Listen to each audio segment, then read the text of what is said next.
This masked newbie streamer is entering a dungeon solo for the very first time. Sounds like the perfect recipe for becoming monster food. Instead, Subaru starts cutting through bat monsters so fast that he shatters every dungeon record. His stream instantly blows up, and managers from the strongest guilds jump in to see what kind of freak is speedrunning a dungeon like it's a tutorial. One girl in particular completely loses it over this mysterious masked guy. But the more she watches, the more worried she gets because Subaru is already heading straight for the boss room. The moment he opens the door, a gigantic werewolf warrior is waiting for him. The thing looks ready to rip him apart, but instead, it just starts sniffing him. The werewolf senses Subaru's insane strength and scared to death immediately decides that staying alive sounds like a much better option than fighting. So he just says our guy can pass. Too bad Subaru isn't interested in free passes. He tells the werewolf to attack first. The beast charges with a punch powerful enough to smash through a stone wall. Subaru casually dodges it, making the werewolf to get stuck, and ends the fight with a single swing of his sword. Even a monster that size doesn't survive one hit from our guy. With the boss defeated, every hidden trial inside the dungeon unlocks, giving Subaru access to all kinds of unique skills. The guild managers are speechless. Hunters spend years getting strong enough for a dungeon like this, build entire teams, and still take far longer to clear it. This same girl decides she has to recruit him at any cost and immediately invites him to a meeting. Subaru shows up wearing the same mask, but she couldn't care less. She offers him a contract worth a fortune, and while trying to convince him to join, she gets so obsessed with seeing his face that she ends up climbing onto the table until she's only inches away from him. Yeah, she's completely down bad. So who's really hiding behind that mask? Our story starts at the 8th floor of the tower located in the snowy plains called the Deadlands. The Blue Zone Guild marches through the snow, led by their guildmaster Kyojo Itsuki. While he is giving his speech, he notices a bunch of people cutting through his guild members. These guys are none other than the Blue Eyes themselves, accompanied by their leader Narukami Subaru, who also happens to be the #1 ranked fighter in the entire country and the main character in this story. The guildmaster meets him with excitement and explains that all different clans have gathered here today since they heard he was leading the charge. In other words, they are looking for the free loot they will get from this raid. Hearing this, our boy Subaru takes out an artifact and hands it over to the blonde guy. The artifact turns out to be a legendary rank item that can instantly restore half of the person's stamina if they go over the breaking point. This is an extremely valuable item, so the guildmaster is visibly surprised. Our boy simply tells him that it's for his own safety and gives him an offer to rejoin his guild once this raid is over. He can give him back the item once he joins him. However, when the guy takes too long to answer, he assures him that it's fine either ways. While the two of them are talking, they suddenly hear a loud roar and immediately recognize it as the Guardian. This is still a bit early for the Floor Guardian to show up, so all the guild members start to panic. The Guardian is revealed to be the Venom Dragon Hydra. Immediately after spotting it, our boy activates his lightning power and prepares to fight. Still, it seems like the Guardian is also prepared to fight as it starts activating its powerful attack. Noticing this, Itsuki shouts for everyone to retreat. My man Subaru is locked in. Instead of going back, he takes out his own sword and goes head-to-head with the Hydra. With a single slash, he completely obliterates its entire attack, even causing it to take damage. The blonde guy is understandably shocked and comments that the hero is still the same. Meanwhile, the Blue Eyes members are all cheering for their leader, telling him that his training paid off. Despite this, one of them is more concerned about the item he just handed over to the other guildmaster. The hero tells her that she will find out about it soon enough, announcing that they are about to engage the Guardian directly and breaking through the cursed 8th floor. While the Blue Eyes Guild walks forward, the blonde guy looks at them with a disappointed expression, almost like he feels bad for them. The next moment, one of his men informs him that all of their preparations are complete. Hearing this, he smiles and orders them to begin their plan. Unaware of any of this, the Blue Eyes Guild is focused on taking down the Hydra. All of them seem to be working together except the girl from before who is simply slicing down the Guardian without any support. When someone shouts at her, she simply tells them that this is how she fights. From the looks of it, everything seems in control since some guild members are treating it like a game and even putting bets on who deals the most damage. While they continue slicing the dragon, a support on the ground almost gets hit by the falling parts. Still, she urges them not to stop, declaring that she can defend herself. With this, the girl puts up a huge barrier that blocks the falling pieces from hitting her. While she is keeping the barrier active, the blonde guy appears behind her and smirks, asking her if she can also defend against his sword. The girl has no time to react, and the sword cuts clean through her body. While taking her final breaths, she faintly calls out to the hero. However, when our boy gets there, it's already too late, and all he can see is his friend standing there smiling with a sword in his hands. Itsuki notices the confusion in his eyes and tells him that it's no time to be looking back. Just then, the Hydra suddenly appears from behind, ready to rip Subaru apart using its mouth. In that moment, our boy remembers the strange message he received from the system telling him that he had been chosen by the tower. It wasn't just him. Everyone who became a player saw this message telling them to climb the tower. However, no one really knew why they were climbing the tower or who put it there in the first place. All they could do was to obey the command and aim for the top floor where no player had ever reached. People from different dimensions came to climb the tower and fulfill their dreams. Today was just another day for the hero, but things didn't turn out as expected. The scene ends in a horrific massacre, with Subaru's comrades' bodies scattered all around him while he stands alone in a pool of blood. Breathing heavily, he looks around after defeating the Hydra. Deep inside, he scolds his comrades for not running away as he had ordered. Exhausted, he sits before the corpse of the beast that was believed to be impossible to defeat. In the end, they did manage to kill it, but the cost was a bit too much. System alerts begin to appear, warning the hero of a poisoning status that blocks natural recovery. At the same time, the fatigue index reaches a critical level. He wonders what would even happen if he actually makes it back alive. However, that seems impossible since his body won't survive reaching a fatigue level of 100, and he is still surrounded by the Blue Zone Guild, which means he can't walk out of it without a fight. When he asks his friend why he betrayed him, the blonde guy casually steps closer and explains that he has been running toward this very day for 10 years, and Subaru should understand this better than anyone. Bringing his face close, he reveals with a vile smile that this is the only way he can defeat him. The guy admits that he deliberately distracted him and used his Blue Eyes Guild comrades, because otherwise they would come to his rescue. Shouting with suppressed hatred, Itsuki reveals how much psychological torment he has suffered from everything the hero gave him. In the end, he chose the world over his friend. With this, the guy steps back, taking out the artifact he gave him, and mockingly says that there is no need to return it anymore, since his guild is going to die with him. As he leaves, he coldly tells the hero not to be sad, because he will remain a hero in history books, even if he himself will never be around to see it. Hearing all this, our boy lets out a sarcastic smile and tells him that he only ever says what he wants, even in his final moments. Knowing that he cannot survive at this stage, Subaru still refuses to give up and takes out his legendary item, Iolos. The blonde guy is stunned and turns back in shock,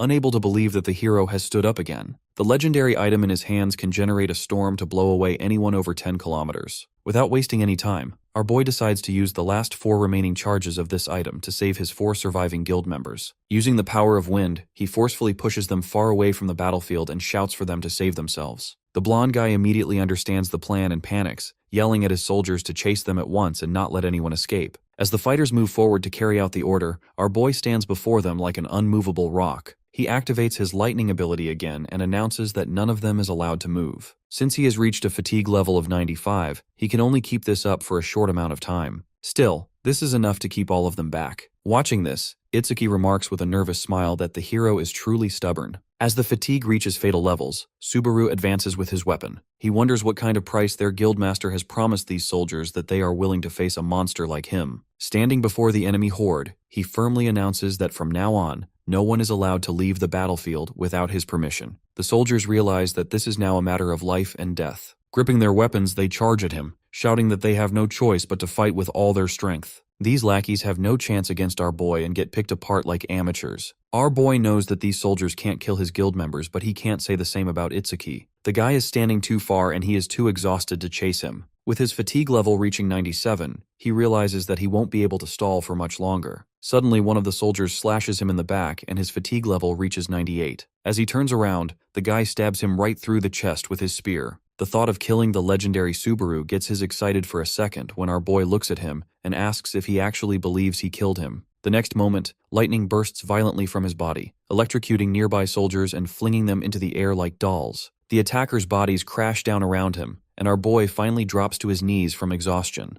The remaining soldiers retreat in fear, whispering that he is a real monster who refuses to die even after falling. From a distance, the blonde guy watches the scene with a cold expression, mocking that Subaru's era will end so easily. At that very moment, the fatigue level reaches 99%, but the hero still refuses to give up. He gathers whatever strength he has left and throws a spear right at the guildmaster. Before the guy can react, the spear is right in front of his face. However, it appears unlikely that he will die since he still has the artifact. With this, Subaru's consciousness begins to fade, and he begins to think how pathetic his end was. Even though he believes he killed the blonde guy, he regrets not being alive to see it. Suddenly, a foul smell assaults his senses, followed by unfamiliar noises. When he opens his eyes, he finds himself inside a metal trash bin in a filthy alley. Confused and stunned, he wonders if he is back on Earth. A blue status screen appears before him, displaying an unfamiliar name, Hosoi Subaru, Level 1. He stares at it in shock and denial. Putting more pressure on his mind, the hero faintly accesses the memories of this body, where he witnesses him getting bullied by everyone for his name, since he is too weak. Among these insults, he hears someone saying that Subaru died 20 years ago. Lost between denial and confusion, he wonders if he is trapped in some terrible dream.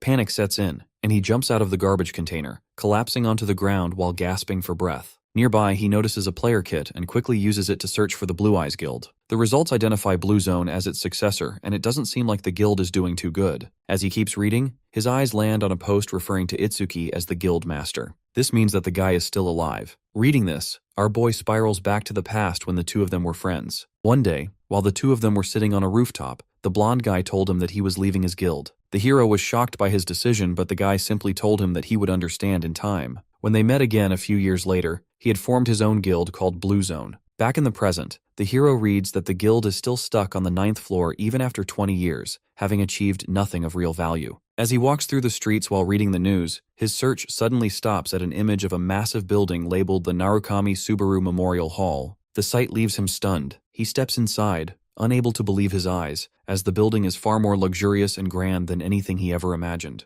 Inside the hall, he sees a huge portrait of himself displayed at the center. The hero still can't figure out who would do all this for him. As he holds his head in confusion, he suddenly hears the voice of Itsuki being played over the big screen. The guy appears in a formal suit, smiling with false dignity as he declares that Subaru and the Blue Ice Guild no longer exist, and that Blue Zone alone is the rightful heir to their noble spirit. Subaru trembles with rage at this. He feels an intense hatred toward the guildmaster, realizing that it was not enough for him to have killed him, and now he is also exploiting his memory. At that moment, the hero steps closer to his image and silently declares his determination to rewrite this false history from the very beginning. With his eyes fixed forward, he vows not to make the same mistake and swears that he will not waste this second chance. As he stands there, a small boy bumps into him from behind and falls to the ground. The hero quickly helps the child up, checking if he is all right. When the boy lifts his face, he freezes because he sees his old mask on the child's face. At that moment, the boy's parents rush over to check on their son, Minato. Subaru reassures them that it is nothing more than a light collision. He then notices something that leaves him speechless.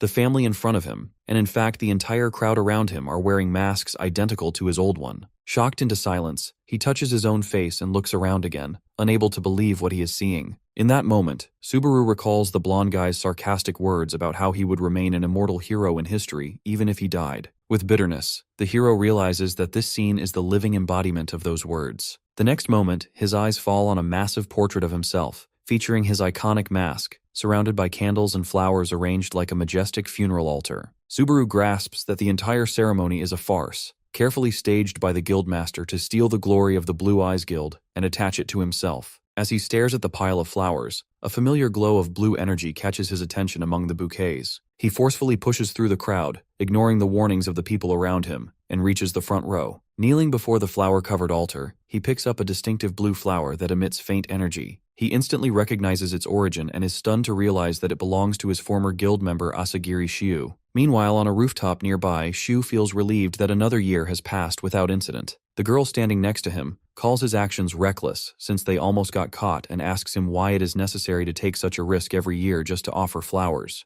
The guy takes out his hood and quietly expresses his simple hope that Subaru will one day notice the flowers he offers. The girl doubts whether the hero is still alive, but they have never seen his body with their own eyes. Still, with the threat of Itsuki lurking above, they don't have high hopes of finding him. It's already been 20 years in hiding and he still hasn't appeared to save them. As she says this, our boy rushes out of the building, gasping for breath while clutching the flower. At that moment, he becomes certain that his comrade is still alive. The scene shifts to his small, gloomy room, where he sits on his bed scrolling through a tablet, commenting on the poverty of the original owner of this body. There is no trace of the Blue Eyes Guild in the search results, yet the flower before him stands as living proof that Shu survives. The hero guesses that he is probably in hiding because of the guildmaster since he won't him live after what he saw. He also begins to wonder if the other three managed to survive as well. In any case, he knows he can't reach out to them directly with the guildmaster around. He is still weak and taking any reckless step would make things worse. His biggest priority right now should be to reclaim his past strength. Based on the memories of his current body, the player qualification tutorial is about to begin, and if his comrades are still alive, he will run into them sooner or later. The scene shifts to a massive arena where the test is being conducted. A trial supervisor named Hyuga observes the candidate with a stern gaze. After defeating just 2 goblins, the guy has already reached his limit. The supervisor coldly remarks that he barely managed to pass and asks if he wants to advance to the next stage for additional rewards. Bro already knows he isn't built for this, so he refuses strongly and says that he is satisfied with just passing. Annoyed by the shouting, the supervisor threatens to fail him and presses the button to conclude his test. Even though he passes, the old man knows he won't make it past the tutorial. Among all the candidates so far, only Isak Reinhardt's son managed to stand out after making it to the 20th stage. Everyone else was just trash. Suddenly, the old man hears footsteps approaching and checks his tablet for the player's name. He finds it interesting that he shares the same final name with the rank 1 player and comments that it's quite a burden to hold. Before he can even finish announcing the start of the test with 2 goblins, a violent gust of air passes by him. Turning in shock, he wonders if something just flew past him. Subaru stands amid splattered blood with a confident smile, confirming to himself that spending 2 days testing this body's limits was the right decision. He has discovered that this body possesses exceptional abilities far beyond his expectations. When the system asks whether he wants to attempt the next challenge, he immediately agrees, stating that he has no time to waste. Huga's mouth hangs open as goblin heads fly through the air. As he carefully analyzes the hero's movements, he realizes that he is not swinging his sword randomly. Instead, he is reading his opponent's movements 2 or 3 steps in advance. Watching his confident smile, the guy thinks to himself that this level of skill is impossible unless he is the incarnation of the rank 1 player himself. Our boy continues cutting down goblins with cold efficiency and incredible speed until he finally clears the 49th stage. It is now time for him to challenge the boss, and he does not hesitate at all. The ground suddenly cracks open, and a massive tightened arm bursts out, sending stones flying as the boss makes its appearance. Even the supervisor panics and tries to stop him, calling him foolish and reminding him that he is not the real Subaru. Despite his warnings, our boy refuses to back down and prepares to fight the boss. The Goblin King emerges with rage as it senses the casualties made across the previous 49 stages. Huga continues shouting for the hero to surrender, convinced that fighting the Goblin King at this level is pure recklessness. Even Subaru knows that with his current stats, he cannot deal significant damage to the monster's hardened body. Despite this, he refuses to retreat and suddenly drops his sword. Seeing this, the supervisor nearly loses his mind, wondering if the young man has gone insane. The monster lunges forward with a crushing attack, but our boy has already noticed something unusual about the arena and is ready to exploit it. The boss suddenly halts when it feels a needle pierce its leg. The hero kneels on the ground, holding a set of sharp needles. With a sarcastic smile, he challenges the monster, proposing a contest to see who falls first. He makes it clear that before the monster can even touch him, he will turn it into a pincushion. The next moment, our boy launches the needles at lightning speed, striking the monster's eyes and face with extreme precision. Enraged, the monster swings its massive axe wildly, while the hero simply moves around it, dodging every attack. While fighting, he recalls past lessons taught by Reina about rotational force and throwing power. He remembers how she once scolded him for improper technique and taught him that if a thrower understands their center of gravity, even a fountain pen can become a lethal weapon. Applying those lessons perfectly, Subaru strikes the monster's vital points with pinpoint accuracy, hitting the exact center every time. The giant monster staggers with blood pouring from its neck and needle-riddled body. Our boy stands confidently admitting that without the training from his comrade, he couldn't have pulled this off. Meanwhile, the supervisor is in disbelief after witnessing this. The goblin corpses and needles from the previous stages don't disappear till the end of the trial, and the hero used this mechanic to his own advantage. It becomes clear that he is not relying solely on swordsmanship. He is also using throwing techniques and hidden weapons gathered from the arena to target weak points. Sweat runs down Huga's face as he calls him a genius, then immediately corrects himself, thinking that even that word is insufficient. The Goblin King takes its final breaths before its massive body crashes to the ground, signaling the end of the battle. Our boy calmly walks forward to retrieve his sword. Standing before the Goblin King's lifeless body, he feels no personal grudge and finishes it off. System messages appear, announcing the boss's defeat and the first ever completion of the tutorial program's 50th stage. Subaru wipes the sweat from his brow and complains that placing such a monster in a training stage is cruel, since it's still just a tutorial. Suddenly, notifications pour in for level ups, credits, and achievement points. The tutorial shop opens, usable only at this stage. The hero freezes when he sees that he has accumulated 2,425 achievement points. He begins browsing the store and notices that normal tools are priced between 5 and 200 points, meaning he has an overwhelming surplus. Subaru's attention first settles on the unnamed Demon Blade. It is a rare weapon priced at 1,000 points, designed to increase cutting power by consuming the user's stamina and mental energy. The offer feels tempting, but our boy quickly remembers that his lightning skill already drains his health. Using the sword together with that skill would turn combat into a serious gamble. His gaze then shifts to the Holy Sword Miranda, which costs 1,400 points. This weapon reduces fatigue and allows the user to fight for longer periods. The hero realizes that what he needs right now is not raw destruction,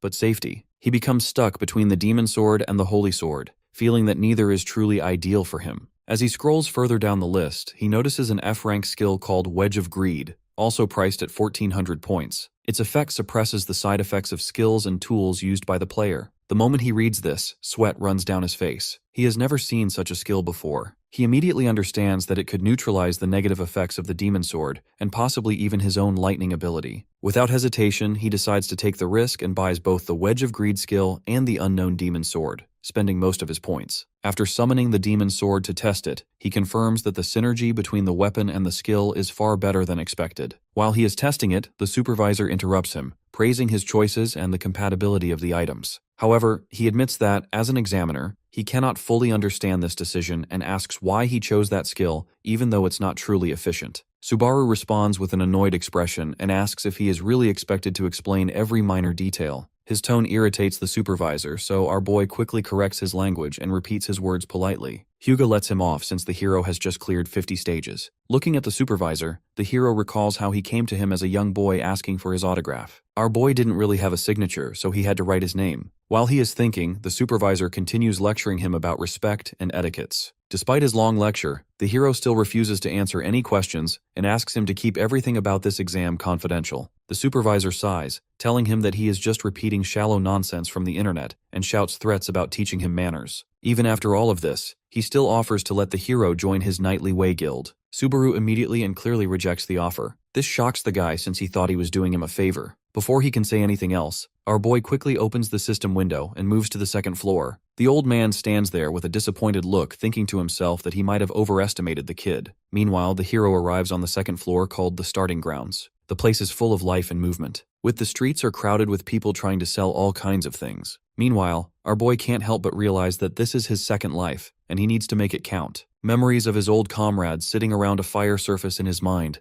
and he silently vows to avenge them and the cruel end they once met. With that in mind, he heads toward the training building and requests a private room to test his new skills and equipment. An old employee asks him lazily which floor he came from. Subaru answers briefly that he has just climbed up. The employee points toward the corridor and suggests room 1, which contains a straw dummy and is most suitable for his level. However, the hero surprises him by requesting room 5 instead. The employee stares at him in extreme disbelief and warns him that it would be a waste of money, advising him to stick with the first room. Subaru thanks him for the concern but insists on booking room 5 for 30 minutes. Despite all the warnings, the hero ends up spending 50 credits for the room and walks away. The rooms are arranged by difficulty, so it's understandable why people would look at him weird. Our boy finally enters room 5 and takes out his demon blade for a test run. Suddenly, a massive surge of red energy erupts from the blade, violently consuming his health and magic to temporarily boost his physical abilities. His level 1 Wedge of Greed skill activates instantly, resisting the sword's violent recoil and restoring a small portion of his health. However, it fails to fully suppress the effect,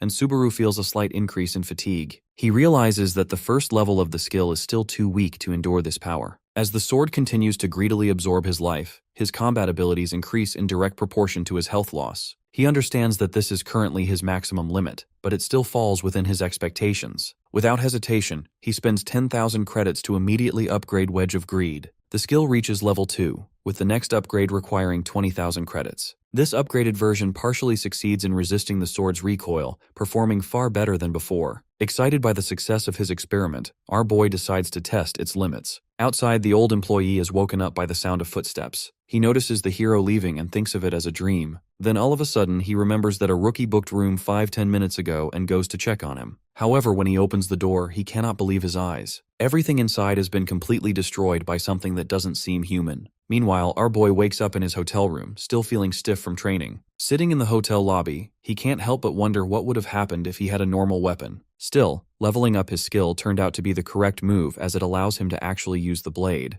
Reviewing his status window, he acknowledges that under normal circumstances, he would not even be able to lift a magic sword, let alone use one. Lucky for him, the synergy between Wedge of Greed and the sword is perfect, and if things go well, it'll work with lightning too. His excitement quickly fades when he checks his remaining balance, which is barely over 50 credits. Upgrading the skill further requires 20,000 credits, but right now, bro doesn't even have credits to buy food. A loud voice suddenly interrupts his thoughts. Turning around, he sees a femboy filming a live stream. The streamer enthusiastically talks about his expedition on the second floor and his memories as a newbie. A donation notification of 1,000 credits appears on the stream, further fueling his excitement. In his celebration, the streamer spills coffee on himself, but continues acting overly kind in front of the camera while thanking the donor. Our boy watches in disbelief and wonders if the man is insane. Reading about live streaming on his tablet, he learns that 1 out of every 3 players has started doing it to earn points. He finally understands that what he witnessed was a donation-based stream. Suddenly, a familiar voice calls his name. He turns to see an elegant man dressed in luxurious clothes, asking if he has also just climbed up.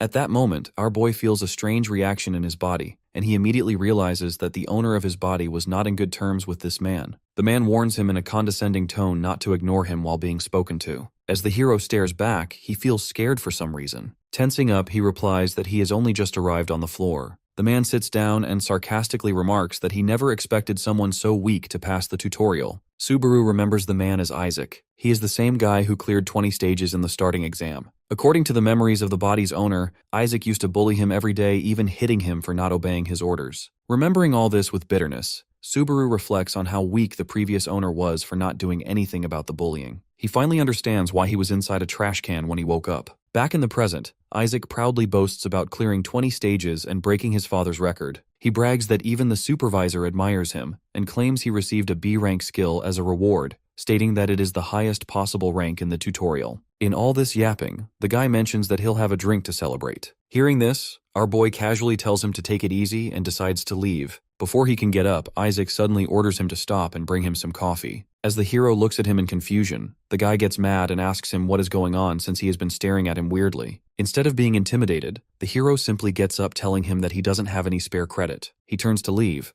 but the guy suddenly grabs his hand tightly and threatens him, reminding him of the fate of runaway trash. Subaru stares back with a cold expression and advises him to let go for his own good. Instead of letting go, the guy warns him against arrogance and calls him by name in a degrading tone. Subaru realizes that causing a scene in such a crowded place would not benefit him. Just then, Isaac starts, claiming that he was only playing with him like they did in the old days. He releases his arm and continues mocking him that he must have been out of his mind after barely passing the tutorial. While our boy stares at him in silence, the guy steps closer and with clear disdain implies that he might be thinking of fighting back. He reminds him of his father's influence and hints that he has the power to make people disappear quietly. Laughing arrogantly, Isaac walks away and casually advises the hero to be careful. Our boy internally feels disgusted by this, since the guy just called him a friend. We learn that there are 2 main ways to grow stronger. The first is clearing tower trials in a virtual space, where players gain power and rewards under relative safety. Failure there only results in losing credits and progress, with no risk of real death. The second method is hunting in the real world, outside safe zones or inside dungeons. Although growth through hunting is much faster, the danger is real and lethal. Death in hunting grounds means true and permanent death, as monsters show no mercy. Because of this, most players avoid hunting and prefer the safety of virtual trials. We see several monsters dead in a dark and terrifying orc dungeon. Even though real-world hunting offers faster growth, it is extremely dangerous. Our boy sits exhausted in front of the corpse of a massive monster and realizes that safety always means slow progress, while danger brings speed. He pulls out his tablet to check the news and is shocked when he sees a live stream. Someone is impersonating him, wearing the same mask and greeting more than 8,000 followers while announcing a challenge of the 3rd floor. Subaru feels disgusted by the many copycats exploiting his name and mask. Suddenly, a new mission appears on the stream by a person named Narukami. Subaru is an idiot, offering a reward of 20,000 credits for clearing the stage. The imposter accepts it with exaggerated gratitude and excitement. More absurd yet profitable missions appear, all with huge rewards, leaving our boy staring at the screen in disbelief. The streamer enthusiastically thanks his supporters and promises to fulfill their requests. Subaru bitterly compares this easy money-making streamer to his own situation, where he risks his life fighting monsters. He looks at his miserable balance, barely over 50 credits, and laments the huge profits that Clown is making. Letting out a sorrowful sigh, he decides to return to work, acknowledging that fighting is his only option. Our boy draws his blood-stained sword and prepares to face more monsters. A new group of enraged orcs appears, and he rushes toward them. Suddenly, the boss emerges with a terrifying aura. The hero jokes that he might not have poison needles this time, but he has something even better. Using the Wedge of Greed skill, he absorbs his own health to amplify his power. With an evil smile, he declares that he can't waste time on trash monsters and crushes an orc's head with his foot. Then he launches himself forward at supernatural speed, slicing through enemy ranks, jumping over the orc general, and delivering a single decisive sword strike that kills the boss instantly. A dungeon completion notification appears as our boy stands victorious among the remains. Later, he takes out his old mask and stares at it, wondering if he is going to wear it again. Looking at himself in the mirror, he realizes that he can get a ton of viewers if he pretends to be Subaru, because in reality, he is actually him. With this, our boy finally decides to start his own live stream using his actual name. Meanwhile, in the main building of Azure Sky Entertainment, a female employee watches a live stream in anger, then suddenly screams in shock. Her colleague rushes over to ask what happened, only to see her pointing at the screen in disbelief. Turns out that she is mad at some streamers for not being able to clear a stage. Her colleague tries to calm her down and reminds her about the self-censorship system that penalizes foul language. He then asks about the streamer's identity. Still in shock, she answers that the name is Subakichi, making him wonder whether this is another Subaru ripoff or something new. She points out that the original Subaru's absence has allowed imitators to take the place of the real legend. This makes her mad since it's killing the entire platform. The guy shouts at her not to say stuff like this since these streamers are their livelihood. Wika is still mad since she thinks it's disrespectful to actual players who are trying to climb the tower. Hearing this, the guy asks her why she isn't climbing the tower herself. She casually answers that boredom was the reason and scolds him emotionally, reminding him that he also gave up. The guy thinks to himself that the only reason she started climbing the tower was to see Subaru in person. After he died, she had no motivation left to try. Suddenly, she screams again and points at the screen. Her colleague rushes over anxiously, assuming she has found another weirdo wearing Subaru's outfit. He angrily complains that she is watching a zero-view stream from the second floor and calls it an insult to her job as a talent scout. Wika, however, stares at the screen in awe and softly admits that whenever she sees someone wearing that mask, she cannot help but feel hope. Suddenly, the two of them hear a beep, and the guy loses 1,000 credits for cursing earlier. Meanwhile, our boy walks through the starter dungeon on the second floor, commenting that it isn't that difficult, but he is still feeling a bit of pressure since someone is watching his stream. One of his two viewers asks him if this is his first time in this dungeon. When the hero confirms it, the guy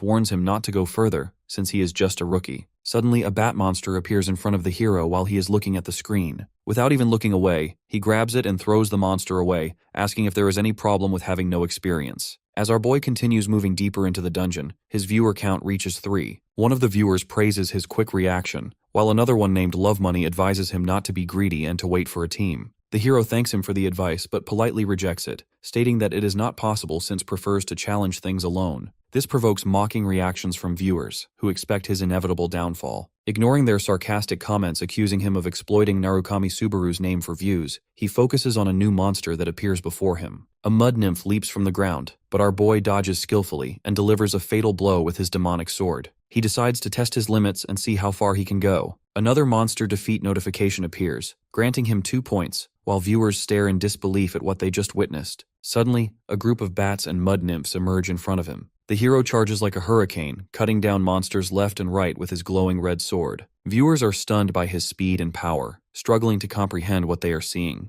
Successive notifications appear as monsters fall, and he gains more achievement points. In the pitch darkness of the cave, he explains to his followers how focusing on sound alone allows one to locate enemies and estimate their numbers. Meanwhile, mocking comments continue, accusing him of lying and pretending to have knowledge despite being a beginner. Subaru touches his mask, thinking that if they knew the truth, they would understand what is going on in his mind. Still, the doubtful comments keep coming. Our boy reminds himself that the points he has collected so far are still insufficient, and he wants to earn as many achievement points as possible before leaving this place. Viewers notice him going forward and mock him for not doing any research. Suddenly, our boy stops and looks up. He freezes in shock at the sight before him. The ceiling of the cave is completely covered with countless one-eyed bats. All of them open their glowing red eyes at once. Viewers are convinced that Subaru is certain to die this time. At that moment, a mission notification appears from a viewer offering only 100 credit in exchange for killing all the monsters. Everyone thinks that the guy wants him to die and jokes about it. Subaru, however, calmly accepts the challenge, shocking everyone, and sincerely thanks the viewer for the 100 credits. The scene shifts back to the broadcasting company, where Kiyoharu sits angrily, slamming his desk in frustration over a player since he retired before clearing the 6th floor. He apologizes for disturbing the girl, but she is fully focused on something else. When he asks her what it is, she reacts in shock, making him think that she is referring to his gambling. However, it turns out that she is still watching Subaru's stream,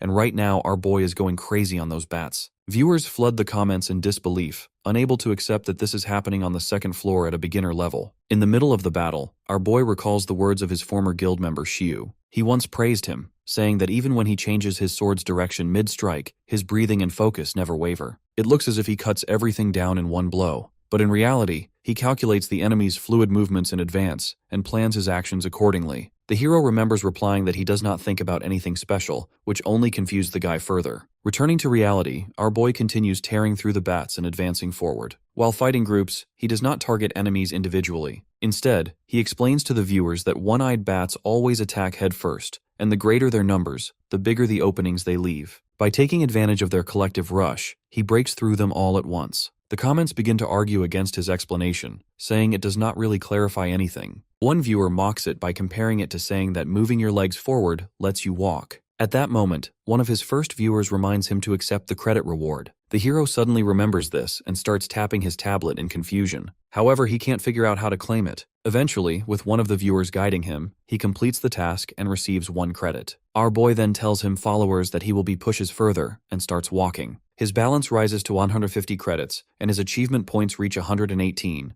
Back at the broadcasting company, Wika suddenly screams loudly, startling the guy. She points at the screen in shock and asks whether he has ever seen anything like this before. Her colleague tries to calm her down and reminds her that this is only a second-floor stream, but she seems to be fully convinced that this streamer is actually the real Subaru. The guy watches her with concern and notices that she always loses her composure whenever Subaru is involved. Wika becomes so excited that she feels dizzy and starts seeing him with her eyes closed. Her colleague gets weirded out and seriously asks whether she is thinking about recruiting this guy. The two of them continue to go back and forth about this, and the scene shifts to our boy again. He reaches the end of the dungeon, where a massive gate stands before him. As he enters, he finds himself facing a huge wolf-like monster that has been waiting calmly. The monster reveals itself as Wolf Warrior Greg. Viewers comment that the monster is aura farming and even admit to failing 8 times before he let them pass. Suddenly, a new mission appears, stating that the hero must gain the recognition of the Wolf Warrior in order to pass through the gate. Wolf Warriors are not hunting monsters, but gatekeepers that tests players' strength and decides whether they are worthy of moving forward. While our boy is standing there,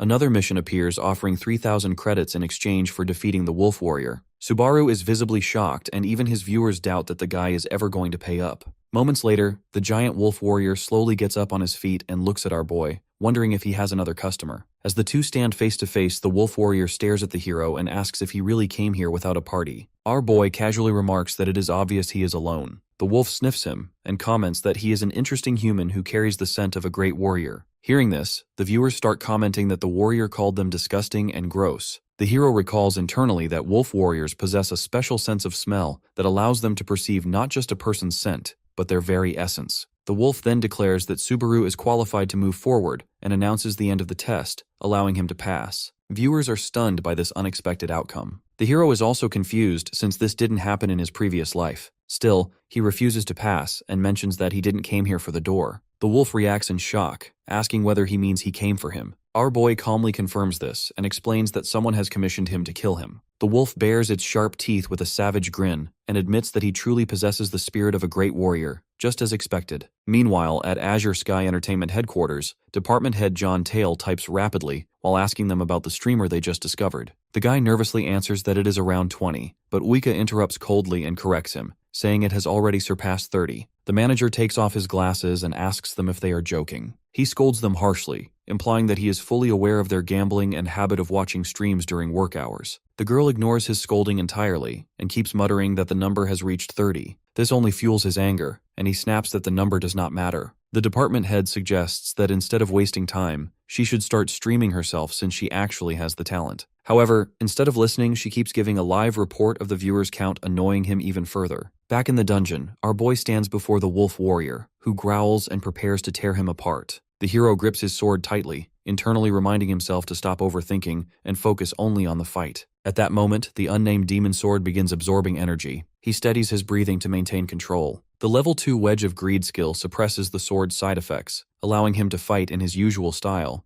even though this is his first time doing so in this new body. The wolf attacks with its sharp claws, but our boy manages to put his sword up and blocks in time. Without giving him a break, the monster launches a relentless series of attacks that causes him to slide back a bit. Our boy quickly realizes that he can't compete with the wolf warrior in terms of physical strength alone. The wolf continues its assault and praises Subaru's resilience as a warrior, but confidently declares that he cannot defeat it. Our boy keeps defending and retreating, making his viewers think that he is about to lose. While trying to defend himself, our boy ends up against a wall. He thinks to himself that sometimes you have to rely on methods other than brute strength. Before delivering his finishing blow, the wolf declares that he has entertained him well. However, when he finally strikes, our boy bursts out of the dust and counters, remarking that those words were originally his. He points out that the wolf's attack patterns are so predictable that he can even fight him with his eyes closed. Moving swiftly, he dodges the wolf's bite and claws with ease and exploits the opening to deliver a direct cutting strike across its body. He follows with a crushing vertical slash that tears through the wolf's chest, blood spraying everywhere. While taking his final breaths, the wolf warrior acknowledges his strength and calls him a great warrior. With this, he sees a system notification announcing his victory. His level increases twice, along with boosts to strength and agility.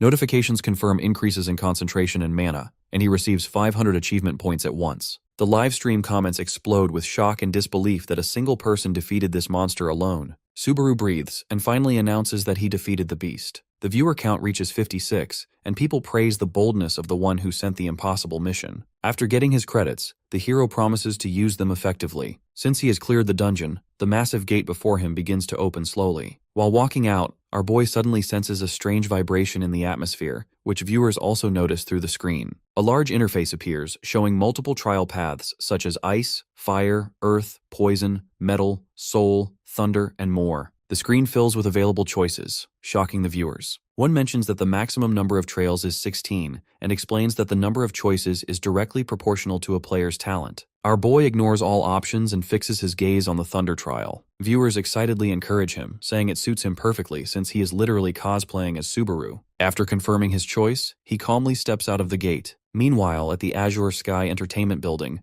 Wika jumps out of her seat in joy at Subaru's victory. She excitedly shows her phone to her colleagues, saying the viewer count has reached 60 in record time and that 13 trial options have appeared. The department head watches nervously, drenched in sweat. He admits that defeating the Wolf Warrior, which had never been beaten before, is truly impressive. However, he quickly reminds himself that the streamer is still a beginner on the second floor, and investing in him now would be extremely risky. The girl still refuses to back down. In front of her stunned colleagues, she makes a bold bet. She proposes that if the hero fails to master the thunder element, both she and her colleague Kiyoharu will work on a fixed salary for 5 years. But if he succeeds, the manager must sign a contract with the streamer without any excuses. Her colleague is shocked and tries to object, shouting that this has nothing to do with him and that he does not even know this guy, while pushing the girl away. The department head smiles, asking the girl if she truly believes he can master thunder since the only person who has successfully done that was the original Subaru. The girl laughs and comments that they'll never know until they try. Hearing this, John agrees to the bet. The scene shifts back to the test arena, where the system announces the start of the thunder trial. Looking around, our boy wonders where he is when suddenly someone shouts a warning and rushes forward, pushing him away just in time. A massive explosion follows, and something heavy crashes into the ground, sending debris flying everywhere. When the dust settles, the hero notices a giant monster holding a massive weapon. The guy who saved him shouts at him, asking if he is really trying to die. At the same time,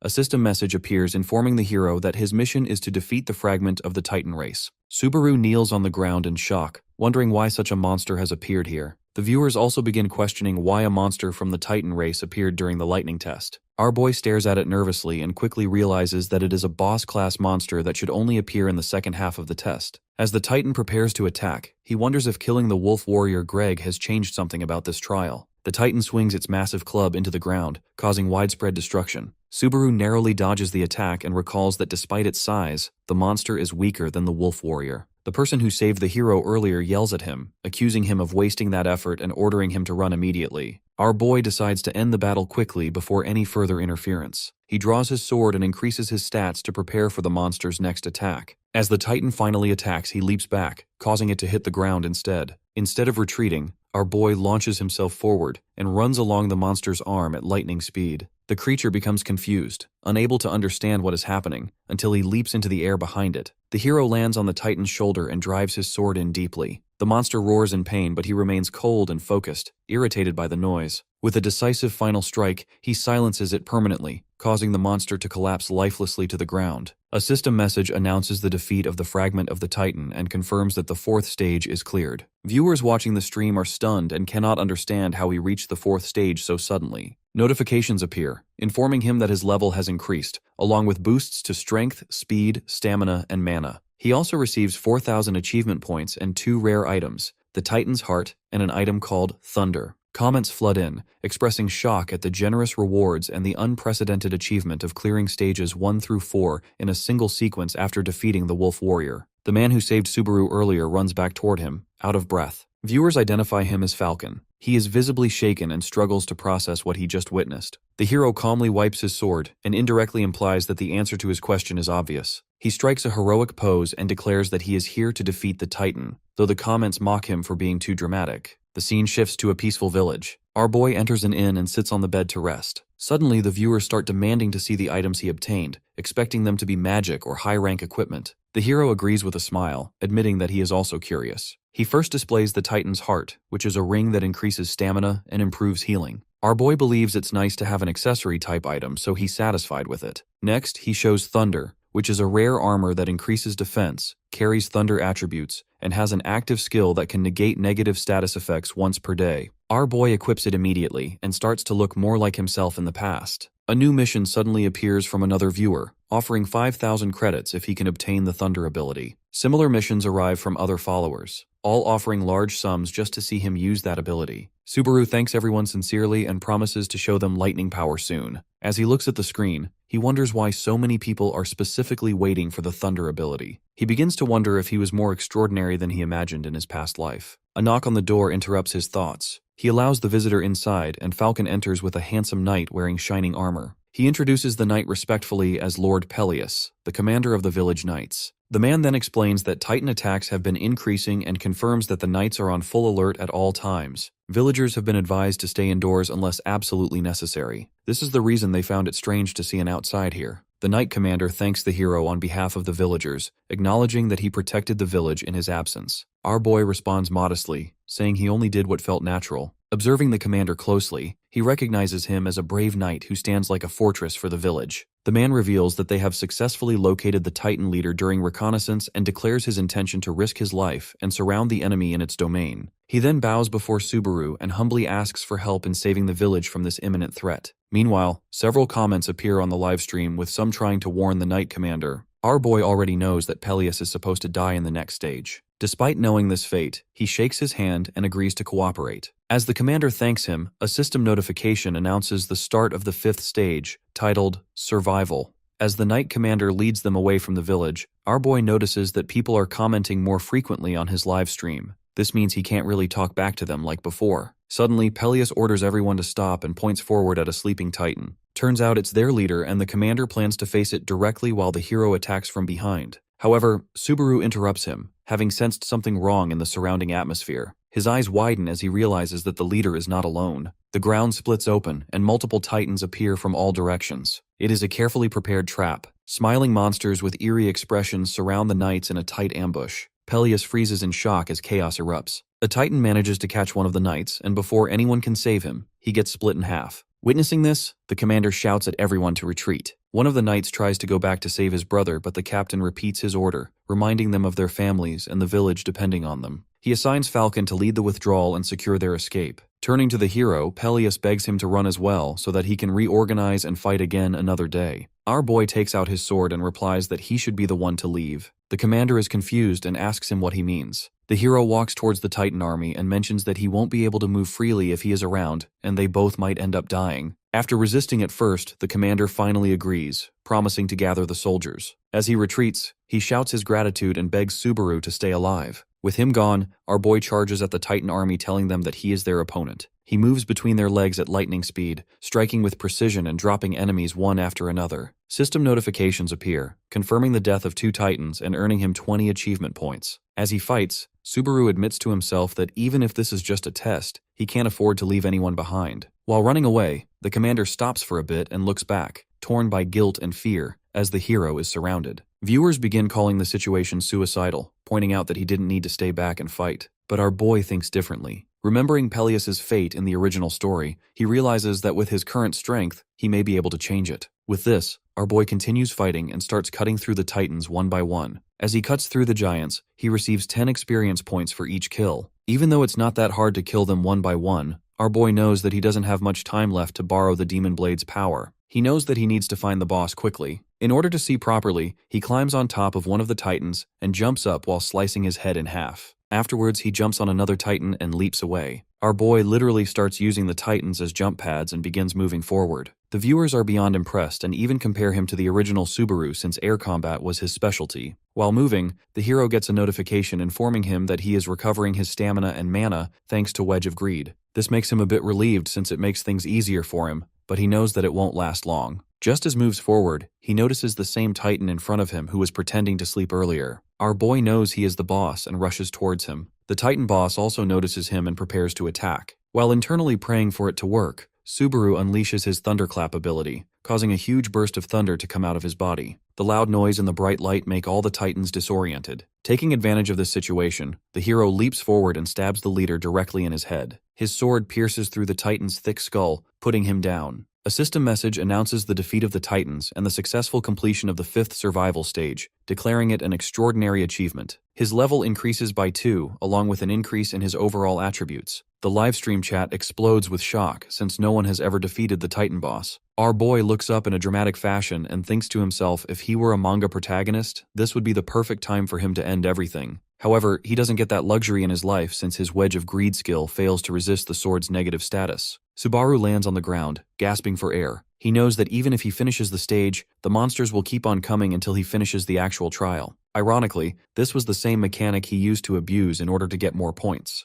However, now that he is losing his strength, the Titans are slowly closing in. Just as one Titan is about to crush him, a devastating bolt of black and golden thunder descends from the sky and strikes Subaru directly, causing a massive explosion. The scene shifts to a distant, peaceful location. Deep in a forest, we see a woman sitting outside a wooden cabin watching something on her phone. Shu steps out of the cabin and asks why she is sitting outside. The girl explains that the weather is pleasant and the air feels clean, adding that moments like these are the only peace left to enjoy. He looks seriously toward the horizon and agrees, stating that time is almost up. At most, they have only 1 year left. Looking back, he realizes that the girl is still distracted by her phone and remarks that she always behaves this way when things get serious. Curious, he asks what has captured her attention. She shows him the screen, revealing an image of a masked man who calls himself Narukami Subaru. Shu's eyes widen in shock as he blurts out the name, but Reina coldly interrupts him and explains that this is not the Subaru they know. She shows him the live stream and clarifies that this is merely a streamer using the same name while currently taking the second floor test. As the guy stares at the screen in disbelief, she firmly states that if the hero had truly survived that day,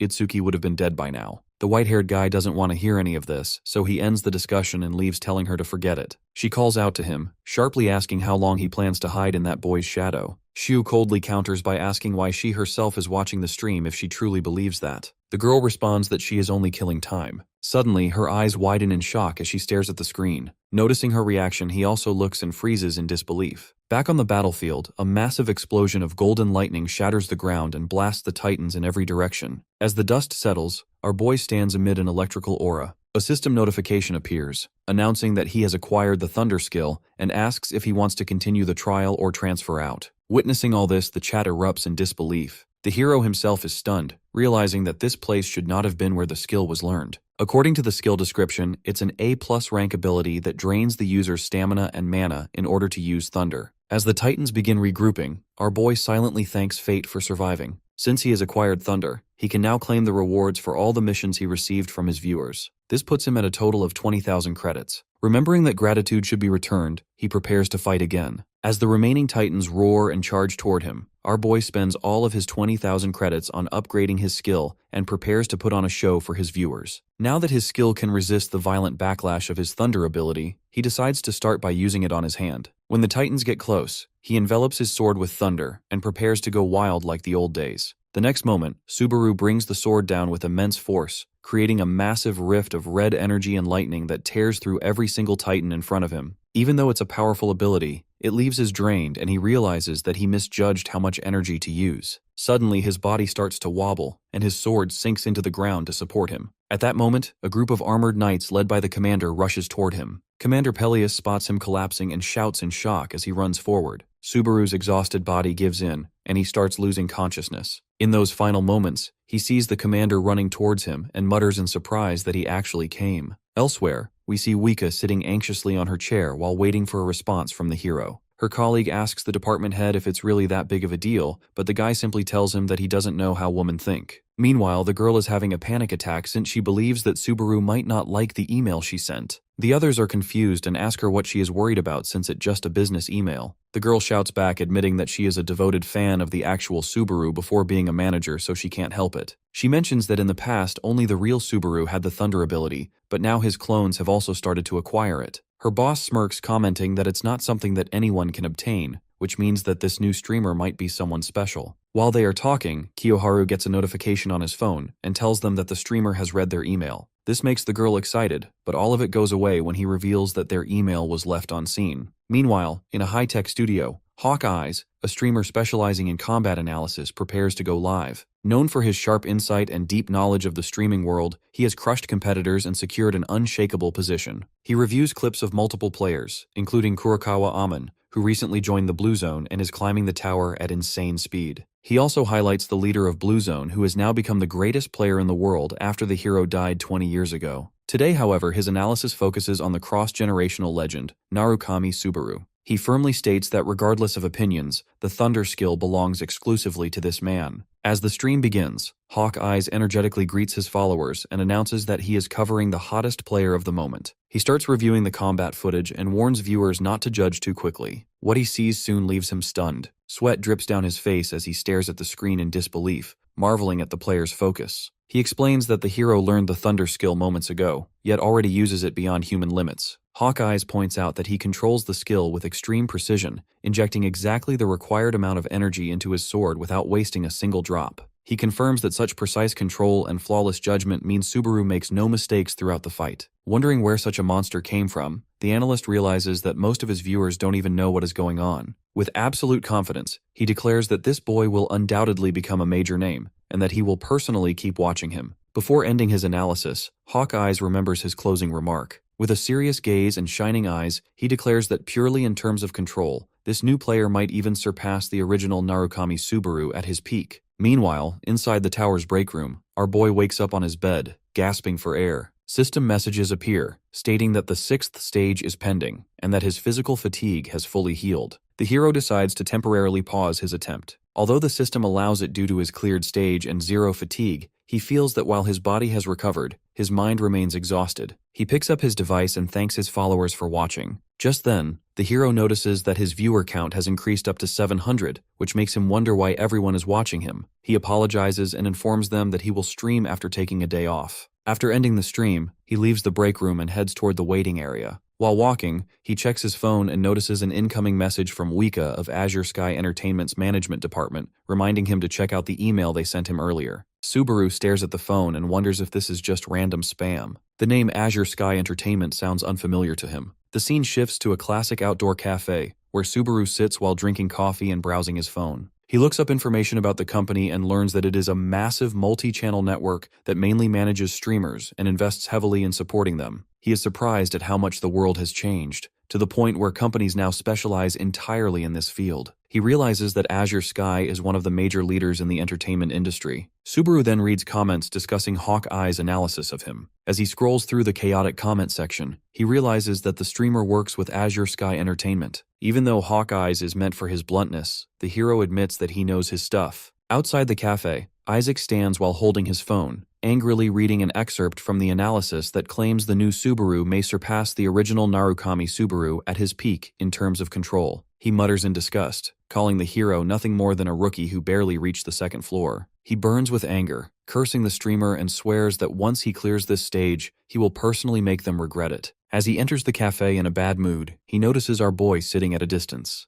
This makes him even more furious since he can't avoid seeing him everywhere. Isaac deliberately walks past his table and bumps into the table hard, causing hot coffee to spill all over his clothes. The hero quickly jumps up from the heat and notices the guy standing there. Isaac acts as if it was an accident, then feigns surprise upon recognizing Subaru. Standing over him with a provocative smile, he comments that they have been running into each other a lot lately, and that the 2nd floor is truly small. He rudely offers to buy him a new coffee, sarcastically adding that he should be grateful since he is always broke. Our boy ignores him and starts to leave. This makes the guy mad, and he calls out to him asking if he has gone mad. Enraged, Isaac grabs Subaru by the collar and insults him, threatening to crush him just like before and wipe that arrogant look off his face. Instead of getting mad, our boy apologizes coldly and states that he does not have time for such nonsense. He grabs his wrist and forces it away from his collar, squeezing it with immense strength. Isaac's expression instantly twists in shock and pain, and he wonders if the kid has always been this strong. The hero steps back and coldly tells him to consider it payment for the coffee, thanking him for the treat before leaving. The guy loses control and shouts after him, ordering him to come back, but the hero exits the cafe without looking back. After our boy leaves, the bully mutters in frustration, thinking that he only wanted to climb the tower peacefully. He curses both Narukami Subaru and Hosoi Subaru, believing that the two of them have pushed his anger to its absolute limit. Meanwhile, our boy looks at his tablet and remembers something he forgot. He pulls out his phone to reply to a message. Elsewhere, Wika relaxes in her bathtub while playing with a rubber duck when she receives a surprising message from the hero telling her to meet in person. The scene shifts to a dark dungeon where the corpses of monsters lie scattered through the waterways. Our boy enters the boss room gripping his sword as it glows with radiant energy, ready for a decisive confrontation. A system message confirms that the Wedge of Greed skill is resisting the recoil of the demon blade. The hero notes that he is slowly getting used to his new body. Suddenly, the flaming dungeon boss appears and rushes at our boy. He knows that he needs to figure out his limits so he can avoid making the same mistake like last time. As the monster runs down the wall, he charges his thunder ability in his legs and leaps upward. For a moment, Subaru gets a glimpse of his past self performing the same action. At the same time, the fire lizard releases its flames towards him. Our boy lunges forward at supernatural speed, tearing through wind and flames as he collides violently with the monster's attack. Since he is using the thunder ability in addition to the demon blade, his passive skill fails to resist the negative effect of the blade, causing his fatigue to rise up. Despite the pain, our boy continues his assault and delivers a decisive, powerful strike that tears through the monster amid a massive energy explosion. The system announces that the dungeon is cleared. He levels up, and his strength, stamina, and mana increase. He exits the dungeon and returns to the dark forest, noticing that the stamina drain is lower than expected. Checking his fatigue index at 61, he concludes that he can safely increase his energy output further. However, anxiety lingers as he looks at the upgrade cost for Wedge of Greed, which requires 40,000 credits. He finds the doubled cost for leveling brutal and extremely expensive. As he walks, he takes a deep breath and wishes that someone would suddenly appear and offer him a good job to solve his financial problems. At that moment, he senses someone in front of him asking whether he is going hunting. He stops and turns to see Isaac emerging from between the trees with a malicious smile, approaching confidently. The bully remarks in a sarcastic, chilling tone that they have known each other for a long time, yet he still manages to surprise him. Our boy looks at him coldly and calls him persistent and annoying. The bully admits that he thought carefully about it, but that his anger reached a point where he could no longer suppress it. He steps closer and suggests in a threatening tone that they should finally settle their score and end everything. Subaru shows no fear and instead seems a bit annoyed since the guy is wasting his time. The scene shifts to the city at night, where Hawkeyes walks alone before entering his favorite cafe. He hears someone calling him and turns to see Azure Sky Entertainment's John sitting behind him. They sit together, and the analyst welcomes him, mentioning that it has been a long time since they last met. The manager asks about his live streaming work. Hawkeyes explains with a smile that his viewer numbers remain stable because the viewers are mostly the same. The manager comments calmly that slow and steady growth is the healthiest and most sustainable path. Hawkeyes sets his cup aside and curiously asks for the real reason behind the meeting, realizing this is not just a casual chat. The manager reveals his purpose and asks seriously about the Subaru clone, questioning whether he truly meant such high praise. The analyst confidently confirms that the rookie possesses raw talent that surpasses even the original Narukami Subaru at his peak, but clarifies that climbing the tower and reaching those heights is a completely different matter. The manager smiles at his precise assessment and reveals his intention to recruit the new guy into their agency. Hearing this, the analyst laughs, praising his sharp insight, but points out that the rookie's fame and viewer count are still low for their company.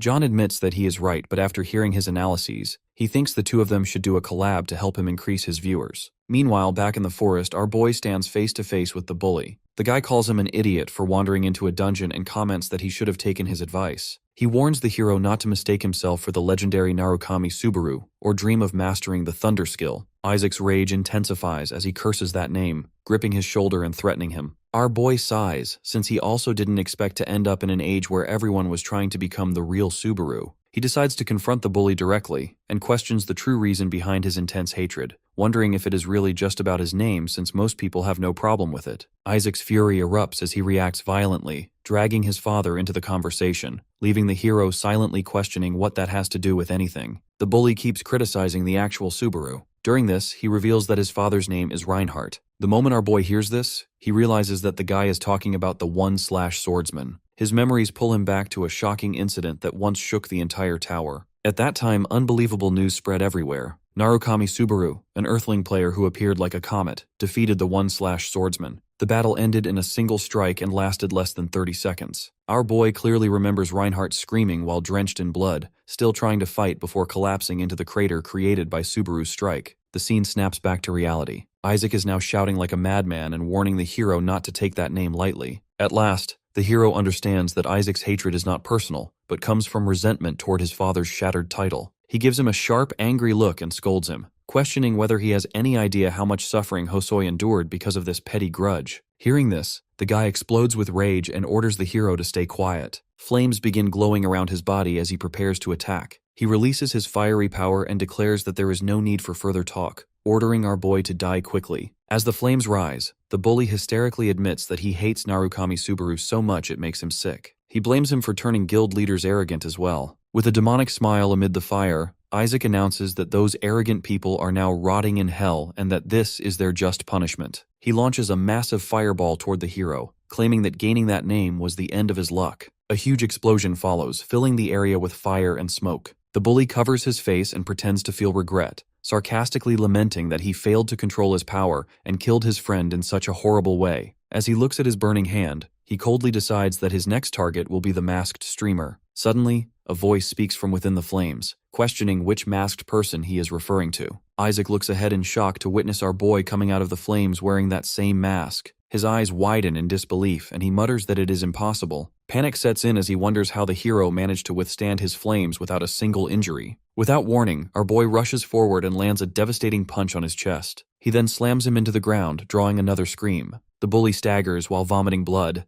unable to understand how someone he thought was weak can deal such severe internal damage. Subaru stands over him and asks him a simple question about who is truly standing before him. He removes his mask and asks him to decide whether he is the bullied Hosoi Subaru, the masked streamer Narukami Subaru, or the blue-eyed Narukami Subaru himself. The guy refuses to believe it and thinks that he is claiming to be the streamer. Regaining his balance, he stands up and mocks the thunder skill, claiming it is nothing special if someone like him can learn it. Forming fiery claws, he arrogantly asks if the hero truly believes he can win at this level, boasting that mastering this skill proves he has surpassed even the original Narukami Subaru. Isaac charges with a sweeping fiery attack, screaming his superiority. However, the hero moves at lightning speed and instantly slices off his arm with a single sword strike. Shock freezes the bully in place as our boy calmly tells him that his answer was wrong. This causes him to tremble in fear as he realizes that the man in front of him is actually the real Subaru. However, the realization comes a bit too late as our boy quickly slashes him in half. Isaac staggers on his feet with blood spraying from his body. As he falls down, the hero simply puts his mask back on and comments that he should think of this as payment for borrowing his friend's body. The scene shifts to a quiet cafe where everyone is staring at the hero for wearing that mask. Meanwhile, our boy thinks about his strategy as a streamer, deciding not to show his face to the viewers. Moments later, Wika approaches him and apologizes nervously for being late.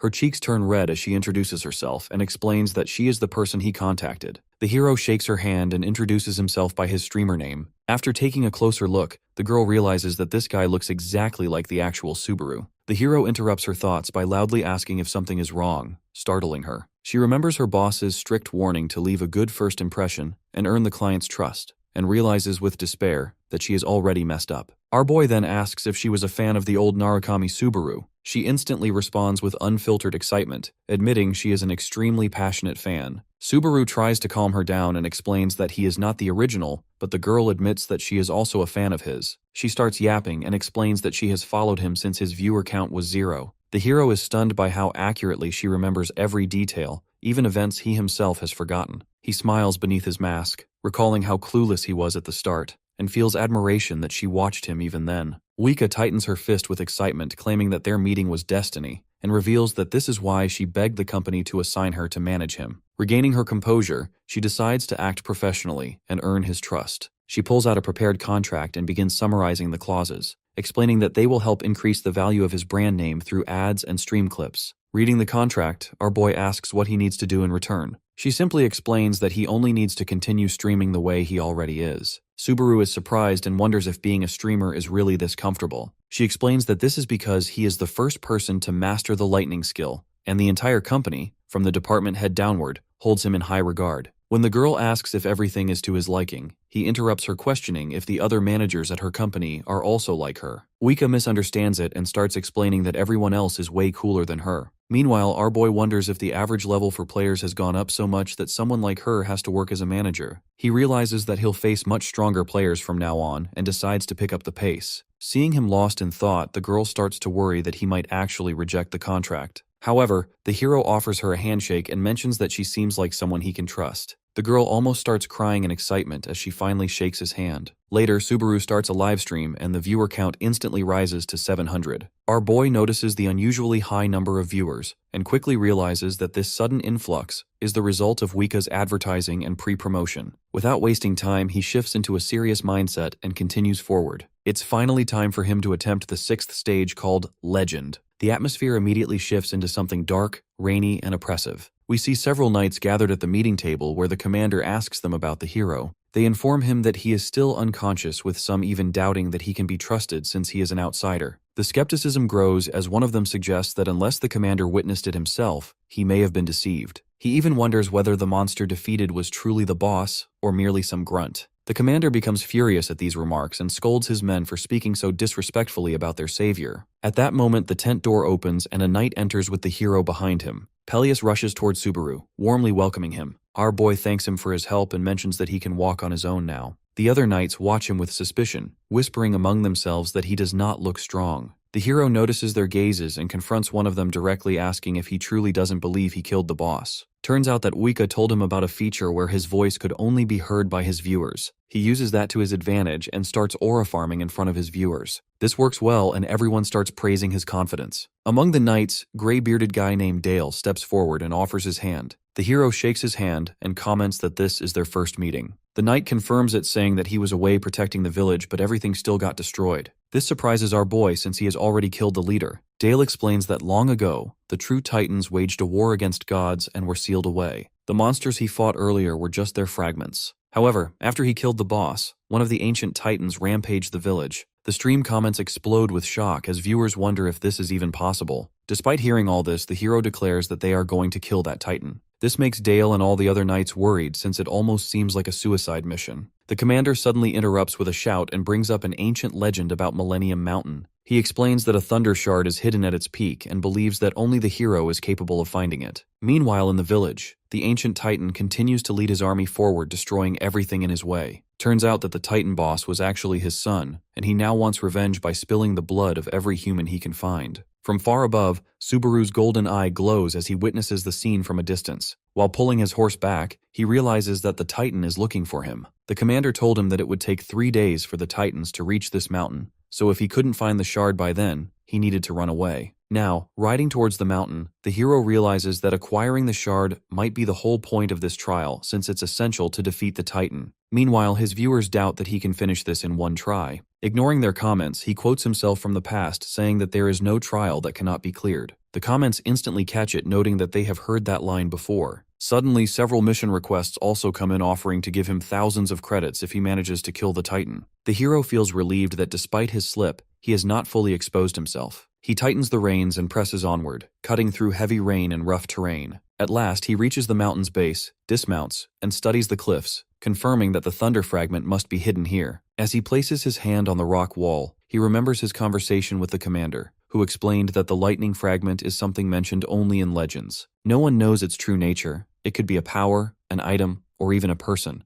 The hero remembers asking how to obtain it, only to receive a frustrating answer that only the mountain's location and inherited legend are known. One thing, however, was confirmed with certainty. The one who wielded thunder in the past exterminated the titans entirely. The scene shifts to Wika's home as she calls her boss to give him the good news. He laughs happily over the phone and remarks that she has finally become reliable. The girl pauses for a second as she realizes that he gave her a compliment. Her boss confirms it and mentions that he met with Hawkeyes and has something to discuss. Before he can even finish his sentence, she cuts the call and collapses onto her bed. After a long, exhausting day, she decides to reward herself by watching Subaru's livestream. Now that she has seen him in person, she can't control her excitement. While she watches, our boy repeats his famous catchphrase. The girl freezes in shock as she realizes that the actual Subaru used to say it all the time, 20 years back. Back on the mountain, our boy continues trying to break the rock wall while the viewers wonder if he has lost his mind. He continues striking the stone repeatedly, as if challenging the mountain itself to see which is harder. Rock fragments scatter, and with each blow, energy begins glowing around his fist. Suddenly, a massive crack forms, and the rocks split apart. Our boy lets out a smile as he realizes that he has finally found it. The viewers are confused and ask him if he is just going to brute force his way to finding the shard. Our boy knows that they cannot feel the same sensation of thunder that he is feeling. It's almost as if the thunder shard is calling to his thunder ability. He discovers a massive metal gate engraved with ancient symbols, sensing that whatever lies beyond it is the source of that power. Viewers wonder about the door's size and how it can be opened without a key, but our boy simply decides to break it using his thunder ability. He activates the Wedge of Greed skill at level 3 to resist recoil and gathers thunder in his fist. Black and golden energy swirl around his hand as the hero chooses to answer the call of the power summoning him. Focusing all his energy, he unleashes a swift, devastating punch toward the gate. A massive golden explosion fills the area with a thunderous boom.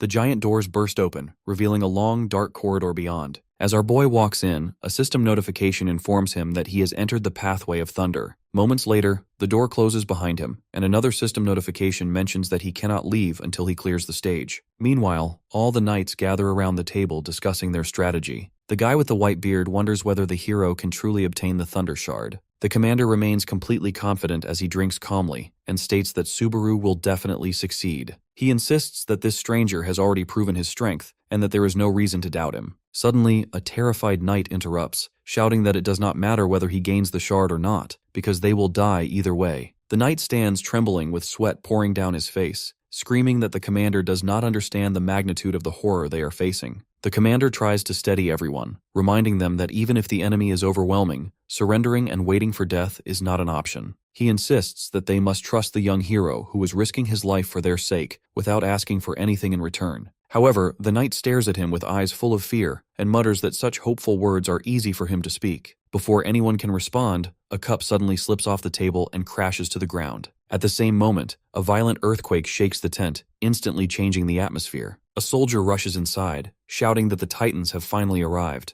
The moment those words are spoken, Peleus and the other knights fall into stunned silence. The scene shifts back to Subaru as he walks through a barren rocky cave, quietly questioning what the trial truly demands from him. The viewers observe the strange emptiness of the cave, noticing the complete absence of monsters or visible dangers. This only deepens their confusion. The hero's golden eye glows with sharp insight as he realizes something important. Thunder, he understands, moves too fast to be seen. With this realization, the situation finally makes sense. He concludes that this trial is not meant to be overcome using the 5 senses, which is why nothing can be seen. As our boy closes his eyes to focus, he begins to sense a powerful but dormant energy of thunder deep within the cave, as if it is calling to him and pulling him forward against his will. Suddenly he bends down, picks up a rock, and throws it forcefully ahead. He knows that there is invisible lightning dispersed in the air, and it will only get stronger the further he goes. The rock begins to crack and break apart as electric charges react violently to it. Subaru realizes that he has no choice but to go deeper in the cave. This means that the trial is likely a test of his endurance in which failure will likely result in his death. With that understanding, he forces himself to run deeper into the cave, pushing his body through the unseen storm. As he advances, a 100 credit donation appears, sarcastically questioning what he is even afraid of. More messages follow. One offers 1,000 credits, another warns that the thunder skill he gained could disappear. Even under such extreme pressure, our boy takes the time to thank his supporters and presses on. The scene then changes to that same wooden cabin in the forest. We see Shu relaxing on a couch watching a live stream until Reina suddenly enters the room, startling him so badly that he nearly jumps. Sensing her presence, he hurriedly hides his device. This makes her suspicious, and she asks if he is watching something inappropriate. The guy awkwardly denies it, claiming to be tired, but the girl clearly does not believe him. She sits beside him and jokingly makes strange remarks, which only makes him more flustered. While eating bread, Rena casually admits that she stopped watching the stream after he asked her to, but now she is bored. Hearing this, he gets visibly upset, and she asks if he has a problem with her sitting there. Shu starts yelling out of nowhere and shouts that she is twisting his words. In reality, he is just trying to shout over Subaru's voice in the live stream.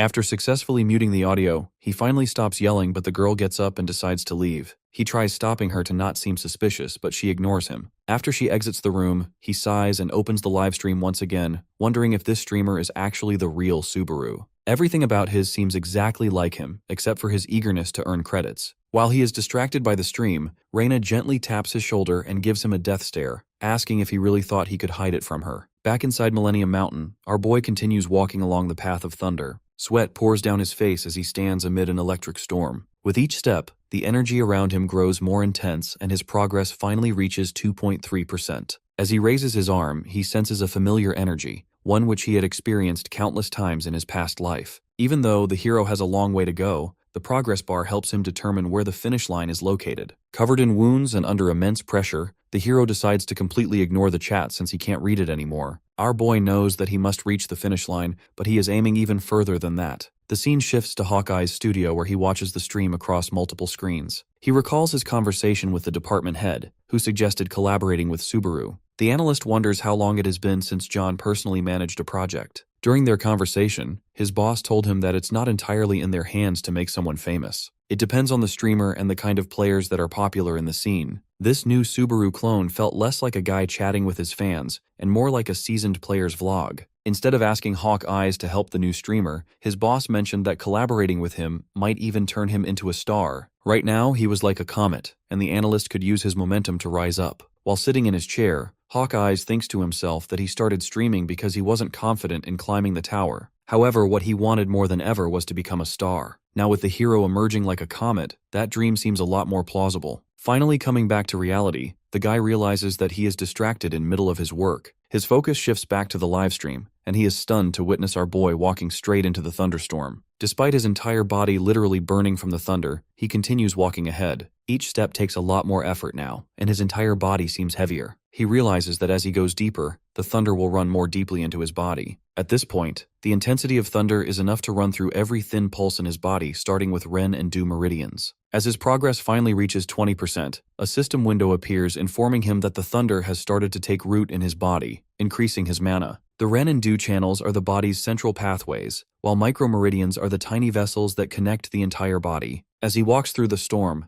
energy flows through every part of him. Opening the micromeridians means that his internal energy now reaches every corner of his body. The hero is basically using a shortcut right now, since normally, body purification is done slowly using one's own mana. Relying on external lightning may speed up the process, but it also brings unimaginable pain. Meanwhile, in Wika's dark room, she stares at her phone screen in shock, unable to look away from the livestream. She mutters in disbelief that he is trying to open his micromeridians by relying on an external force. Even though he appears to walk, she knows that the pain must be unimaginable. Most people would not even stay conscious and would faint repeatedly from the intensity. Even if one cannot sustain any real injury during these trials, the pain is still real. Biting her lip in anxiety and confusion, she wonders what is driving him to push himself to such extreme torment. The scene returns to the hero as the system indicates that progress in activating the micromeridians has passed 50%. His lightning-wrapped leg continues to move forward slowly and heavily, crushed by pain that tears at his consciousness. He begins to hallucinate and blames himself, muttering that everything that happened was his fault and that he was the one who caused everyone's deaths. This brings him back to that fateful day where he stands before his comrades and confidently declares that there is no test that cannot be cleared. The faces of all his comrades appear before him, standing behind him with confident smiles. He remembers his arrogant words, telling them not to worry, and insisting that he would win in the end. Soon the memory overlaps with painful reality. Subaru bitterly blames himself, convinced that if he had not spoken so recklessly, things would not have turned out this way. Suddenly he remembers what Itsuki told him before betraying him, and starts running forward thinking that it's all his fault. Unfortunately, his body can only take so much and he falls down.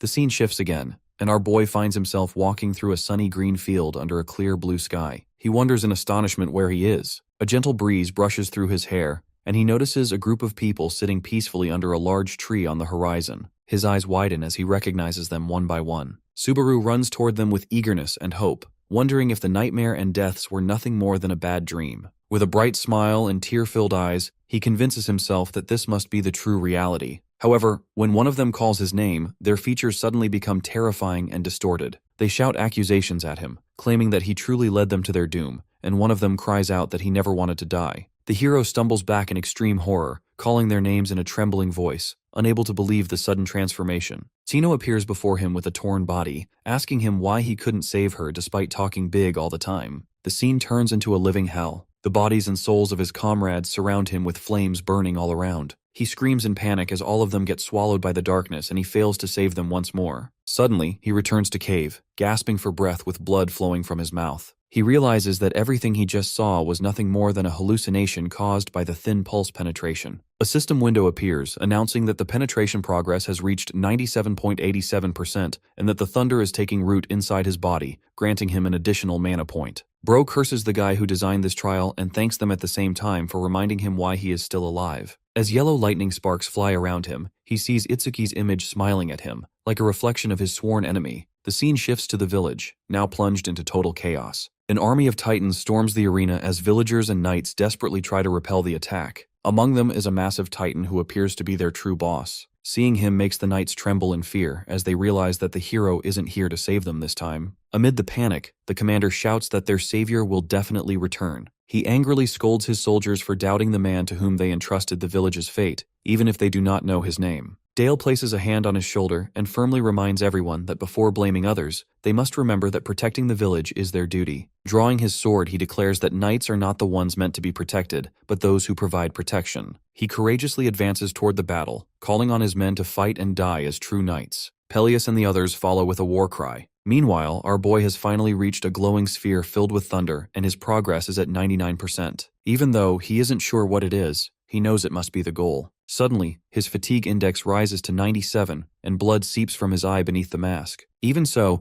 he pushes himself to take one final step. Ignoring red system warnings, he launches himself toward the target with a powerful jump. Back on the village battlefield, Dale charges into a direct clash with the giant boss. Moving with incredible speed, he slashes the monster in its leg. While the Titan is distracted, the commander shouts for him to leave the rest to him and charges forward with all his strength. Leaping high into the air, he aims his sword at the Titan's weak point and delivers successive energy-charged strikes that split the monster apart. The beast releases a final roar as its blood sprays through the air and its massive body collapses to the ground. Joy spreads among the soldiers as they cheer in victory, celebrating that they have finally defeated the monster. They surround the lifeless corpse, stomping it in anger and vengeance. On the battlefield, Peleus breathes a sigh of relief, believing that the greater danger Dale warned them about has been avoided and that they can finally relax. However, the old man denies it, saying that he was talking about another Titan. Behind them, the other soldiers continue laughing and exchanging congratulations, when all of a sudden a massive Titan foot descends from the sky and crushes them instantly. The old man stares at the Titan in shock and declares that he was the one he warned them about. Meanwhile, inside the Thunder Trial, the progress indicator reaches 99.99%. The hero stretches his hand forward through the golden storm and grabs the energy sphere tightly. He swears to make his enemy beg for forgiveness in hell. As the system announces 100% completion, Subaru stands amid an explosive aura, directing his killing intent toward Itsuki and vowing to take his head as proof. Golden lightning erupts violently, flooding the area with blinding light. Our boy stands there, gasping heavily, whispering that it is finally over. However, he soon gets another powerful shock as the system announces the completion of the penetration process. As a result, all of his attributes and skills also increase. Subaru complains that he should have received a warning before the second shock and collapses on the ground. With this, he gets another system notification informing him that he has successfully cleared the 6th stage. Meanwhile, the department head stares at the monitoring screen with intense focus. Subaru's health indicators plummet at a frightening pace, and the man mutters under his breath that the boy is pushing himself far too hard. No matter how impressive the performance is, he concludes regretfully, this kid is not suited to be a streamer. At the same time, he gets a call from Hawk Eyes, who appears a bit too excited by what just happened. The manager tells him to calm down and explain in easier terms. Hearing this, the analyst confidently announces that the hero is going to be a big star, both as a player and as a streamer. John mentions that the original Subaru was never a streamer but a player. However, Hawk Eyes insists that it is exactly what the viewers want,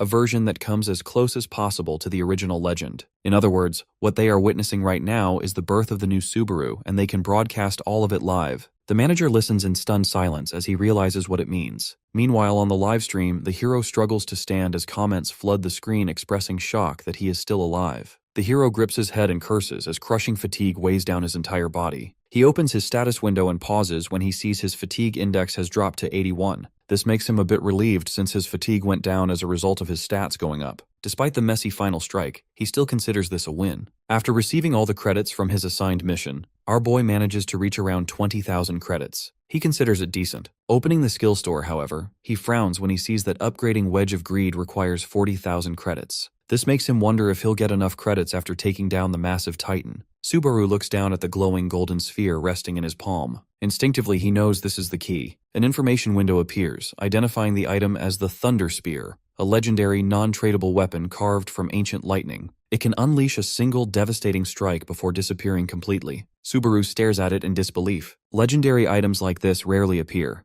especially on lower floors. He also notices that it does not resemble a spear at all. Opening his inventory, he reminds himself that high-rank items often change shape depending on conditions. Meanwhile, viewers speculate wildly in the comments about how he knows so much. After finally making his decision, our boy walks toward the cave exit and calmly announces that it is time to bring that thing down. Outside, the commander stares up at the sky in horror as the Titan looms over them. The pressure is suffocating, so intense that even Dale groans. As the Titan raises its head, a system window appears, revealing its name as Titan King Grog. The fear causes one of the knights to break. Laughing hysterically, he runs straight towards the Titan, mocking the ignorance of his comrades, screaming that they have no idea what they are facing. Dropping to his knees, he presses his head into the dirt, begging the Titan for mercy and calling it a god. However, the Titan considers this insult and prepares to crush him to death. Suddenly, the old man grabs him from behind and shouts at him to snap out of it. He yells for everyone to run as far as they can. However, it's a bit too late for him as the two of them get stomped by the Titan before they can even move. Witnessing this, the commander loses all hope since their escape route has been blocked by Titans, and he can't fight the boss head-on.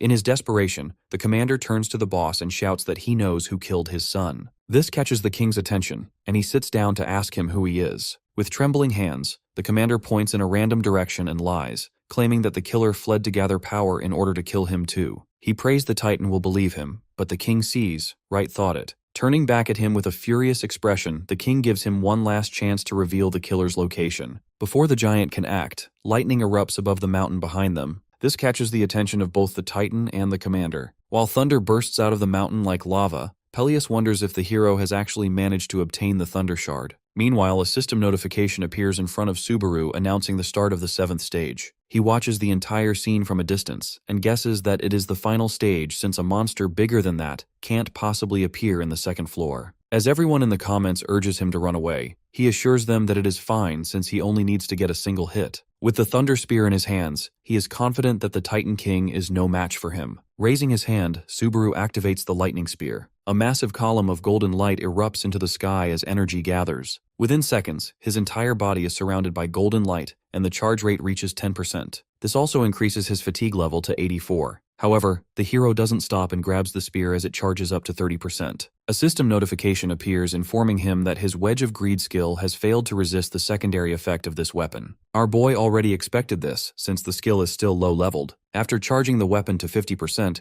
his fatigue almost reaches 90. Still, Subaru knows that he has to push through the pain and reach 100%. His stream chat starts joking that he might have a fetish for pain. With such a huge amount of thunder gathering around him, the Titan King finally takes notice and realizes that he is the one who killed his son. As he starts walking in the hero's direction, the commander shouts at him to stop, but it's no use. Soon his focus shifts to the other Titans who have also started moving and killing villagers on their way. Meanwhile, the Titan King stares at the mountain from a distance, reflecting that his son must have suffered a painful death. All of a sudden, he starts running like Usain Bolt and screams that he will return all that pain to the hero. The Titan King continues to crush everything in its path, tearing through trees and rocks as it charges straight toward our boy. From above, the hero watches him rapidly closing the distance. At the same time, the Lightning Spear's preparation rate rises to 88.5%. Subaru quickly evaluates the situation and realizes that his chances of success are barely 50% since it will either hit or miss. Whatever happens, he needs to keep his eyes on target. At that instant, his memory overlaps with the image of a former comrade who once gave him the same advice with absolute seriousness.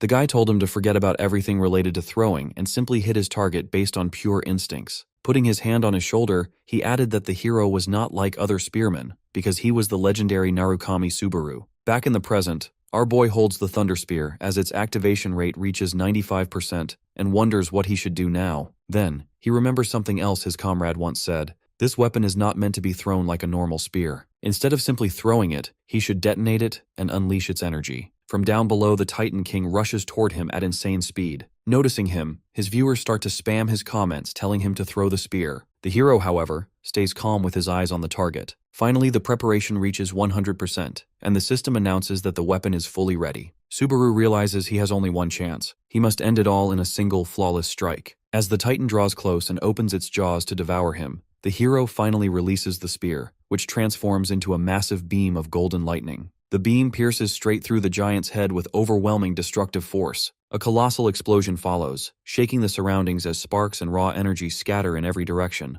In its final moments, the Titan's eyes widen in shock, and it mutters its son's name. As dust and smoke fill the air, Our boy walks out unharmed. Viewers are left stunned, barely able to believe that he actually landed the hit. System messages appear, declaring the defeat of the Titan King and confirming the successful completion of the 7th stage. This levels him up and increases a bunch of his stats. He also acquires the Thunder's Heart and receives 5,000 achievement points. Our boy looks at the glowing golden jewel in his hand and wonders if this is truly the Thunder Heart. Suddenly, sharp pain grips his body, squeezing him tightly as his vision blurs. In the next instant, he finds himself in a strange place beneath a purple sky, standing on a reflective water surface that mirrors his image. Confused, he wonders where he is. Behind him, he senses the presence of a massive and mysterious entity looming on the horizon. He tries to move or speak, only to realize in horror that he is completely paralyzed and unable to make a sound. Multiple strange system windows appear around him, repeatedly displaying a disturbing message stating that an unknown entity is staring at him. Sweat pours down his face as he tries to understand what is happening and whether the entity is trying to tell him something. Suddenly, the strange scene fades, and Subaru returns to reality. A system message announces the start of the main scenario, Thunder, and indicates that the Thunder Heart can be used to search for clues in the village. Meanwhile, viewers wonder why he is sitting completely motionless. When the hero finally comes back to his senses, he realizes that what he saw was not a cutscene. Standing up, he apologizes to his audience for passing out once more, while they mock him for how often this seems to happen. Afterwards, he claims his rewards, putting him at 40,000 credits, and decides to end the stream because he is too tired.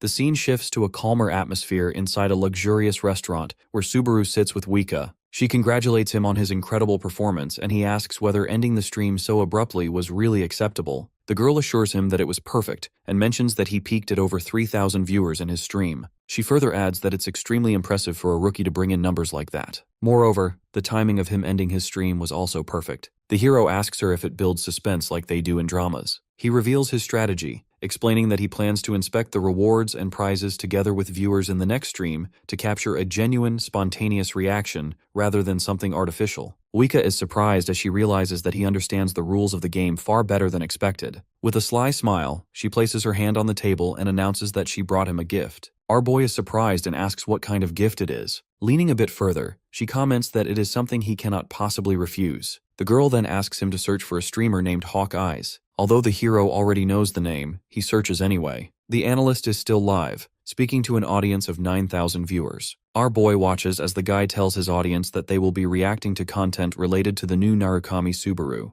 The analyst begins breaking down his trial step by step in detail. As evening falls, our boy continues watching the analysis stream. Hawkeyes mentions that the streamer endured immense pain during the trial, meaning he took on an additional hidden trial alongside the exam itself. Wika, still waiting nearby, turns red with embarrassment. As the analyst's stream comes to an end, he concludes everything with a single statement that shocks everyone. He declares that the new Subaru is, in fact, Narukami Subaru himself, and that no further explanation is needed. The hero is slightly stunned and wonders whether his manager thinks the same. Suddenly, she nervously asks why he started streaming in the first place. She feels it must be for something bigger than just money. However, the hero shocks her by stating plainly that money is the only reason. Feeling embarrassed by the anticlimactic answer, she apologizes for her strange question and quickly changes the subject back to the gift she brought. She pulls out some documents and explains that Hawk Eyes is also affiliated with Azure Sky. He has been under contract with them for 6 years and is a trusted streamer known for his analysis-style content and solid fanbase.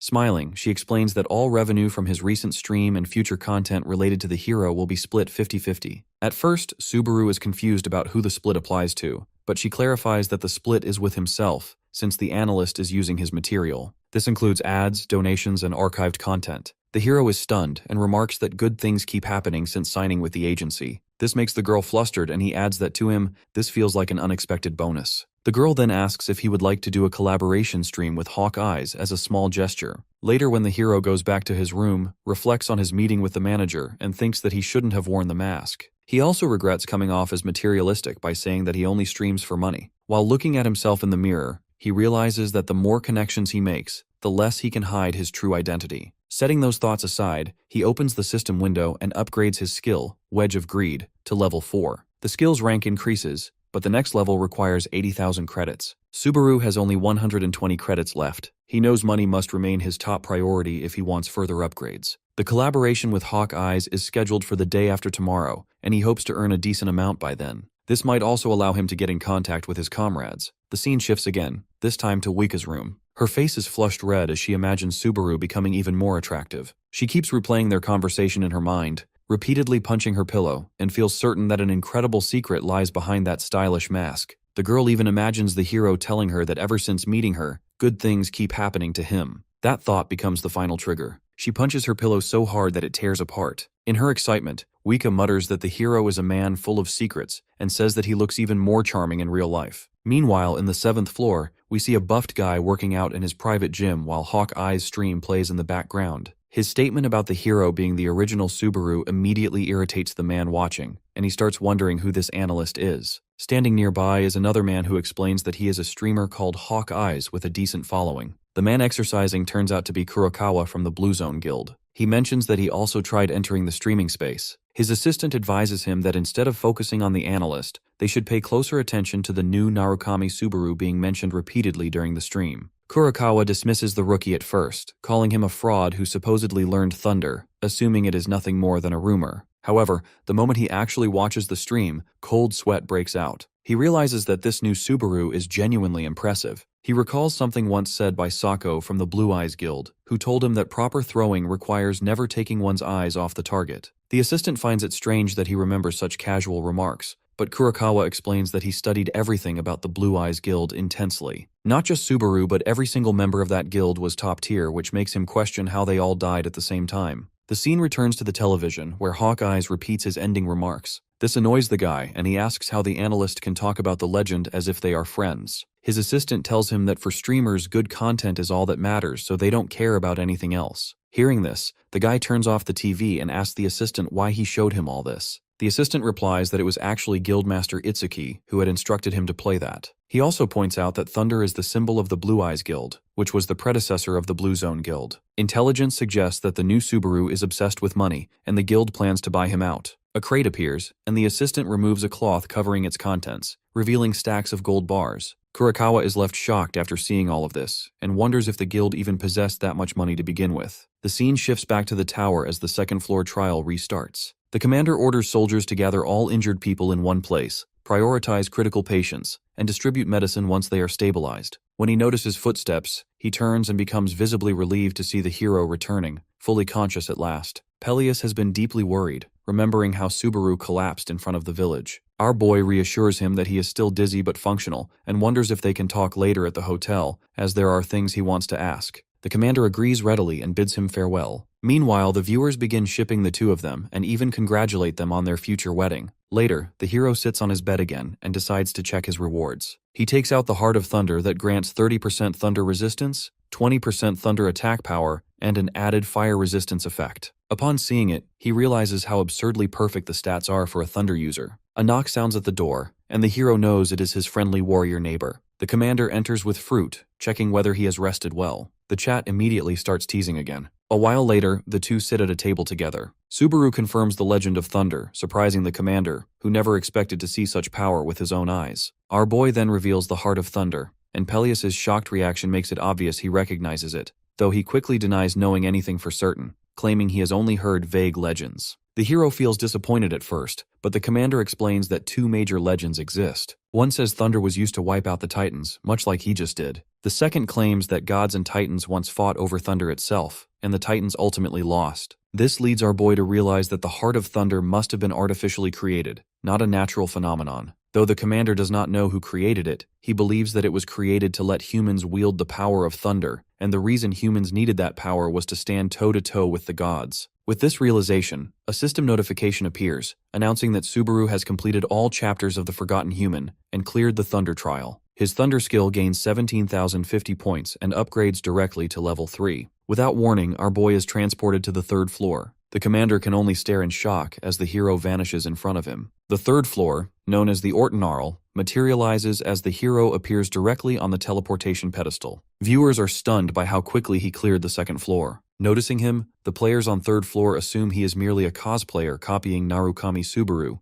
wondering when the trend will die out. At the same time, one of his viewers gifts him 1,000 credits to celebrate his arrival on floor 3 and questions how he feels. Reading the message triggers a trance-like state in the hero. Memories surface from his past when he first met Reina, who was blushing nervously after being separated from her party. She asked him if he saw someone about as tall as him. After thinking for a bit, the hero told her that he had seen someone like that, pointed forward saying that he went that way. The girl got excited hearing this and started running. As he watched her leave, she stopped in the middle of the road, not knowing which way was to go further. Seeing this, the hero walked up to her and offered to help her find her party since he didn't have anything else to do anyway. The girl thanked him sincerely and introduced herself as Kyoka Reina. The hero looked back with a smile and told her that he was Narukumi Subaru. Thinking back at all of this now, he wonders if all of his comrades would still be alive today if he simply pointed the way for her and left. While he stands there, the same viewer donates once more and urges him to share his feelings. Subaru looks up at the sky and reveals that he feels like he lost something important. Hearing this, one of the viewers jokes that he is talking about losing the commander. With this, the hero puts down his phone and reveals that he will be collaborating with Hawkeyes for his next stream. His viewers aren't happy to hear that he is ending the stream, but it can't be helped. The scene shifts to a luxurious hotel on the 3rd floor, where the hero waits. He hears the familiar voice of the department head apologizing for the delay and explaining that Wika is on her way since it takes more time to move up different floors. The department head introduces himself as John Tail from Azure Sky Entertainment. Seeing him, our boy asks if he is the nagging boss. This catches the man off guard and he asks what he means. The hero quickly decides to move on and says that he has heard a lot about him from the manager. After sitting down, the department head mentions that he usually doesn't meet streamers in person, but the manager only ever praised 2 players in her life, so he got curious. As the hero looks at him in confusion, John reveals that the first person is obviously Narukumi Subaru, so it shocked him when he found out that she took interest in someone using that same name. As our boy nervously laughs, the guy gets serious and asks if he is interested in the Blue Eyes Guild. The hero flinches after hearing this name, and the department head mentions that he had something related to the guild that he wanted to share. Taking out a phone from his pocket, he shows Subaru the grand prize for winning the tournament that takes place 5 days from now. Seeing the price somehow makes our boy furious, and he almost unleashes his thunder ability. Meanwhile, Reina stares at her screen as Subaru's livestream ends. She sighs and decides to head over to Shu, wondering if he has finished the job. After walking for a bit, she finally finds him and asks if he is done. The guy turns back and reveals that he was done a while ago. When she asks why he is still here, he mentions that he is thinking. We then see a bunch of players frozen in front of him as wonders if he should kill them or let them go. Reina tells him that he needs to kill them since they already know who sent them. Still, Shu isn't entirely sure why Itsuki would send small fries after them, so he was thinking. Seeing him conflicted, the girl uses her ability to summon hundreds of knives from the ground and aims them at the frozen soldiers. The guy shouts at her to stop, but it's too late as the knives destroy every last soldier in front of them. She looks at him and explains that they couldn't let anyone leave as they would reveal their location. Realizing that she is right, he apologizes and takes out his phone to show her something. When she looks at her screen, she can't believe her own eyes. It makes her shake in anger since the picture she is seeing is of Toshia's shoes. Apparently, they are being presented as a prize for winning the tournament. The white-haired guy thinks it's a bait to lure them out since Itsuki might have figured out that they were still alive. Still, he knows they can't ignore something like this and declares that they need to get it back. Reina realizes what he is trying to say and agrees to be the one to carry out this mission since she is good at hiding. Before she leaves, he grabs her arm and tells her not to charge in blindly. He suggests stealing the item once it's being handed out to the winner since it's the perfect opportunity. Meanwhile, back at the hotel, the department head proudly shows the item to our boy, explaining that it was listed as the prize by Blue Zone. When he asks Subaru if he is interested, he agrees instantly. Underneath his mask, he is almost burning from anger. The department head is surprised that he convinced him this easily, and mentions that the whole thing wouldn't have worked without him. Turns out, they are trying to create a storyline in this tournament around his Subaru character, as he will go around trying to collect the relics of his past comrades. This almost causes our boy to lose his composure and he starts shaking. Noticing this, the department head asks if anything is wrong, but the hero simply agrees with his plan and gets up to leave. As he walks out, the guy tells him that they'll cheer for him behind the screen. However, Subaru is burning inside, thinking to himself that he will never give that item back to them even if it means fighting till death. Back in his own room, our boy lies down and begins thinking about the structure of the upcoming tournament. He hopes it will involve individual matches, as those would allow him to move more efficiently, but he knows he cannot afford to be picky. What matters above all else is securing the relic as quickly as possible. His thoughts are interrupted by a knock at the door. Wika has come to see him. As he gets up, he briefly wonders whether he should put his mask back on, ultimately deciding to wear it. When he opens the door, she is visibly startled to see that the hero is masked even in his own room, briefly wondering if he ever removes it at all. Our boy casually invites her inside, completely unfazed. The girl, on the other hand, blushes furiously, unsure whether he truly expects her to enter. To the hero, the situation feels entirely normal. He even suggests that they could talk in the hallway if she prefers. Flustered by her own awkwardness, Wika quickly steps inside. Once in the room, she sits nervously on a stool, noticing how simple his room is. At the same time, she notices him staring at her. From the hero's perspective, he is trying to analyze her mana. The depth and quality of it make him realize that she is far from an ordinary manager.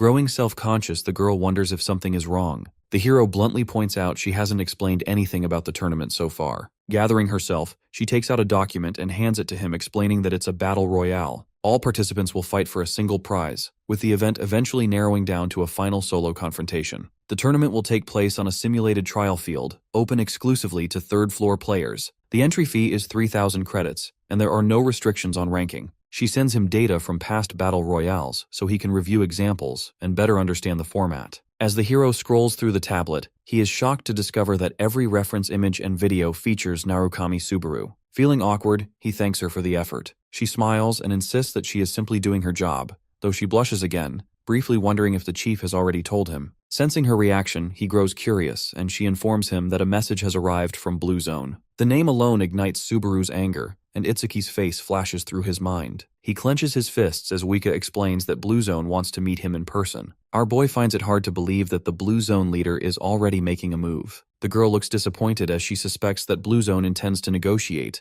likely offering better pay, benefits, and conditions. However, the hero simply tells her to ignore them, which brings her smile back. Subaru clarifies that he has no intention of joining Blue Zone or any adventurer guild at all. Overcome with relief, she leaps up and celebrates. Before leaving, she advises him to rest well and recover before the collaboration begins. The hero watches her celebration in confusion, unable to understand why a regular employee would be so emotionally invested. Still, he knows instinctively that Wika is anything but ordinary. The scene then shifts to a massive stadium, where John stands with Hawkeyes. The chief reads his screen and realizes that today's project will be a talent comparison test between the original Narukami Subaru and the new one. The analyst asks him if he likes his idea, and the chief praises him for being too straightforward, as it can lead to backlash if it fails. Hawkeyes remains unfazed, insisting that honesty and results are the only way to earn viewers' trust. He is still confident since he has never lost a battle yet. John laughs and reminds him not to get ahead of himself, as everything depends on Subaru. Wika soon arrives with the hero, waving enthusiastically. The analyst looks at him, realizing that this collaboration is his long-awaited chance to shine,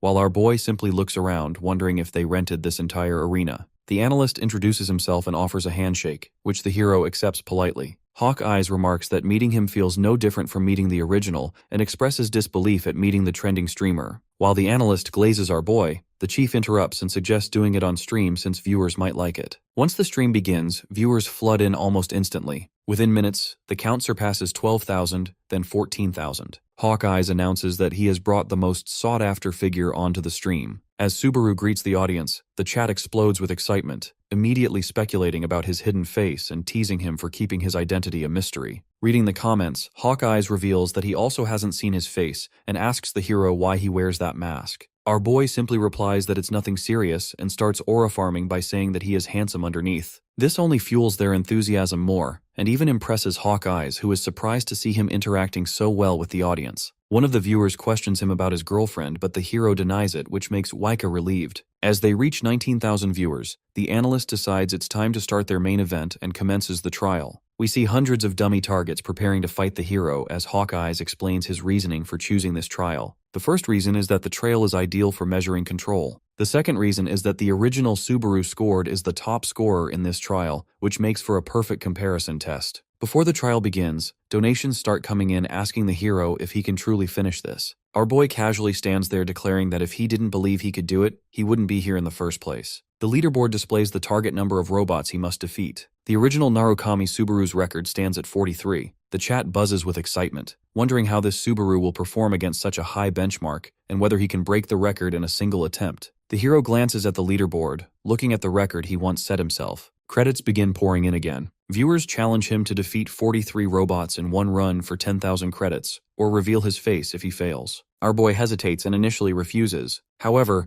as more viewers contribute credits and the total gets a bit too high, he changes his mind. Meanwhile, some viewers complain that a 50-50 revenue split is unfair since Hawkeyes is not taking any risks. Realizing they are right, the guy decides to give Subaru all the credits earned from this challenge. With this, the event officially starts. He activates a stopwatch and a 3-minute timer begins. The robots surge forward as our boy stands calmly in place. He activates his thunder skill and black lightning engulfs his entire body. As the robots jump toward him, he rebounds off one of them, grabs it mid-air, sends a violent electric impulse through its core, destroying it with a single strike. The chat erupts in shock. They cannot believe a high-grade robot fell in one hit since he didn't even use his demonic blade. Even Hawkeye is impressed since this is his first time seeing the thunder ability in person. Subaru then draws his demon blade and begins targeting multiple robots at once. He hacks and slashes with terrifying efficiency, combining his thunder skill with the expertise of his past life. With 2 minutes and 40 seconds remaining, several robots are already destroyed. At this pace, he might even reach a total score of 70. However, the viewers add that it's going to get harder from here on. With 2 minutes remaining, he enters another killing spree, slicing through enemies without hesitation, as if cutting through butter. Viewers witness a recreation of the original Narukami Subaru's iconic aerial combat scenes. It feels less like a trial and more like a performance, with our boy controlling the battlefield like a ringmaster. Still airborne, he charges his demonic sword while the robots prepare their third wave. The timer keeps running as he drives his blade into the ground, releasing black lightning that chains through multiple enemies at once. With 1 minute and 20 seconds left, our boy manages to get 26 kills. The chat is completely divided. Some believe he will only reach second place, while others think he might actually surpass the original record. Wika watches in pure fangirl awe, and Hawkeyes can hardly believe what he is seeing. He notices something unusual but chooses not to interrupt Subaru mid-challenge. With only 13 seconds left, the kill count reaches 41. The hero shows no signs of exhaustion as the robots grow increasingly lethal, clearly attempting to kill him this time. With 5 seconds remaining, 42 robots fall. Our boy knows he needs just one more. Spotting a dual-sword robot, he targets it instantly and destroys it with a single strike before time runs out. The kill count stops at 43, and with this, the system announces the end of the trial. The record updates, placing both Subarus tied for first place. Over 38,000 viewers witnessed the moment live. The chat floods with mixed reactions of excitement, disappointment, and disbelief. The analyst rushes toward him, stunned that the hero has tied with the original Narukami Subaru. Nervously, he asks the chat for their thoughts, and viewers celebrate by sending even more credits. Some even question if this is truly a collaboration, or if Subaru is carrying everything alone. Suddenly, someone named Reinhardt sends him 10,000 credits. The analyst freezes in shock, and the chat begins wondering if this is the legendary one-slash-swordsman. The guy continues sending credits and even admits to be inspired by this new Subaru. Our boy, however, feels a bit uneasy, wondering if he has found out about what he did to his son. Suddenly, the one-slash-swordsman sends another donation asking the hero if he would collaborate with him. When Subaru looks toward his manager and John, both signal that he should accept no matter what. Instead, he unexpectedly rejects the offer, telling him that he needs to focus on the trials for now. The decision nearly gives Hawkeyes a heart attack. Wika and John are equally shocked, while the chat spams question marks in confusion. The other two are also equally stunned. Our boy simply apologizes and mentions that he is a bit tired to continue, so they should wrap it up fast. Without waiting for an answer, he prepares to leave. As he passes by the chief, he asks him why he refused the offer since it's extremely rare to get collaboration with rankers. The hero simply replies that if being a ranker is such a big deal, then he will become one himself. These leaves the two of them speechless. At the same time, Hawkeyes walks over praising our boy for his incredible performance. He tells him that he will receive his cut once the revenue comes in. However, there is something on his mind. Looking at the hero, he asks if he is hurt or anything since he seemed a bit different while he was fighting earlier. Subaru realizes that the guy is sharp since he tried hiding it well. He decides to come clean and explains that losing or whining to the real Subaru would have given him no benefit. All of this hype is around the question that whether he can beat the real Subaru. If he won, he might have attained temporary boost, but it would kill the hype. Similarly, if he lost, people would call him a fake. Tying the score was his only option since it allowed him to keep the hype alive. Hearing all this, the analyst asks him if he could have won if he wanted to. Our boy stays true to his earlier words and tells him that it all depends on what they think. The scene changes to a red-lit office where Reinhardt, the infamous one-slash-swordsman, explodes in rage. With sheer physical strength, he smashes a heavy table in half, revealing his fury over Narukami Subaru's recent actions. Ranked 121 and serving as the guild master of the prestigious Golden Lion Guild, Reinhardt is unaccustomed to defiance, especially from a rookie streamer. Hearing all this voice, his assistant comes in and asks if there is something wrong. The guy mentions that it's the hero and explains that he turned down his offer. He had intended to use the collaboration to humiliate him publicly and silence rumors that he was surpassing the original. The wasted credits mean nothing to him. What truly enrages him is the insult to his pride. Hearing all this, the assistant picks up his phone from the ground. Reinhardt then asks him about the matter he assigned to him earlier. The guy starts scratching his head and explains that they are still searching for his son. When the assistant cautiously suggests that it is not unusual for someone Isaac's age to disappear briefly, Reinhardt snaps. Using psychic power, he lifts the guy by the neck, choking him midair and accusing him of mockery. Unable to even apologize, the assistant nearly suffocates before the guildmaster throws him aside, slamming him into a wall and causing severe injuries. As he looms over him, he coldly questions when servants began choosing which orders to obey. Terrified, the guy begs him for forgiveness and promises to resume the search at once. The scene then shifts to Wika, who gets a call from her boss, John, whose contact name in her tablet is tellingly saved as Nagging Boss. Clearly unenthusiastic, she gives him minimal responses. The guy complains about her attitude and wishes she would talk to him the way she talks to Subaru. Ignoring all this, she asks if he called her about Reinhardt's collaboration proposal. Her boss confirms it and mentions that the hero cannot afford to refuse such an opportunity. He asks Wika, as Subaru's manager, to convince him to reconsider. However, she refuses, explaining that the hero prioritizes climbing the tower over collaborations, and for a player, that mindset is valid. This makes her boss mad and he starts arguing with her, but she quickly cuts the call. Although she refuses to admit it, she knows Reinhardt's offer is a massive opportunity, so she decides to give it one last try. As the girl knocks on Subaru's room, she is surprised to see him opening the door almost immediately. Once again, she wonders why he always wears a mask. Our boy explains that it makes him feel more comfortable for now, and asks if she is also curious about his face. This makes her nervous, and she starts explaining that it makes him feel closer to the actual Subaru. Hearing this, the hero asks her why everyone is so obsessed with Narukumi Subaru. Without wasting a second, she starts listing down all the reasons and explains that despite having poor stats and origins, he became the strongest, and his existence alone gave them hope. She recalls the early days in the tower with monsters everywhere. No food, no money, and no stability. The only way to survive was to climb. Credits earned from climbing allowed people to eventually settle down, making the tower feel like a world they could claim. Back then, the strongest players gave others hope that the tower could be conquered, and among them, standing at the very top, was Narukami Subaru, the first to prove that it was possible. When the hero asks if she also thinks the same, the girl simply smirks and teases him, saying that it's a secret just like his mask. He then invites her inside to talk, but the girl is too flustered, so she simply says goodbye and leaves. In her mind, she doesn't think it would be right to ask him about that collaboration after what she told him. As she leaves, our boy looks at her and reflects on her words about hope. Later, he turns on his stream again, and his viewers start donating almost immediately. The hero guesses that it's probably due to his recent collab and prepares to start the third trial. In this trial, he has to choose between two given factions, and his trial will play out depending on this choice. Most people choose the first option, but our boy goes with the second for an unknown reason. This takes him to the Conrad Kingdom mercenary rest area. As soon as he enters, some jackass decides to mess with him and intentionally bumps into him. Unfortunately for him, the hero barely feels a thing and keeps walking. This does not sit well with the guy, so he calls out to him trying to start a fight. He suddenly grabs him by the collar, confidently announcing that he is a B-rank player. The crowd notices their tense exchange and start cheering for him to hit the newbie. Meanwhile, our boy decides to use him as a test subject for his thunder ability. Before the guy can react, he kicks him in the face using his knee, causing him to fly back. The others are stunned and wonder if the E-rank just kicked a B-rank player. This makes them mad, so they decide to gang up on our boy. As expected, all of them get dropped instantly. As the hero stands there alone, another older guy comes up to him, impressed by his skills. He offers to shake his hand and introduces himself as an A-rank examiner named Raymond. The guy asks him if he has cleared any jobs, but the hero responds that he is an E-rank, so he can only take on limited jobs. This makes his chat suspicious, and they wonder if he caused this scene just so he could speedrun all the jobs. Turns out that in order to clear this floor, players have to take on jobs and obtain a total of 10,000 achievement points. However, for E-rank mercenaries, a single job only provides 50 achievement points at best. This is too slow for our boy, who doesn't have a second to waste. Hearing all this, the examiner asks him if he is an otherworlder, which is basically another word for player. Still, he refuses to give him special treatment, saying that he has to follow the rules. When our boy insists,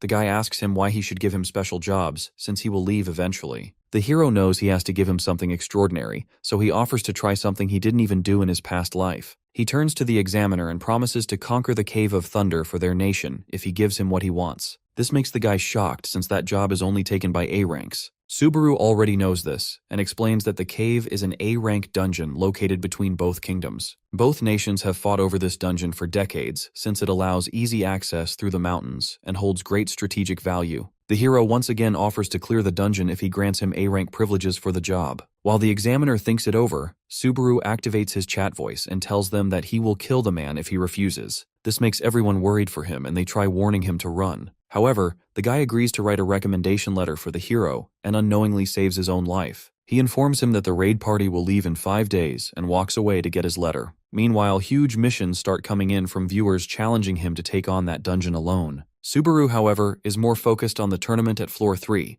and wonders if the Blue Zone Guild planned the schedule with this raid in mind. Soon the examiner comes back expressing his doubt that no one can clear it. He reveals that he also went into that cave when he was younger and lost half of his party. Despite all this, our boy is confident since he isn't planning on going with a party. This comes off as another shock to the guy, as the dungeon is meant to be cleared in a party of 20 people. Even though the Kingdom of Conrad doesn't have enough manpower to support him in the raid, the examiner guessed the hero had a party of his own. Our boy straight up dismisses it, saying that he doesn't have a party, at least for now. The scene then shifts to a mountain where we see Reina watching his stream. She gets upset when he finally decides to end the stream since she was planning to kill time until she reached floor 3. This makes her laugh as she realizes that the guy really acts like the real Subaru. He also did what he wanted without caring about what other people said. While putting her phone away, she thinks about the tournament and realizes that this streamer will also be participating in it. This makes her excited since it'll give her the opportunity to talk to him in person. However, she hopes he doesn't win. We move back to 3rd floor, where our boy walks around the streets with Wika. She also mentions how he acted almost the same as the original Subaru in today's stream.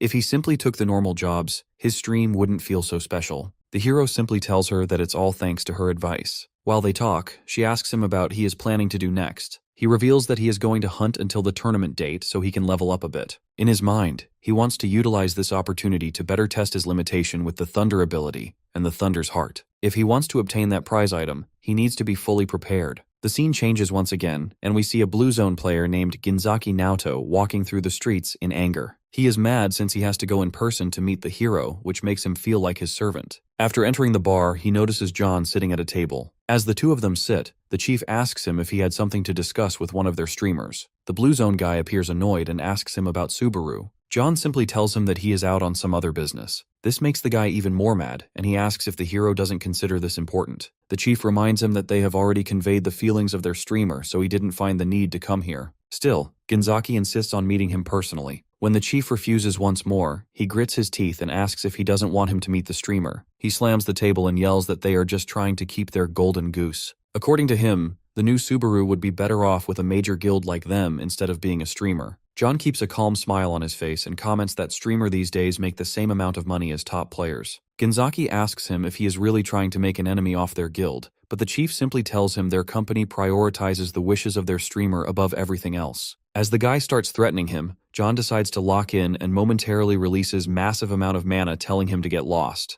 The Blue Zone player almost freezes in fear and gets up, asking if he is really talking to him in that tone. Instead of answering, the chief simply points him to the door. The guy continues threatening him while he walks away, and the chief jokingly calls him scary. 3 days later, we move to a floor 3 dungeon called Sky Serpent's Nest. Subaru stands before a massive, vicious serpent with blood-stained fangs and glowing crimson eyes. Without hesitation, our boy draws his demonic sword, channels thunder into it, and unleashes a powerful slash across the serpent's face. The beast hisses in pain, but before it can properly counterattack, the hero strikes again, inflicting even greater damage. Staring at the serpent, he comments that it's enough for the test run. In the next instant, he leaps forward to finish things up. As the serpent opens its mouth, the hero channels thunder once more and collides with the beast, flooding the dungeon with blinding lightning. When the light fades, a system notification announces that the Sky Serpent boss has been defeated. Subaru levels up, gaining 1 point each in strength, stamina, and concentration. The scene shifts to him sitting atop the serpent's lifeless body, staring at a glowing crimson fang in his hands. He wonders if it could sell for 10,000 credits, recalling that it was worth that much even 20 years ago. Setting it aside, he opens his status window and sees that he is now level 35, with strength, stamina, and mana at 36, speed at 33, and concentration at 30. He is stunned to realize he has gained 9 levels in just 3 days. Remembering that his comrade is waiting, he decides to wrap up. The scene shifts once more to Wika, who excitedly waves at the hero. Noticing her expression, he asks if something good happened today. She glows up even more, asking him if he has seen it. Our boy stares back in confusion, trying to figure out what she is talking about. He finally realizes that she is talking about the collab video and apologizes, explaining that he is too busy grinding to watch it. The girl repeats that it's fine since it's exactly how the real Subaru acted. She then reaches into her purse and hands him the revenue statement from his collab streams. Our boy is shocked to see that he made almost 50,000 credits. Wika reveals that there was another reason she came to see him today. Now genuinely interested, he listens as she explains that she knows someone named Kiyoharu,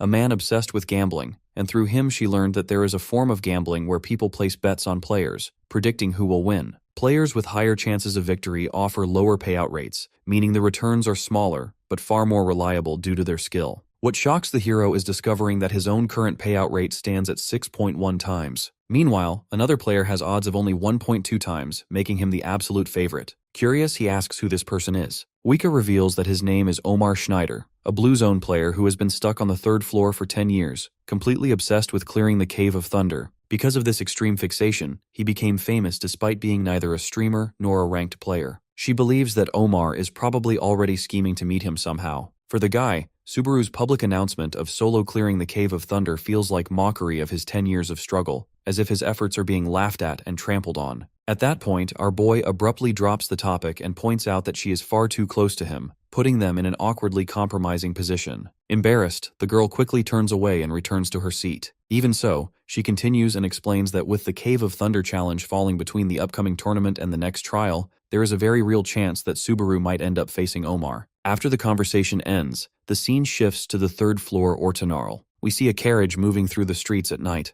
Inside the carriage are several men discussing our boy. They try to assure their captain that the hero has no idea what the Cave of Thunder truly is, and that his words should not be taken seriously. Captain Omar remains silent, repeatedly flipping a gold coin in his hand. He indicates that such talk does not bother him, as Subaru is known for bragging. In his mind, the streamer won't be relevant for long, but he can still wield thunder, which is why they can't ignore him. As his subordinates begin openly criticizing the hero, he immediately stops them, making it clear that this is not the time for envy or jealousy. One bold subordinate hesitantly asks what they should do instead, wondering whether they should show respect. Omar tightens his grip on the coin and calmly states that if necessary, he is fully prepared to show Subaru respect without hesitation. The subordinates are stunned as they realize that the pride of their captain has been completely shattered, and that makes him extremely dangerous. They recall how casually Subaru spoke on stream and wonder how he plans to take responsibility for his words in front of a monster like Omar. The scene shifts again, and we see the hero in his room studying every detail about Omar. He reads that the guy only started standing out 5 years ago, around the same time he entered Blue Zone.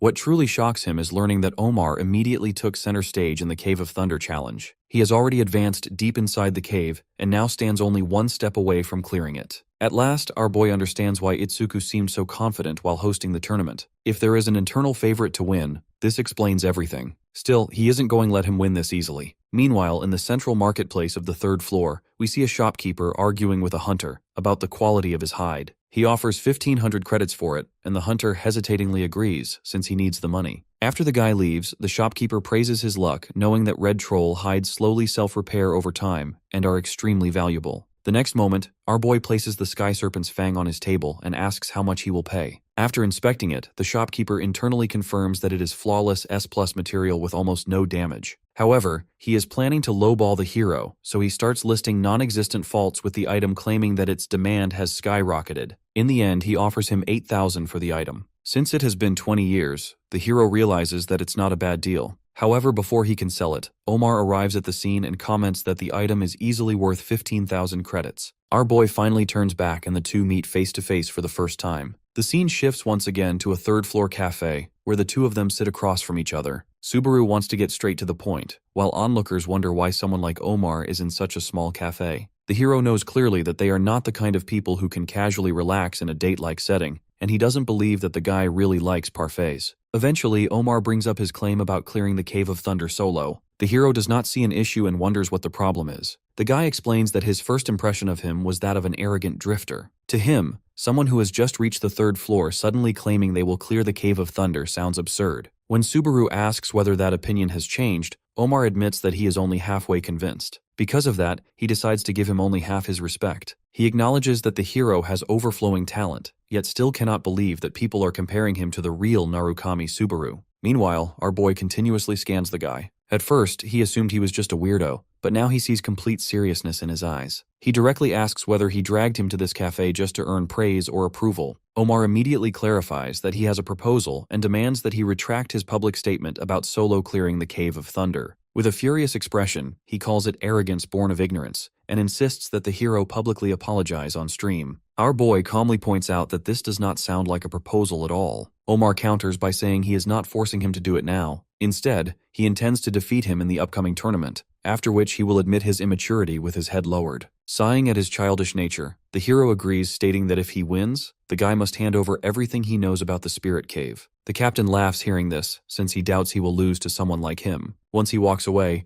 our boy stands thinking to himself that his opponent didn't waste the last 10 years for nothing. The scene shifts to the Azure Sky Entertainment building. Wika's colleague watches the stream while checking notifications, aware that over 10,000 people are expected to attend the tournament due to the relic prize. He believes that if the tournament had taken place when he was on the 3rd floor, he would have joined without hesitation. While reviewing the contenders to gamble on, he comments that the hero is high risk while his opponent seems like the obvious choice. However, since he is a pro, he will choose his trust instead of probability. Just when he is about to bet on Omar, he gets a call from Wika and presses answer. This almost gives him a heart attack and throws the phone, asking if she is spying on him. Confused by his reaction, she asks if he was gambling. He panics, assuming that he is about to get scolded, but to his shock, the girl reveals that she herself plans to place a bet on Narukami Subaru. This makes him even more shocked, and he shouts, asking if she does not understand how valuable credits are. She calmly asks whether he is suggesting that Subaru will lose. He explains that he is not underestimating him, but that he always analyzes fighting styles, strengths, and payout rates before betting. He insists that Omar does not belong on the 3rd floor and is far stronger than he appears. Some even say he has accomplished more than the original Subaru ever did on the 3rd floor. After he is done yapping, she asks whether he is willing to bet against her, staking his entire month's paycheck. He immediately agrees. Suddenly, Wika senses a serious aura from a cloaked individual passing nearby. She turns around and abruptly ends the call, leaving her colleague confused about what just happened. The scene shifts back to the busy market, where Omar walks with his subordinate. When asked about Subaru, he replies that the boy is no amateur and knows how to handle himself. The subordinate asks him if he has a chance of losing, but this only makes him furious. Regaining his composure, he declares that there is no way for him to lose. Meanwhile, someone observes him from a rooftop.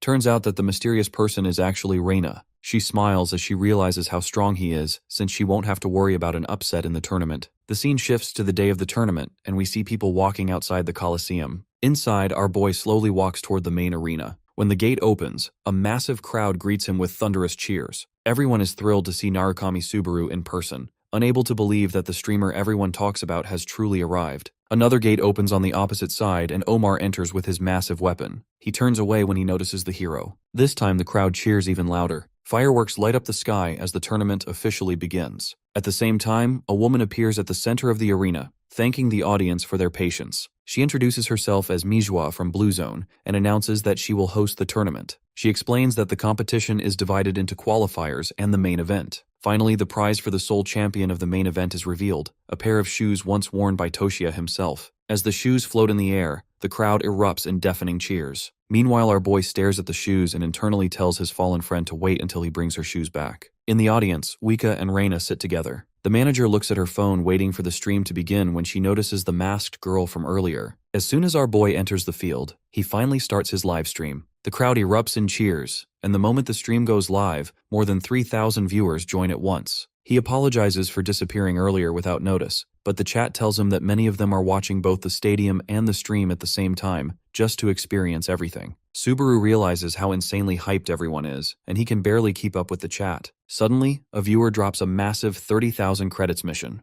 The hero acts as if he has already won and thanks the guy for his credits. Meanwhile, the host finally announces the start of the tournament. Fireworks burst across the sky as she slowly opens a glowing green portal. The entire scene begins to shift as the battlefield undergoes massive terraforming. The audience feels both amazed and terrified, recognizing this as a next-level ability expected from the Blue Zone. Even Subaru understands that magic of this scale does not come overnight and requires an absurd amount of practice. The arena is completely transformed, and a notification appears before the hero, informing him that he has officially entered the preliminaries. The view pulls back, revealing the stadium enclosed inside a massive green sphere. The environment now resembles a dense forest. In the preliminary round, anyone who dies is eliminated. Every participant except oneself is an enemy. The round will only end once the number of survivors is reduced to exactly 1,000. Subaru is shocked when he sees that there are over 10,000 participants. Since this is a solo match, our boy guesses that he won't get targeted early, which means that he can save his strength for the final round. Just then, someone from his audience posts a mission for 100 credits per kill. Moments later, other missions also start coming in, with one viewer even offering 10,000 credits if he eliminates Omar. Suddenly, our boy senses someone behind him. An assassin-type adventurer is less than an inch away, but Subaru dodges flawlessly. The attacker knows that targeting him early is brutal, yet still decides to gamble on his luck. Unfortunately for him, the hero is already ready with his demonic sword, especially with credits practically flying around him. As time passes, the number of survivors drops to around 8,500. Elsewhere, Omar moves forward like a lone war hero. He doesn't really care about weak players since his only target is our boy. An ambush suddenly comes his way, but he dodges at the last moment. Looking forward, he notices an archer hiding in the bushes, mistakenly believing his shot was close enough. More players emerge from hiding,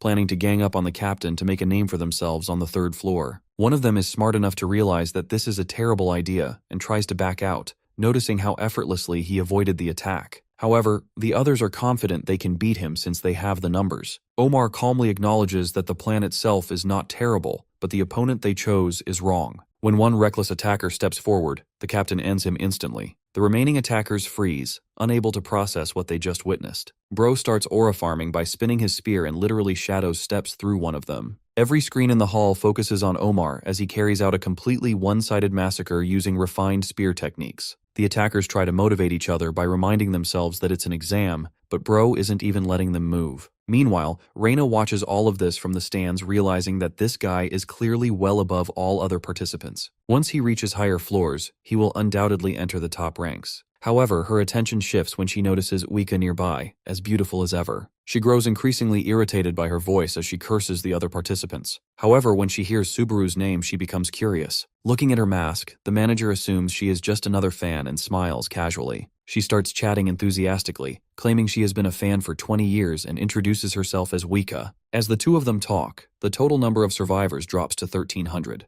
The hero moves through the forest once more, wondering about his current kill count. The chat informs him that he has reached 98 kills. He scans the area and notices how drastically the numbers have dropped. Even knowing the preliminaries are almost over, his greedy side kicks in. That is when he gets an idea. He decides to announce his location to attract more players and increase his kill count. The chat is shocked by how reckless he is, especially when everyone else is desperately hiding. Subaru, however, draws attention to himself without hesitation. He activates his demonic sword alongside his thunder skill. The impact shakes the entire arena. On the other side, Omar is the first to sense the surge of energy. He instantly realizes that it can only be the hero. It doesn't take long for the two of them find each other, and we finally see them standing face to face. Both fighters feel satisfied and neither wants to drag things out any longer. Seeing the guy in front of him, our boy comments that he might be getting those 10,000 credits sooner than expected. As they face each other, ready to duel, the survivor count rapidly drops. With only 1,200 players remaining, our boy knows that the preliminaries will end soon. Without giving him a warning,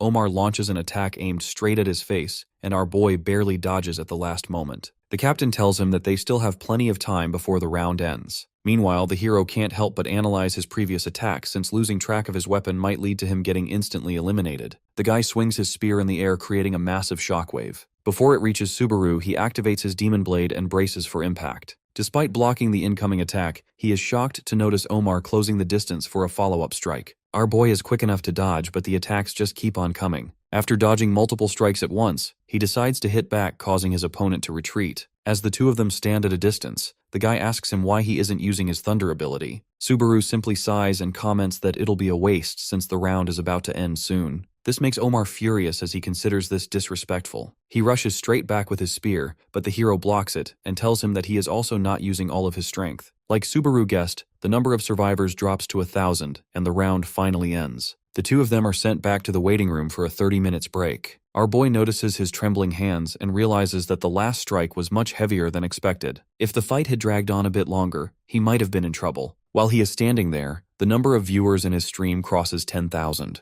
The hero remembers something he heard from Uika about this number, since crossing it means that the streamer will survive in the industry. Even though our boy has passes this threshold, he is still worried about the Cave of Thunder, since even someone as strong as Omar had trouble clearing it. The scene then changes to the wooden cabin where we see Shu wondering what he is doing out here. He has been following the tournament and figures out that Omar has the lead so far. However, he still can't understand why that guy would stay at floor 3. The lower a player is in the floors, the wider the gap becomes between their level. Right now, the only advantage Subaru has over him is his thunder ability. Still, it doesn't seem like he can win the final round. Meanwhile, our boy starts receiving credits from his viewers for all of his kills. After reaching 80,000 credits, he decides to level up his Wedge of Greed skill. With this upgrade, it finally reaches B rank, which makes him wonder if he can also try something secret. Inside the arena, the host stares at the shoes as she gets informed that someone is out there to steal them. While she tries figuring out who that person is, she hears a knock on the door and Kurokawa walks in. Turns out the guildmaster is in a bad mood, and he sent him all the way down to 3rd floor. The girl asks him if it's about the hero. He admits that she is correct, but there is also something else that he needs to resolve. Down below, Reina stares at the manager in shock, wondering what someone with this amount of mana is doing here. She slowly takes out her mask and gives out a fake name. Wika simply smiles and explains that she asked for her name since her aura is not normal, and she can tell that she is using a disguise to cover her face. This makes the girl surprised, and she wonders if the manger is an assassin sent by Itsuki. Wika assures her that she doesn't really care about her disguise, and asks if she has any plans to disrupt this tournament. Reina smirks and asks her what would happen if she says yes. Suddenly, the manager releases an insane amount of mana, declaring that she will try to stop her with everything she has.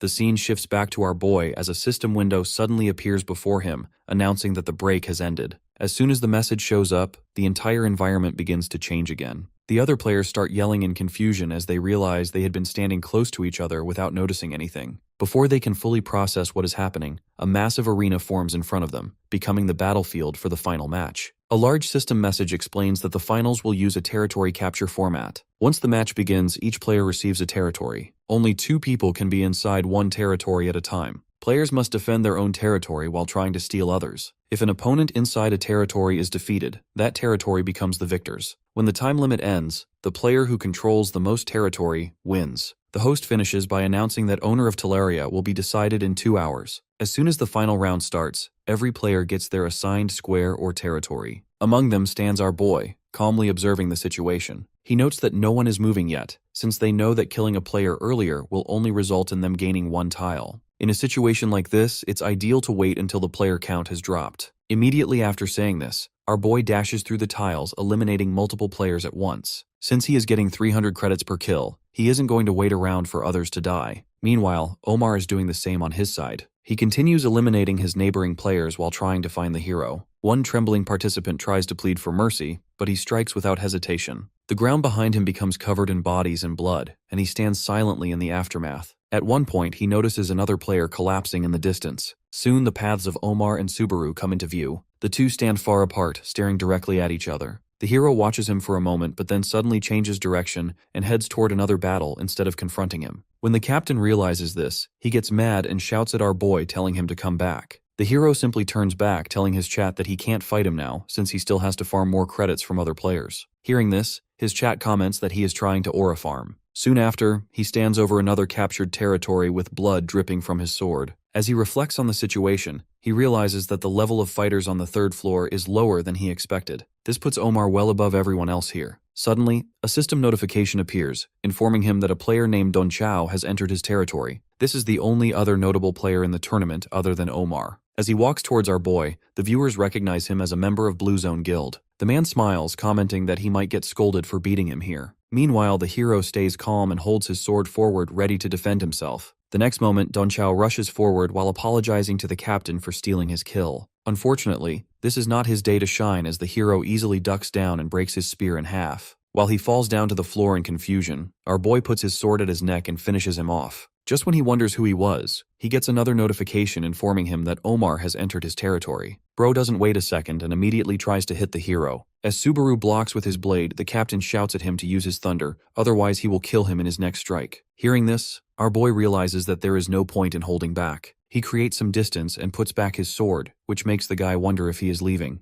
However, the next moment, our boy raises his arm and starts casting his thunder ability. Since he has already upgraded his Wedge of Greed skill, he has no problem resisting the negative effects. With everything prepared, the hero conjures up a thunder spear out of thin air. Omar freezes in disbelief, since this is his first time seeing someone materialize elemental attributes into a weapon. Pointing his spear forward, our boy asks him if he still thinks he is planning on running. He even turns the pressure back on him, asking if he is going to run now. Omar's pride doesn't allow him to back down, so he refuses immediately. This takes him into a flashback where his subordinate asks him why he is so obsessed with the Cave of Thunder, since someone like him can easily make it to the 6th floor if he ignores the cave. Omar simply replies that people who are fixated on a single thing forget why they even started. He can't say if he will overcome the cave or not, but he knows that it will definitely change his life, which is why he can't let it go. Turns out, he has started to feel the same obsession about defeating our boy. While the two of them move across the battlefield, Subaru thinks to himself that he won't hold back in order to acknowledge his 10 years of hard work. With this, both of them clash in an immense battle of gold and purple. Both weapons press against each other, causing a huge explosion that rocks the entire arena. We move back to the crowd where the two girls silently stare at each other in suspicion. Wika finally reveals that she is Subaru's manger, so she can't let her disrupt the tournament since it will also affect his stream. This makes Reina excited and she almost turns into a fangirl. The tension between them transforms into admiration, as the manager explains how hard it was to actually get this position since her boss and colleague kept opposing everything she said. The dark-haired girl thinks it's amazing and reveals that she has been watching Subaru's stream ever since his fight with the Wolf Warrior. While the two of them are talking,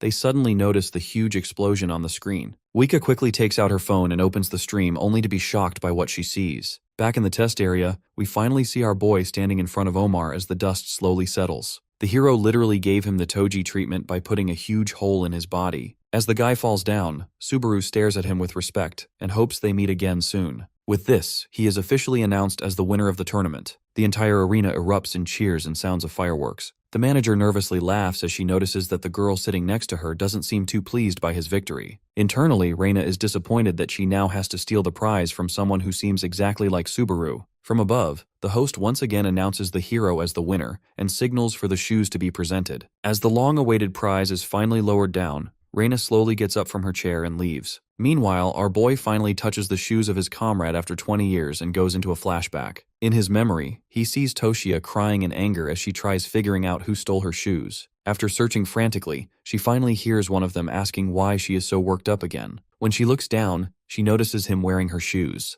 This almost makes her lose her mind and she rushes the guy WWE style, kicking him away. Our boy watches all of this with a smile on his face. Now back in the arena, his chat notices him standing still and wonders if he is thinking about selling the shoes. Replying back to them, he makes it clear that he won't sell the shoes. The host hears this and mentions that he might get over 1,000,000 credits if he sells them. Suddenly, everyone in the crowd starts shouting for him to sell the shoes for a huge amount of credits. This makes Subaru furious, and he unleashes his Thunder ability, reminding them that he won't ever sell these shoes even if they offer 10,000,000 credits. The host was standing too close to him, so she also got struck by the lightning and immediately decided to end the interview. Afterwards, he takes the shoes and walks out. Meanwhile, Kurokawa stands outside the arena watching the livestream and realizes that the hero has actually won. Another member of the Blue Zone, Hanamaki Hiyori, asks him if he believes he can become like the original Subaru. She mentions that people have begun comparing him to the original. Hearing this, the guy questions her what she means since he thinks that they should be comparing the original Subaru to him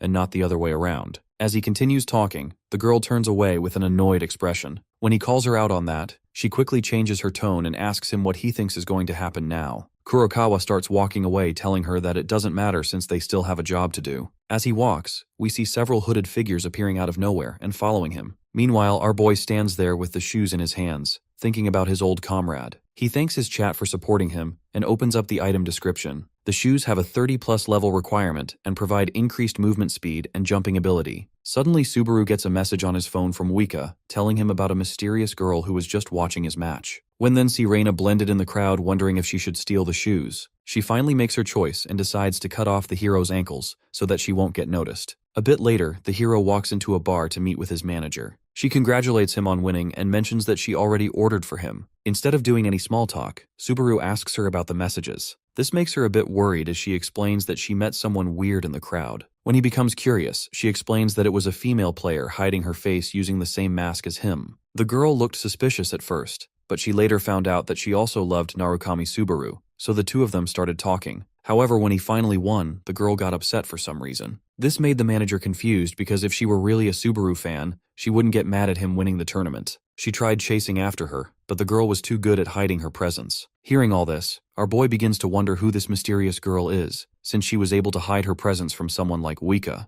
As the manager continues talking, she reveals that when she asked her about the actual Subaru, the girl gave her a strange reaction, almost like she was nostalgic about something. This hits our boy hard, and he immediately jumps up from his chair to look for the girl. Meanwhile, we see that same girl sitting on a cliff watching the entire city. She can clearly see all the hooded members of Blue Zone meant to capture her, and comments that Itsuki has gone too soft sending people like them. What bothers her more is the hero winning the tournament. She can also see him as he runs through the streets and guesses that he must be high on dopamine after his victory. Stealing the shoes from him isn't a problem for her as she can do it in 5 seconds. This makes her remember what she said to Shu before taking this mission, and it makes her hurt even more since she can't get herself to do it. Everything about this Subaru reminds her of the original. Frustrated, she gets up screaming that she won't let him off easy if he ever decides to join Blue Zone, and even warns to cut off his head. Despite all this, she still wants to talk to him at least once because he resembles the dead Subaru too much. With this, she finally decides to go back and disappears. Meanwhile, our boy is out of breath after running through the entire city. He realizes that he could have used those shoes to lure out his past comrades. It makes sense why Reina would deliberately hide her presence since she was here to steal them. The hero had previously sensed Shu's mana from those flowers, and now hearing about Reina gives him hope that all 4 of his comrades may still be alive. Looking up, he decides not to reach any conclusions since it's still too early. At the same time, she hears Wika's voice calling him from behind. With a worried look on her face, she asks if he is okay since he ran out of the bar without saying anything. The hero replies that he was looking for someone he thought he knew,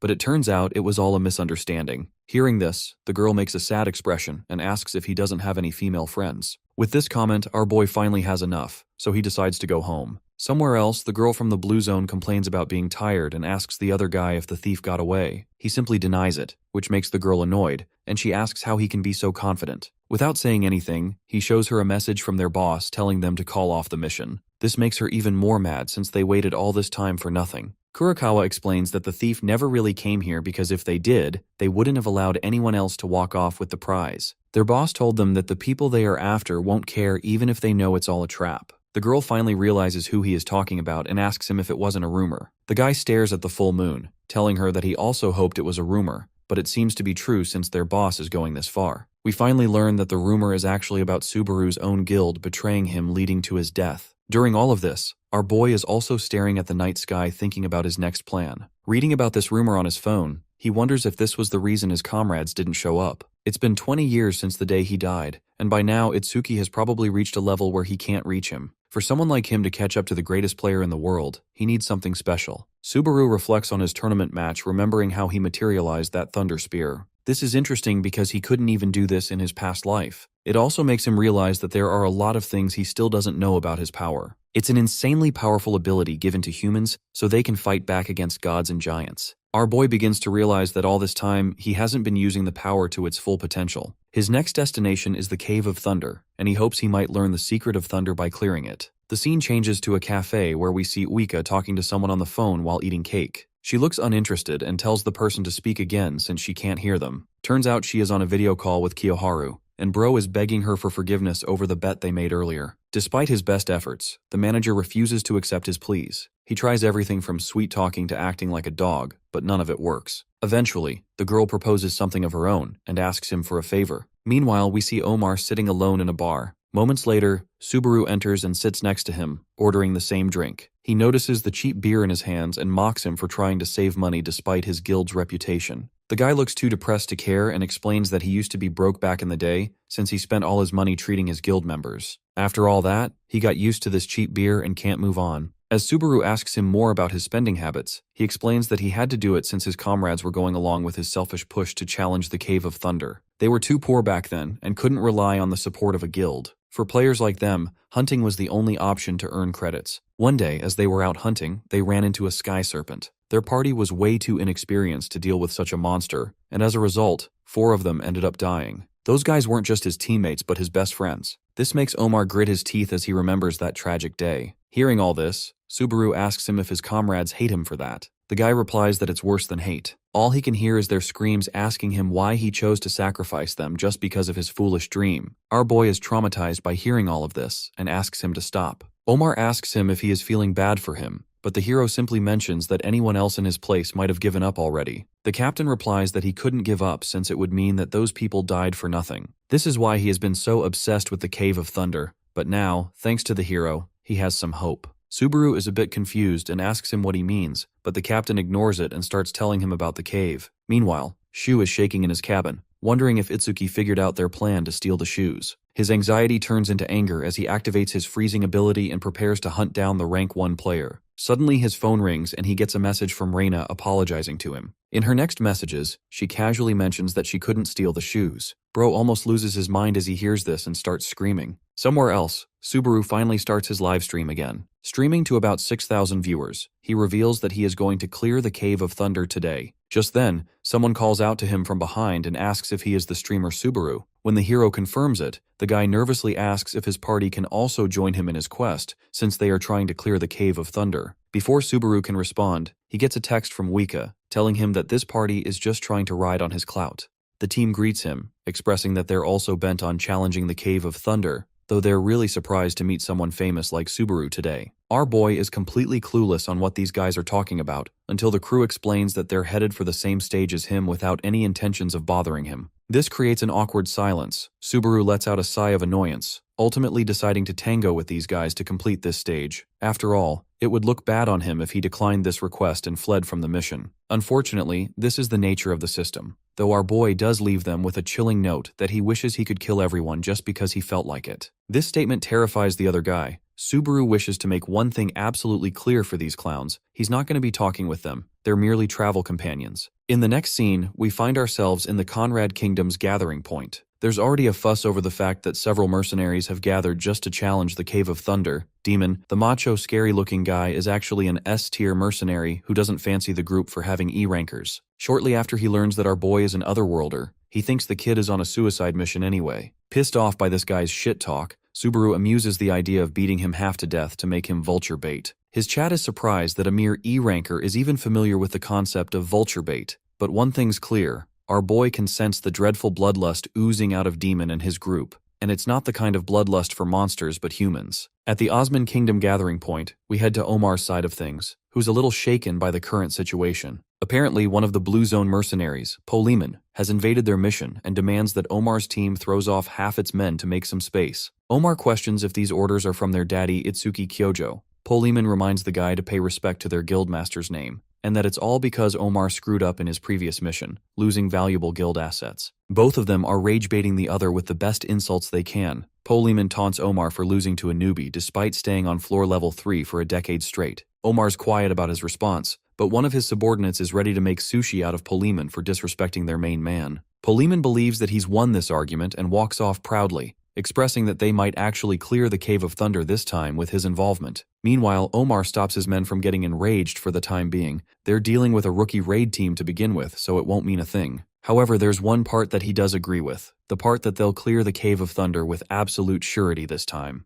Returning to our boys' side of things, the chatters understand that Subaru is agitated just being around these people. Demon, who is leading the charge, senses that something about this place feels off. The doors are opening precisely with a set time limit, which means some humans must have made it. Finally, he ushers his buddies to look up ahead at the daunting scale of the stage they call the Cave of Thunder. It has spikes protruding with thunder roaring down the skies. Demon adds that the lightning never stops striking the entrance, which is why it's impossible to access the gate except for a few precise moments. The purple-haired dude from earlier chats up the big guy asking how many times he's challenged this dangerous cave. Demon shares that it's his third encounter, and he's one of the rarest survivors ever. Despite the risks, Demon repeatedly challenged the gate, and it's not like he wants to either. The only reason he's here is to extract the traces of thunder, something that if he can get his hands on, he can forever quit his death-provoking mercenary life. In other words, the S-rank mercenary won't even be accompanying them all the way. Demon isn't planning on exploring too deep because he knows how intimidating the cave truly is. E-rankers are just cannon fodder in his eyes who are going to get swept. We arrive just in front of the colossal cave's entrance. The thunder is hyperactive right now, but it will settle down in 1 hour with the entrance opening.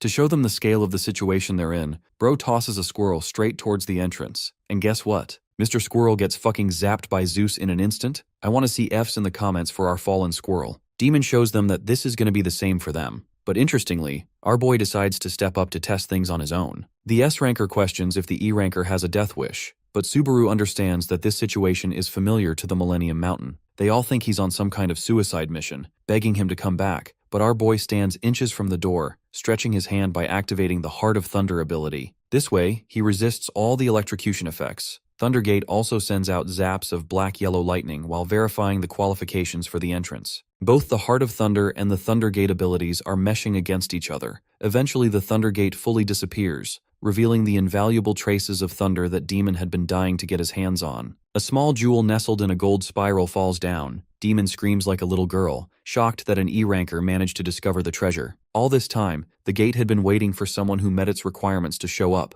and while our boy was inspecting the object, a gigantic axe came flying from behind. Subaru identifies that attack meant to take off his head, and he barely has time to dodge, suffering a gash on his shoulder in the process. The system confirms that he's just been attacked by his own teammates, which means no penalty will be applied if he reacts in self-defense. This beefy guy is out for blood, refusing to let his treasure go to an E ranker. The big guy calls our boy lucky. Subaru questions why he should follow his commands, but Demon's team is pretty clear on their position. They call the rookies outsiders who have no business stealing from the locals, and even though they don't belong to this world, it's obvious that anyone would avoid dying. They're actually right, as Subaru internalizes the pain of dying in the trial, feels 100% identical to actually dying in real life, leading anyone to suffer from permanent PTSD back into the real world. Demon licks his weapon like a barbarian, hailing himself as the bringer of death, and that he's actually used to killing outsiders in the first place. The rookies are frightened as the atmosphere shifts. All this time, the rumors of the Conrad mercenaries secretly killing previous team rookies ended up real. Subaru's rookie team called out to him, begging the guy to be rational about the situation and negotiate. But before he could continue further, blood splatters across the guy's face,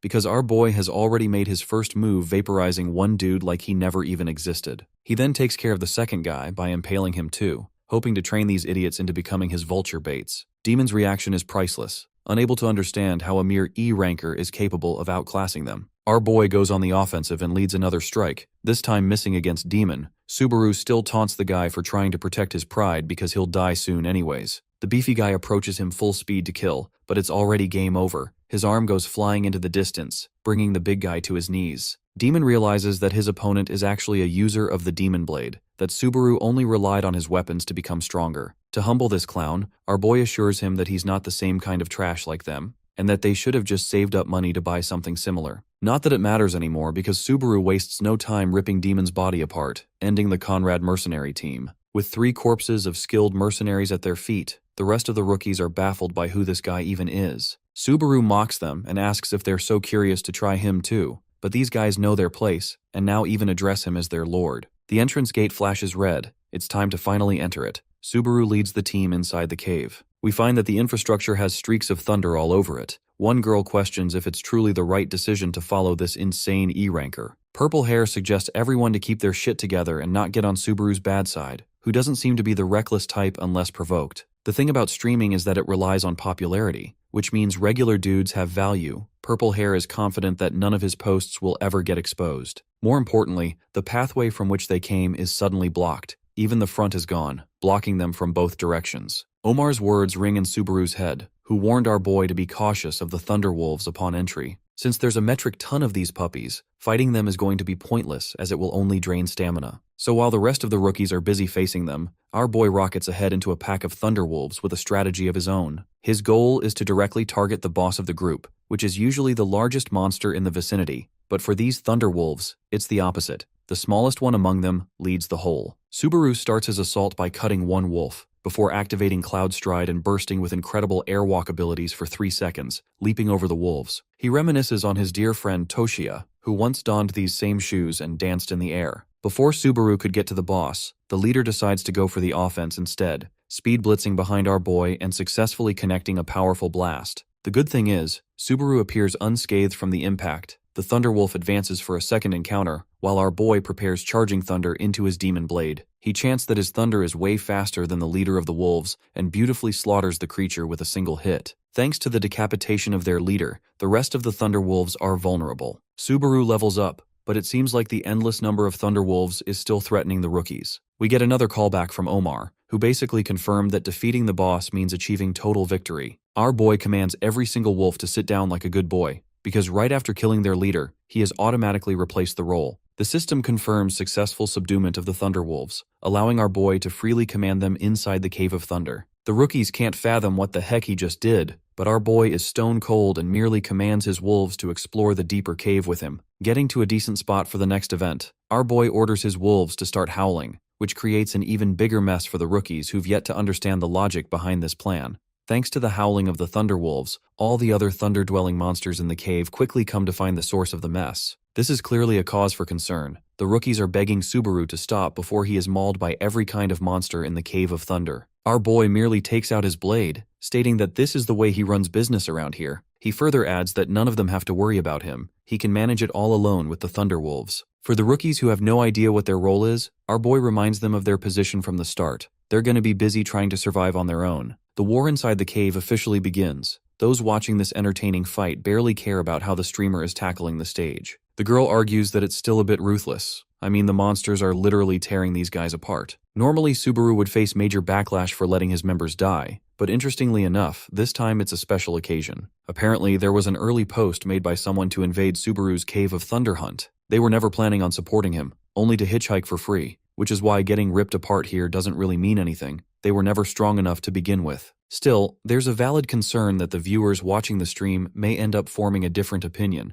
which might cause some backlash. There's also a reason Subaru allowed these guys to tag along for the dangerous mission. It's because he wanted to make an example out of anyone who dares to leech on him. While he's ripping the monsters apart, the rookies are also getting torn to shreds. By the end of the heavy-duty battle, the system congratulates him with a level up. Panting but pleased, our boy turns around to see corpses all around at his feet, questioning if there are going to be any more complaints about the solo run. The chatters are amazed that this dude went overboard on slaughtering everyone, but some others are also turned off by his psychopathic behavior, leaving the stream. Subaru doesn't really care. All he cares about is sending a message to any freeloaders who are going to meet the same fate. Watching from the big screen, the overseers throw up in laughter. Every word and action of his is in line with the reaction of the audience. The chief is genuine with his praise and admits that Subaru is without a doubt an excellent player and streamer. Next, he hits up Wika at a bad time, roaring that the matter concerns Narukami Subaru himself. The chief is currently dying to know if she briefed him about the tag along a recruitment post that was made.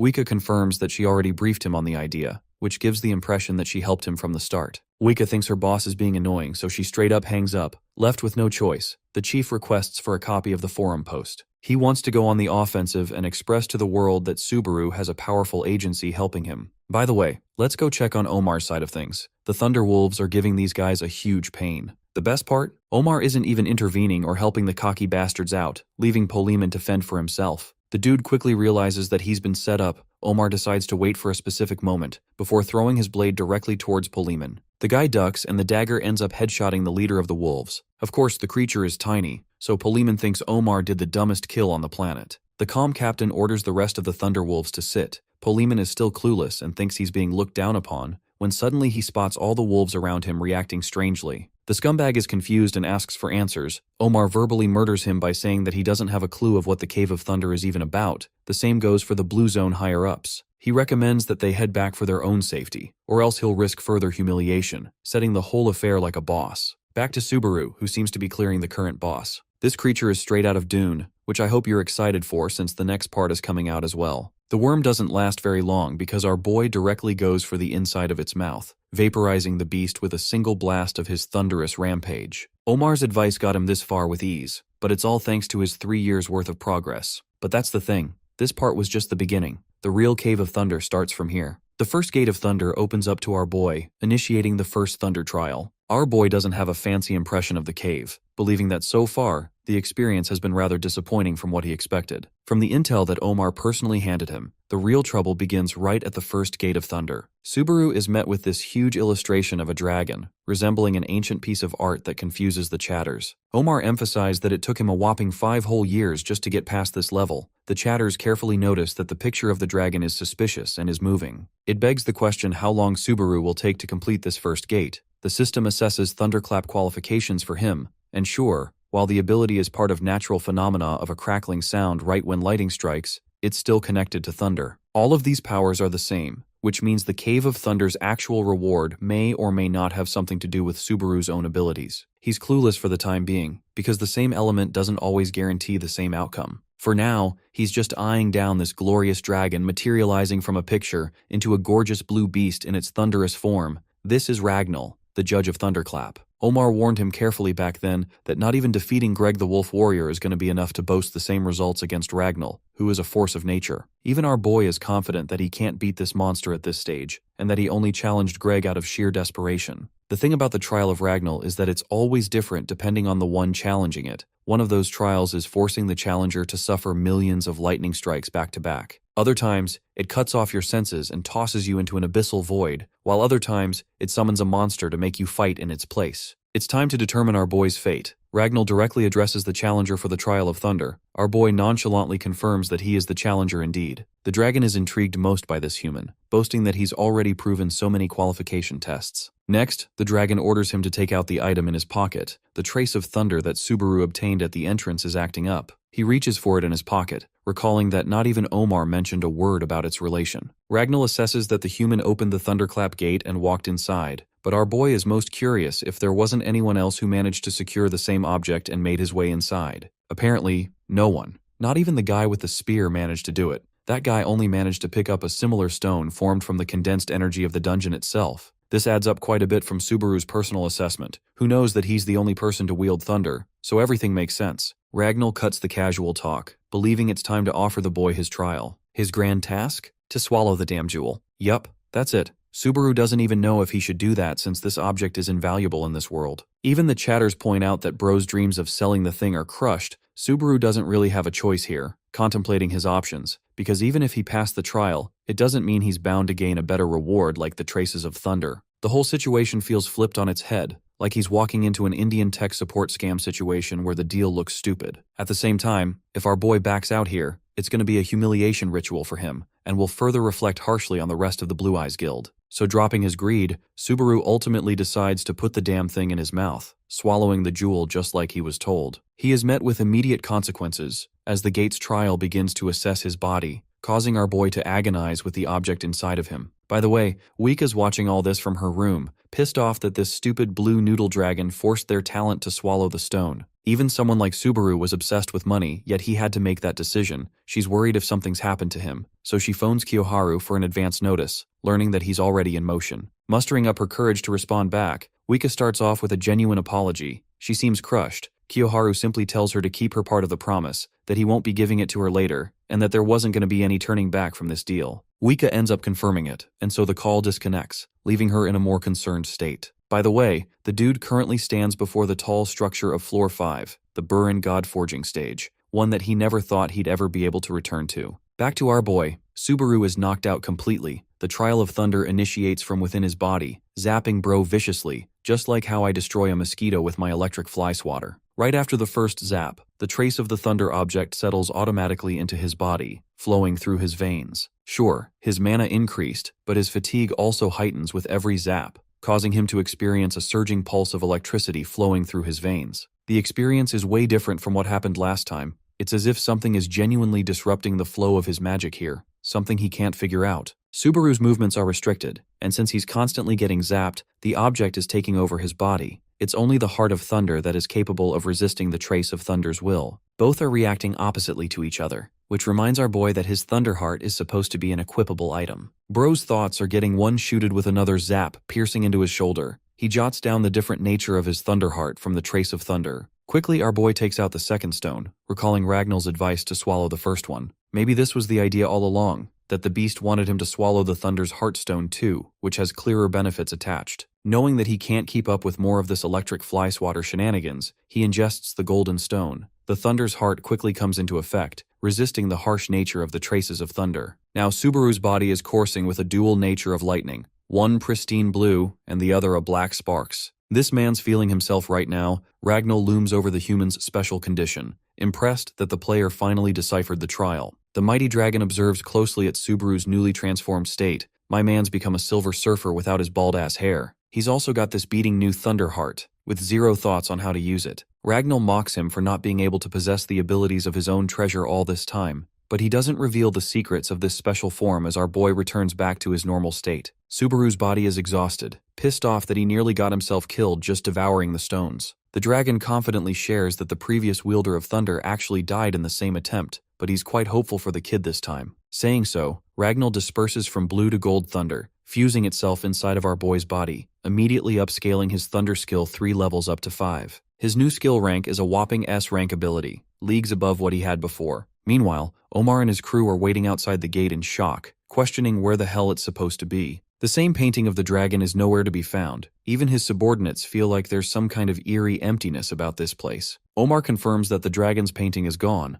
The shocking part is that he didn't even take the test, which means that someone else did it first before their arrival. The subordinate clocks it immediately that it might have been Subaru who did it, but even for him, it'd be impossible to make that dragon disappear. Poliman, being the rat he is, doesn't much give a damn, believing that they should hurry up before Subaru stole all the rewards. That's when he meets his immediate disappointment. Omar turns around stating that he didn't just come to reap the loot. He smiles for once, thrilled to express his excitement for some change at last, as someone managed to reach past the Cave of Thunder. The same pacifist Omar walks up to Poliman in a good mood, threatening him not to ruin his excitement for now. The subordinate, I'm gonna call him Adult Aang, explains that he's already fought the kid in a tournament before, and from what he's experienced in that duel, Bro's confident that not even two Subarus combined could get past the level ahead. Regardless of their expectations, Captain Omar orders them to be cautious, as they might be witnessing a historic record of the first completion of the Cave of Thunder trial. Poliman is baffled that not even the captain is hoping to clear this stage, begging the question why they're advancing any further at all. Omar stands before the next gate, expressing that everything past this point is the end of the cave, which means Subaru has already gotten past this level. The captain opens the final gate with those expectations, as the system welcomes the raid team into the second gate of Thunder. Here, the whole place has been thrashed. The throne room welcomes the person to seize their position on the throne. The captain and his team advance fourthly, but here's the most confusing part of all. The same man who conquered Rangel's trial, Subaru, isn't here at all. Poliman is bummed out by another weird change, finding it annoying already that Omar can't shut up about this Subaru kid, pondering if he just sat on the throne and moved to the next level. The captain shuts down that idea, explaining that no one can do that. The system notices that a bunch of players have trespassed into the domain of the throne, summoning a powerful bolt directly in front of them as their final obstacle. This daunting monster is the Knight of Thunder, clad in gorgeous armor which reminds me of the Regressed stage from Solo Leveling. Poliman and the others are confused why there's a human being used as a boss monster for this trial. Omar unfortunately shares the bad news. They can't move past this point unless they defeat the knight. This same monster is the one responsible for defeating the captain in all of his previous attempts. He is the ultimate ceiling for the Cave of Thunder, one that no one can ever touch. Peleus, the Knight of Thunder, surges as the final defender of Thunder. In his conversation with Subaru, he told the young player that Peleus had never told his name to anyone before him. He's the same Peleus that is connected to both trials of Thunder. But the confusing part to Subaru is how no one knew about the Knight of Thunder's existence in the Cave of Thunder's setting.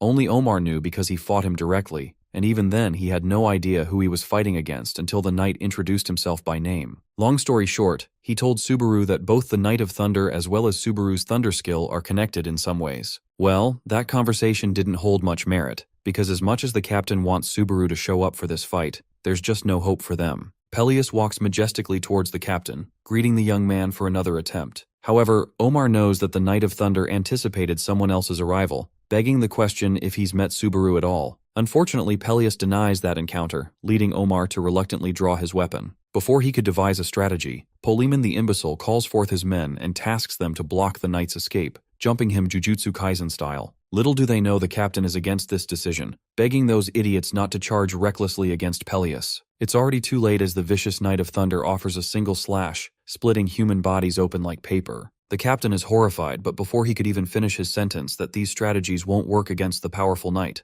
it's already game over. Poliman goes for the offensive as well, like a brain-dead idiot who didn't just see his men get barbecued just now. His sword clashes against Peleus, who doesn't do anything except block, causing Bro's weapon to shatter in a single hit. It's game over for this clown, as Peleus charges his weapon aimed directly at his neck for the kill shot. Let's explore what Subaru's really up to, since he's gone off disappeared. The man wakes up in this jagged cave. He's been knocked unconscious all this time, not knowing how long he'd even been gone for. The chatters mention that it's been 30 minutes, even taunting Bro for going into comas way too often. Some kind of special ability at this point. One kind donator offers him credits just to shit talk in his face that he passes too often. Subaru remembers that his collab with Hawkeye actually turned up some pretty great benefits for him. He agrees to the chatter's demands that he'll surely collaborate with Subaru, which is pretty exciting for them as he's a rookie in their eyes. I want you guys to remember that his name is Hosoi Subaru for this body, which is why they've got no clue. Our boy notices his astounding high fatigue, but he refuses to give up and continues to the next stage. Let's return to Poliman's side. Bro's getting one-shotted, and just when this insect is to be killed,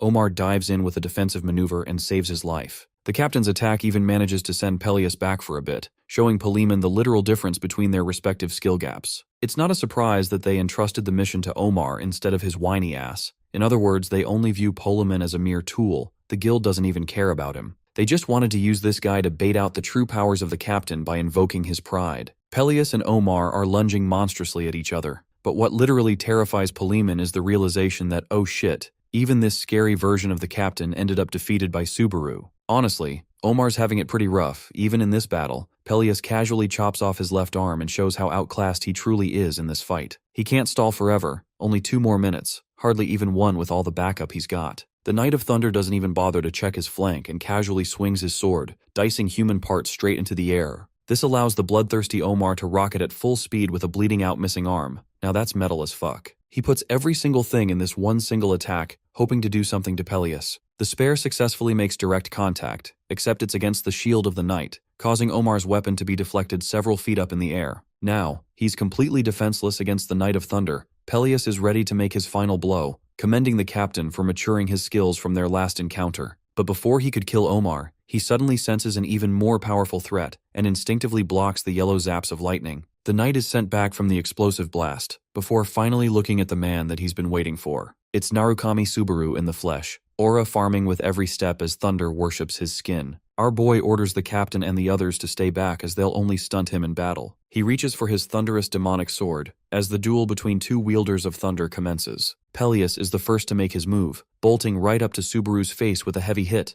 The Knight of Thunder remembers our boy, referring to him as the benefactor. Their weapons break contact, creating distance between both. Subaru stops to explain that he's already heard the whole thing, while the rest of Omar's subordinates have no clue what the heck's going on. The same masked knight reaches for his helmet, removing the headpiece, wondering if he'll ever be able to remember this face. The helmet hits the ground as Peleus greets Subaru with pride, and I know we were expecting some gorgeous-looking dude or something, but damn, this guy's a walking corpse in that state. The undead Peleus expresses that he waited for a long time to reunite with Subaru here somehow. It's been so long, and despite the fact that our boy is an otherworlder, centuries seem to have passed in his wait. This is because the Thunder Trial is actually a virtual test. Anyone could repeat it as many times they want to. But the big question is how the Knight of Thunder specifically knows Subaru. Peleus addresses that part, explaining that he learned about the existence of otherworlders, and soon drew his own conclusion that Subaru himself couldn't have from this world. Our boy asks about the fate of the villagers, or why Peleus looks like he belongs in some zombie apocalypse manhwa. The saddening fate after Subaru's disappearance is the invasion of the giants rampaged on.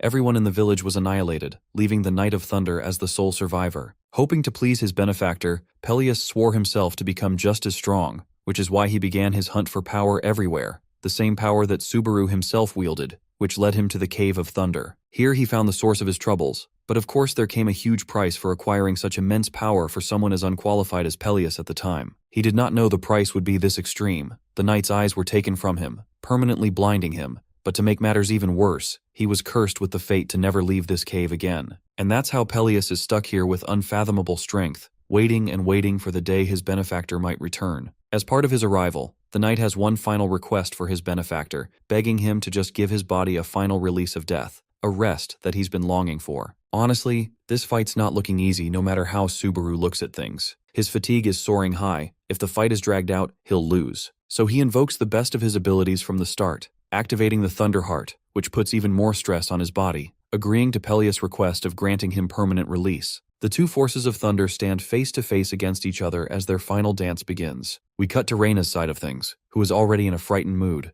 knowing that she's pissed off a certain someone. The fact that she couldn't even retrieve what she was sent for is the worst, since she defied direct orders. Suddenly she spots ice covering the entire landscape, confirming that Shu is damningly pissed. Reyna quietly tries to look into the ice structure. She opens the door only to be met with an immediate ice spike dropping from the ceiling. Panicking, she dodges and begins to question if Bro's actually trying to kill her here. Shu's looming figure emerges from the shadows. This man is clearly ready to slaughter her. Reyna knows she's screwed, so she apologizes quickly, even slipping up and offering her life for it. Shu just wants to know the reason why she let him have the priceless object. In the end, Reyna lets up and admits that she let Subaru have it, and it's because though she couldn't glance at his face, the guy's presence felt identical to their old leader. This is the reason she trusted her gut to let him have the object. Shu doesn't seem much satisfied with this explanation, though he forgives her after assigning a burdening task. Reyna is amazed that he's letting this slide. As punishment for at least something, Shu instructs her to quickly set up the house and return it back to its original state,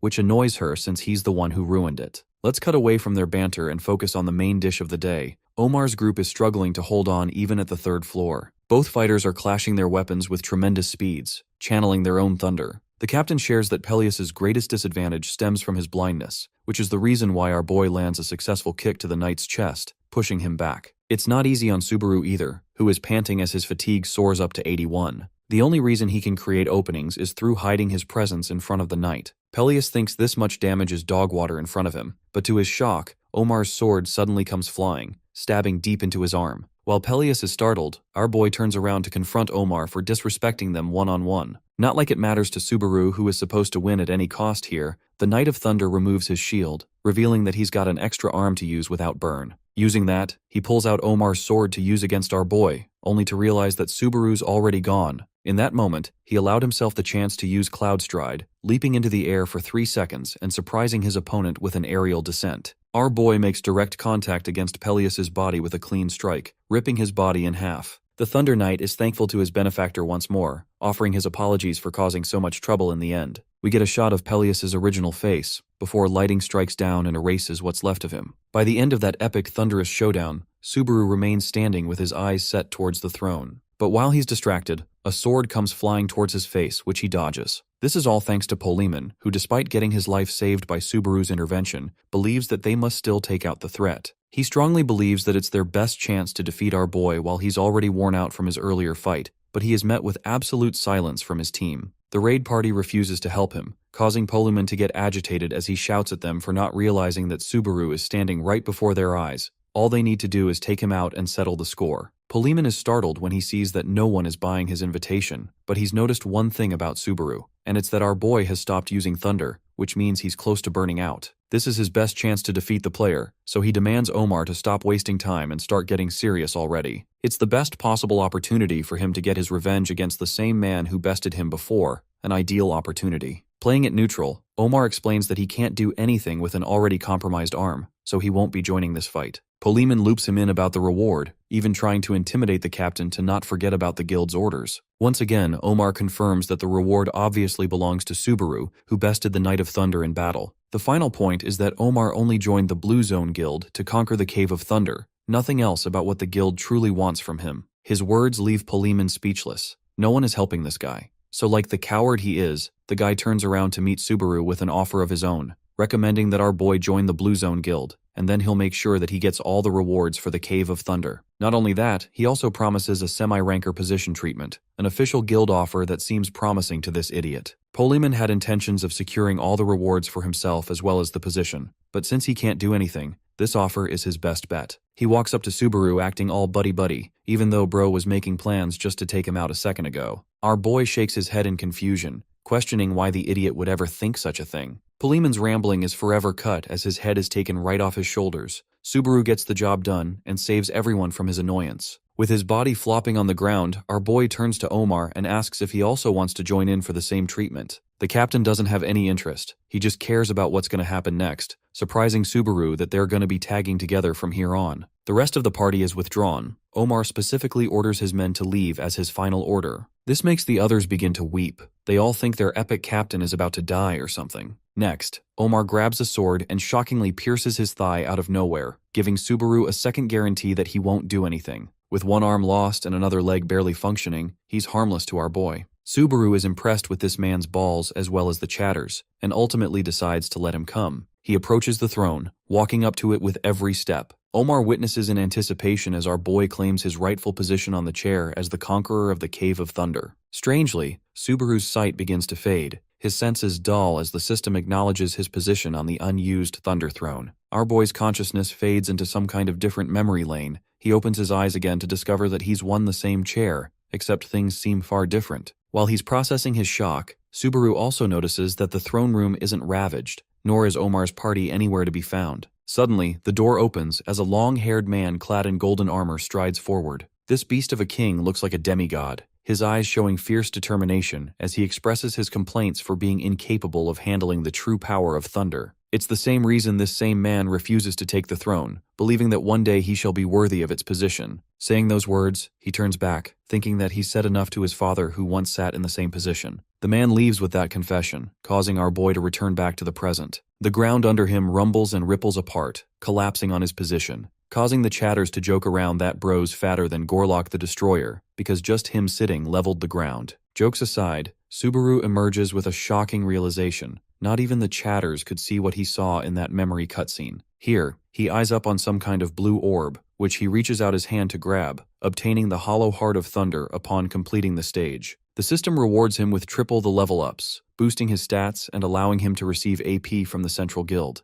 Inspecting the object that looks like a tiny Rasengan from Naruto, we learn that its rank and category are basically unknown. Subaru's not at all impressed by the kind of work he had to do just to earn this measly little orb, but then he wonders if it's similar to the Thunder's heart, and just as valuable. Omar hastens to ask what the heck happened just now. Our boy shares that he found this orb in the dust. The captain has no idea what he's looking at. Bro's dumbfounded because look at that astonished face. Omar smiles, realizing that not even Subaru knows about it, which means he will end up having to watch Bro's stream just to realize what this orb truly entails. Our boy assures him that he's just getting started on his hunt, and now that the third floor is completed, Omar can also leave the stage. Subaru jokes around and tells him to send donations please if he's gonna watch anyway, and instead of taking a long vacation, our boy is already hastening to complete the missions. He earns nearly 30,000 credits for completing 2 at once, and thanks his chat for staying alongside him for the whole quest. The viewers don't want him to end the stream, but Subaru ultimately betrays them and disconnects. Shiu and Reina were watching it too,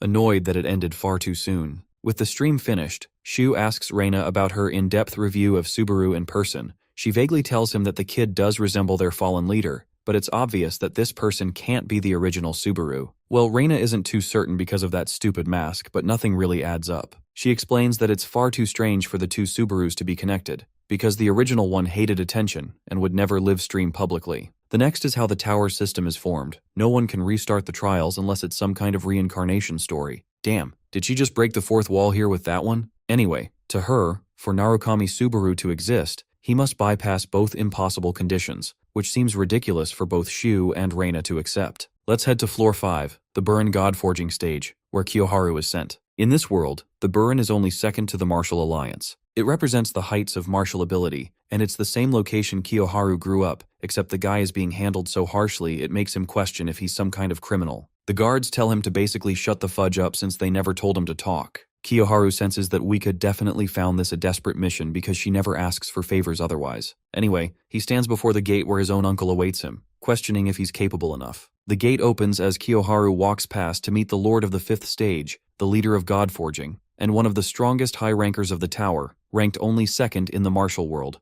Unten Kyoku. Being polite in his advances, Kiyoharu greets the Lord, but his uncle assures him to drop his formal courtesy and just address him like he used to. Kiyoharu follows obediently, and they find each other well. Lord Kyoku even praises Narukami Subaru for becoming famous in the Azure Sky Entertainment Company. Of course, since it's directly linked to Kiyoharu himself, my guy is shocked that his uncle knows such information about him. Uncle Kyoku acts like the information doesn't matter, but Kiyoharu is begging to know. The Lord decides to change the subject, refusing to answer directly, and understands that Kiyoharu is here for a reason. He then learns that he's here with Wika's official statement, and that answer is a merciless rejection. This stuns Lord Kyoku a little close to home, enough to get him riled up in fury, questioning Kiyoharu if he even knows what this woman just declined. Of course, the guy doesn't know, which baffles the uncle that he came without knowing the details at all. All Wika said was to forward the message of her refusal, that's all. Lord Kyoku finds it disappointing that Kiyoharu is practically just Wika's lapdog messenger, and before my guy could say anything, he experiences so much spiritual pressure that he cannot even speak a word. The Lord of God Forging is happy to deliver a return message. His towering aura suffocates the young man enough to make Kiyoharu bleed just being in this guy's presence. Kyoku wants her to know that her recklessness will be her own undoing, and that he's happy to threaten the very company she works at, as well as every single connection she shares. I'm cracking up on how this old man is pulling up a mafia situation of, I'm gonna kill her ass and everyone she knows if she doesn't listen to me. It's pouring hard. Wika gets to read about another forum thread that talks about the clout chasing centering around Narukami Subaru, and how the streamer appears to betray his teammates to receive the rewards every time. Wika is stunned by the chief's antics and asks how he managed to pull this enormous task off. Apparently the man stayed up all night just to investigate the situation in grave detail. The reception from the public seemed terrible at first, because they posed valid concerns that the rookie party might have wanted to try for real instead of just trying to leech off of Subaru. This is the reason this guy decided to exploit the fact that the rookies involved were indeed terrible people, trolls that posed a threat to the floor's completion. He assures Wika that there's no need to further blame Subaru for this mess either for his reckless plan, which of course she's totally fine with, being the absolute #1 fangirl she is. The chief recommends that she stay that exact same way as the manager is always meant to be the #1 fan of whomever they're supporting. The chief does admit that Wika's felt more alive ever since she's taken over Subaru. The same girl looked gloomy without him, but now she's hard at work. Streamers are important, but the businessman actually cares about his own subordinates' well-being too, so he pats her head and hopes that she has a great time leading on. Flustered and annoyed, Wika wards him off and leaves in the pouring rain just to escape from this man. She doesn't even take an umbrella in between all the fuss, questioning why he even brought a single umbrella in the first place if he cared so much. Let's cut to the part where Subaru's inspecting the thunder orb he obtained from the cave. Things are weird, and he doesn't have any idea whether he should just swallow this thing. What's bothering him is the forced cutscene that no one could see. Our boy wonders if he needs to find this guy and discover the answers he's searching for. Just then, Wika knocks on the door and he welcomes her aboard. She quickly sat next to the guy still wearing his mask, trembling just being in his presence. Sitting that close next to her idol on the bed is a bit too private. This girl's already daydreaming how epic and awesome this man looks underneath his uniform, and it's making her lose her mind. Channeling the spirit of female horniness, Wika enthusiastically shares that once he completes Trial 4, he'll be officially ranked. But first, she needs to give him a proper rundown of the ranking system. Well, our boy already knows about that the most to begin with, since he used to research the mechanics of ranking during his time at the guild. After reaching floor 5, the system ranks each player, allotting a specific position for them. The calculation formula isn't public, but there are some facts known about the assessment criteria. For example, one's performance in the trial matters the most. Then the direct impact you share for your original world also matters, as well as the reputation you harbor amongst other players. Finally, there is direct combat against other players, and all in all, it's several different factors that collectively determine where you stand. The manager is pretty curious what position bro will get, since his reputation and viewership are sky high too. Come to think of it, Narukami Subaru is the only person in their company to have grown to such an immense level in such a short amount of time. Aside from that, she wants him to reconsider his whole collaboration event that he promised his viewers. Our boy is confused at first, until Wika shares that the man has a nickname, and it's called the Destroyer King. Our boy's a little shaky on that since he didn't find the person to be so incredible, but apparently Wika holds them in high regard, confirming that this person has collaborated with over 20 streamers. And the shocking part? All of them are gone without a trace. Sure, the collabs themselves boasted great value, and there wasn't any indication of the disappearance in them. The problem is actually some kind of curse or jinx effect. Wika shares that any person who collabs with that man results in his fate being cursed. At this point, our boy is starting to question if the guy himself isn't a problem, but she assures him that the company entrusts them to be completely fine. With those facts considered, our boy decides to go in on the collaboration without worry. So on floor 3 of the Central Guild, Subaru welcomes his chat and tells them that he's going off to settle things for good. The receptionist orders him to take out his mercenary license as well as quest completion proof. The moment our boy hands him the letters, this man is sweating balls, glancing up and down, confused as to how this guy actually managed to conquer the Cave of Thunder while being stuck at a measly E rank. Despite his shock, the guy has to stamp the confirmation for clearing the Cave of Thunder, earning him a whopping 300,000 points for clearing the Conrad Kingdom trial. With every condition met, our boy ends the trial and proceeds to move up to floor 4. His body is immediately transported into this new world, one in which dreams have ceased to exist. It may seem like this place is sunshine and rainbows, but this is the same hell that causes most players to remain stuck. The Elysium of the 4th floor. This world is straight out of a fairy tale that looks enchanting, keeping players here with its attractive conditions. Strolling around was enough for today's livestream. Our boy ends the livestream fast and locates a fancy estate for some rest. Wika catches up to him and asks why he's hesitating from going on. Subaru explains that this place is literally out of his league, even though he's a mid-tier streamer at this point. The manager recommends him to get proper rest, and as for the streaming schedule, she assures him that she'll make up a proper plan and brief him on that. After all, Wika personally has somewhere to tend to before all of this. She comes to find Kiyoharu after all this time. The guy hates that she's apologizing to him. Instead, he reminds her of the stream in the forest behind God Forging, which brings memories of them being together as children. Both of them were busy playing until dusk. The bodyguard would come up to quickly grab Wika and take her home for her curfew time. Kiyoharu reminisces that they never really grew up at all, and then he drops the bombshell of it. Lord Kyoku, who is revealed as Wika's father, knew everything about her from top to bottom. With the level of risk that is imposed on her, Kiyoharu gives her a dead-ass serious look and goes, "Quit this job, bro." The scene cuts to floor level 8 at the Blue Zone Guild House, where a certain man is keeping up with the annoying updates of Narukami Subaru running circles around them. There's been one rejection after another for this guild, the sub-leader of the guild. Ikari Genji is pissed, and phones the guild leader directly to give an update regarding Narukami Subaru's recruitment situation. Now that their initial plan has failed, they'll be taking more serious procedures with the second phase. Back to Subaru, he's over 6,000 viewers, which rockets up to 7,000. Our boy intends to climb this level as fast as possible with his physical stats. So after paying a fee of 3,000, he officially begins the trial, bringing him into the forest of war. The idea is simple. 8 players are split in 2 teams to have a mini-war. The map has 3 lanes called top, mid, and bottom. A jungle exists between them, and the players must defend the area from enemy attacks. Is it me or is it kind of like League of Legends? Anyway, the players can also become stronger from defeating powerful enemies alongside minions. The goal is to destroy the enemy base completely until one can reach the challenger rank at the end of the trial. Currently, Subaru materializes in the Bronze 3 rank region with his stats adjusted to 50% for his rank. This whole trial takes a minimum of 6 months to complete. One must progress from Bronze to Silver, then Platinum, Diamond, and lastly, Challenger. This is also one of the reasons this floor is considered impossible to complete for many people throughout their lives, especially with the task of climbing up to the Challenger rank. The more enemies defeated means more points. Enemy bases being destroyed is the game goal. Other players also materialize just next to our boy. These are all Platinum level players, who are shocked that they've been paired with a low-level Bronze. The only person to recognize Subaru's significance is Rowan. She knows that this dude's the streamer going popular recently. Big fella Niall throws a temper tantrum that streamers don't get a free pass for ruining their game, and that they're guaranteed a loss with this shitty Bronze. Our boy butts in and requests the idiot to just leave if he's got just a problem.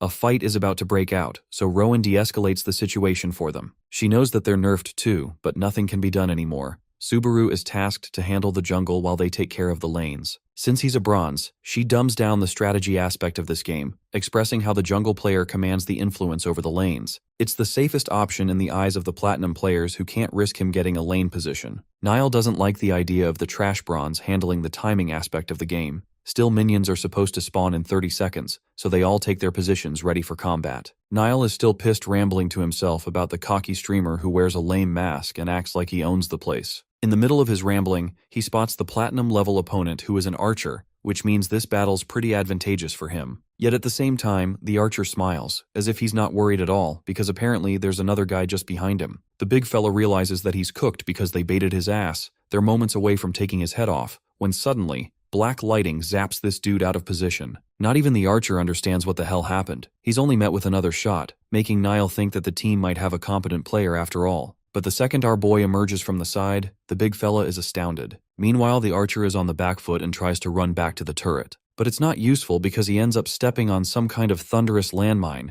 zapping him so hard that he's immediately taken out. Subaru gets his first official double kill in the game as a Bronze, showing off in front of the viewers while at the same time questioning what this big guy is even doing. Niall is literally baffled right now, while our boy emphasizes that it's time to clear the minions so they can get the turret already. The atmosphere shifts in their favor. Mission Villain decides to allot a quest for 20,000 credits if our boy successfully clears the 4th stage within a month. The time duration is genuinely way too short, and while the chatters argued over how long it could take for Subaru to finish the mission, more and more fans joined in on the bet for the same mission. Some people have already started discussions of Blue Zone's pursuit after Subaru. A third person shares the same mission, then a fourth person uploads the same mission too, leading up to 5 different people. One person literally puts up 50,000 credits if he completes the 4th stage in 15 days, way more than all the others. In the end, the enemy base is successfully destroyed, winning them the match. By the way, even after that much of a rank difference, Subaru only managed to jump up a single level, yet in the eyes of the viewers, earning 150 points is like a cheat code since the normal amount is 30 at best. At this point, our boy has climbed up to 12,000 viewers, with more and more chatters uploading missions. One of them is ready to throw in another 50,000 credits if he doesn't lose a single match from here on. Subaru is happy to meet these guys head on, further thrilling his chat with the anticipation of his plays. In the next scene, we're introduced to a girl called Dedal, who goes by the name of Mizumega. She kinda carries the style of Misa Amane from Death Note, but you see Dedal is in a bit of a pickle. She's averaging 50 viewers right now, earning her the category of a dead streamer. She even promises her viewers that she'll stream non-stop until the diamond rank,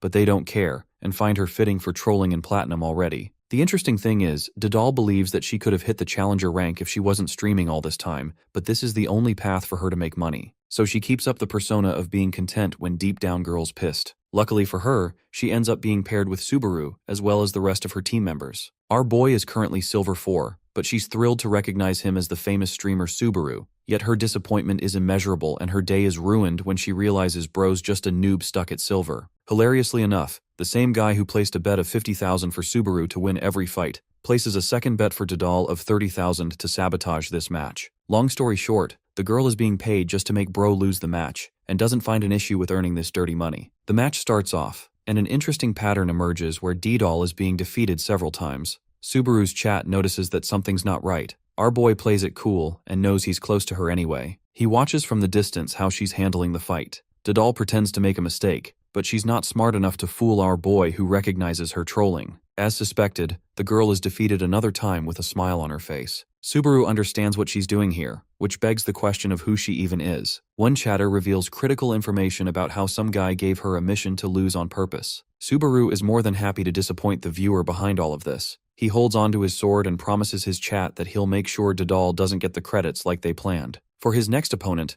Subaru runs into a guy who is well familiar with who the streamer is. Big Guy wonders if this kid got a mission for this one-on-one confrontation. Our boy of course denies this, though he wishes for such a mission to be an easy win. The big guy thinks it's pointless since Subaru would fail regardless. A diamond can't possibly lose to a silver and under any conditions. Their stats are still nerfed. But that doesn't affect Subaru at all, who doesn't believe stats dictate everything in a trial. His unshakable composure agitates the diamond player, who thinks it's about time he humbles the arrogant streamer and teaches him what it's like to eat shit for once. The guy's abilities are pretty interesting as he creates these golem arms, planning to eat Subaru for breakfast as part of his warm-up. The body transformation ability intrigues our boy. Again, it's not common for this floor level, but it's just the perfect chance for him to test out one of his new skills too. Lightning hastens into his Thunderheart, as Subaru questions if anyone can beat him with this new weapon. Raising his hand up towards the sky, we learn that the Lord of Thunder graces the young man's body. Subaru's opponent has no idea what's going on. All he could see was thunder raining down on the kid out of nowhere. Emerging from the smoke, the trial for the Lord of Thunder officially begins, and sure, the build-up might have been strong, but the viewers are kind of underwhelmed that not much happened. His diamond player opponent doesn't care much and goes on the offensive, believing none of Subaru's shenanigans will work in the Forest of War, hurling a dozen different boulders towards the silver streamer. Subaru's Thunderheart counteracts the effects of the Lord of Thunder, while Wedge of Greed counteracts the effects of the Demon Blade. 4 of his abilities are acting up at the same time, reducing the penalty of Lord of Thunder by a whopping 30%. Thanks to his newfound speed, Subaru blitzes past the boulders as if he's lightning itself. This man is out here trying to become the next Minato Namikaze as he hurls up with his blade right in his opponent's face. The golem dude tries to block the attack as fast as possible, but Subaru's clean hit packs so much power that the guy is sent back. Still, it's not enough to cause any form of lasting damage. The diamond player goes on the offensive. Goromak boosts his stats by double. His durability way surpasses past the diamond level. At this moment, Subaru calls for the might of the Lord of Thunder, who acknowledges this cry for an even stronger strike. The unstoppable force meets the immovable object. Subaru connects his beautiful Thunderflash attack, and this time, he successfully shatters Goromak's defenses, stunning the diamond player. No silver player should be able to pull these moves. And yet Subaru emphasizes that stats don't mean everything in the trial as his opponent explodes from the force of the impact. Even the chatters are fed up and think that bro is trolling the system with how many rules he's rewriting in every fight. By the way,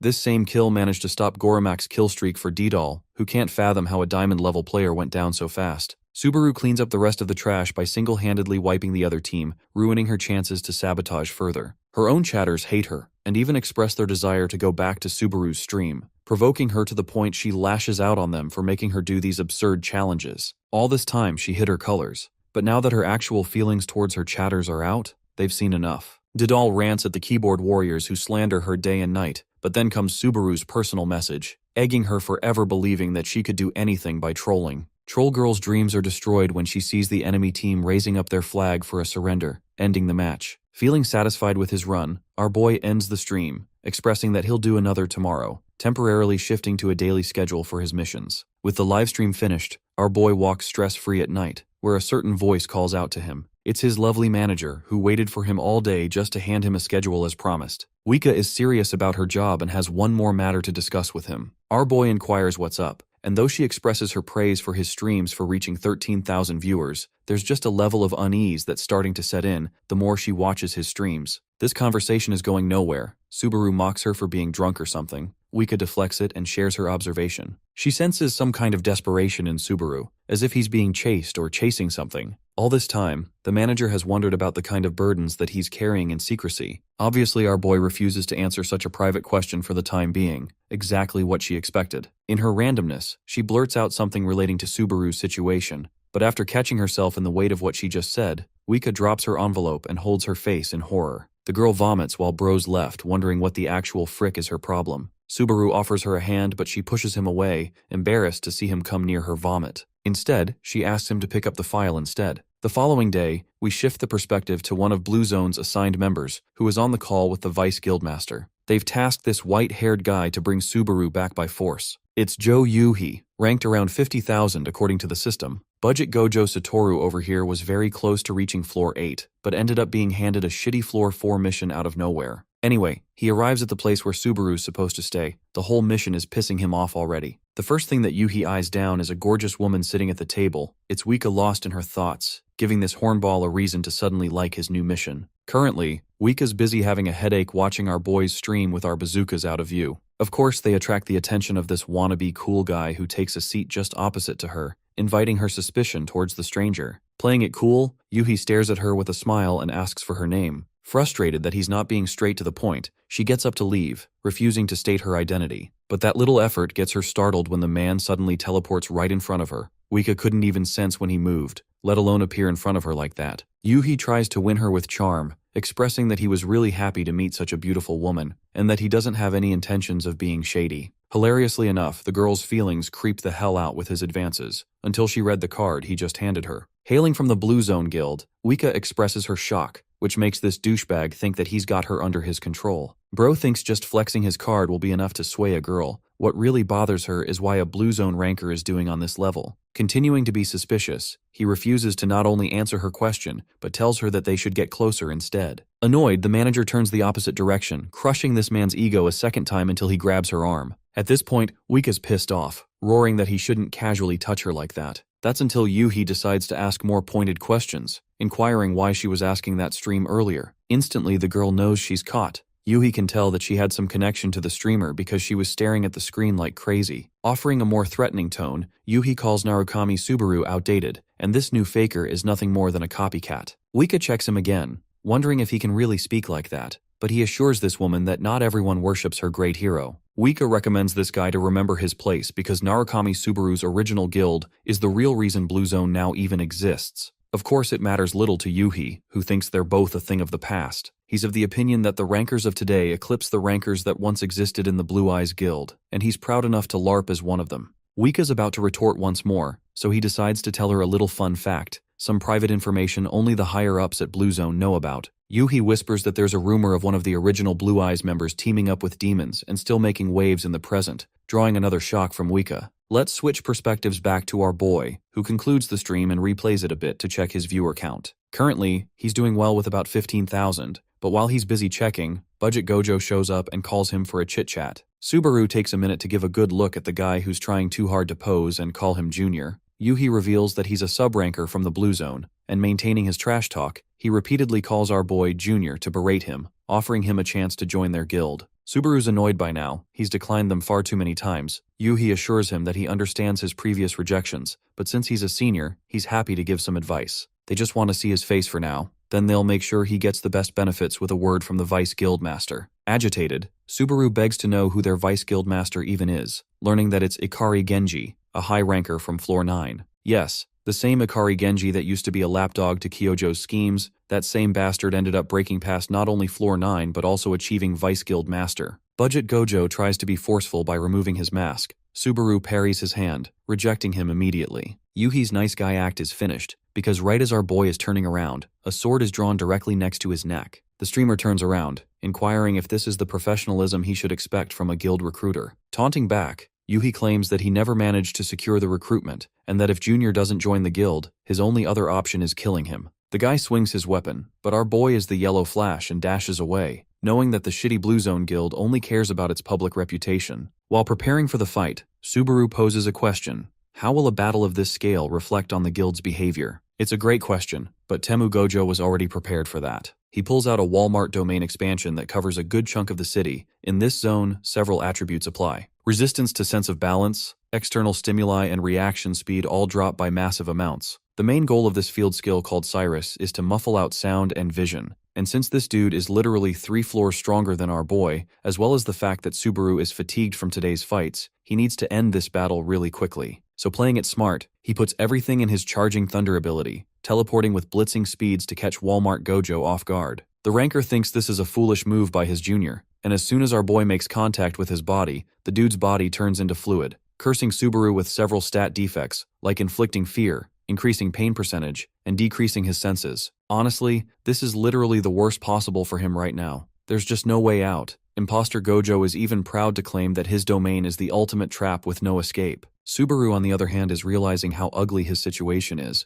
This man is literally out here fighting a Gojo with Itachi's genjutsu at this point. With so many targets, it's impossible to even begin to fight back, making it one of the trickiest battles for Subaru yet. Meanwhile, Wika is worried sick, waiting for our boy's return. She remembers the humiliation that happened the other night and wanted to offer her apology. But then, the whole encounter with the creep is also bumming her out. The Blue Zone Guild is playing it really seriously now. Kyojo was obviously a friend of Subaru in his prime era, which means the benefit of joining the guild means making some progress, so it's not a bad deal. As for her, after hearing about the way her father is moving, Wika doesn't know about her fate, and even wonders if she should let her proud talent pursue his dreams in Blue Zone instead. Suddenly, thunder roars and startles Subaru's manager, who senses that he's in trouble. Cyrus is a domain ability where the chances of survival become next to zero for the person trapped inside of it, or at least what this buffoon thinks. Every physical stat is dropped and pain sensory is maxed out, which means the thunder power won't work in favor of Subaru. This guy is so cocky with the mental glaze he's got for himself, but our boy is experiencing high fatigue at a climbing rate. He knows that he's getting pinned down because the guild seems to study all his abilities. Using thunder means total exhaustion. That's why Subaru has to make more desperate choices and hold back on his main abilities. Instead, our boy decides to activate Cloud Stride to flail past the illusory Yuhis, impressing the man for having survived long enough inside the domain. Even then, this guy believes that it won't matter since Subaru's collapse is inevitable. Well, he's pretty wrong because our boy is ripping apart the illusion copies to shreds without even the use of his thunder powers, stunning this guy. Subaru gives him a demonic glare, and that's when this guy reaches a critical realization. He fucked up big time. Thanks to his micro-expressions, Subaru ends up locating the main body, and then chooses to risk one of his thunder abilities, launching a thunder spear right at him. It's not enough to do damage because Yuhi casually deflects the attack, emphasizing that the streamer is far too nerfed to do anything.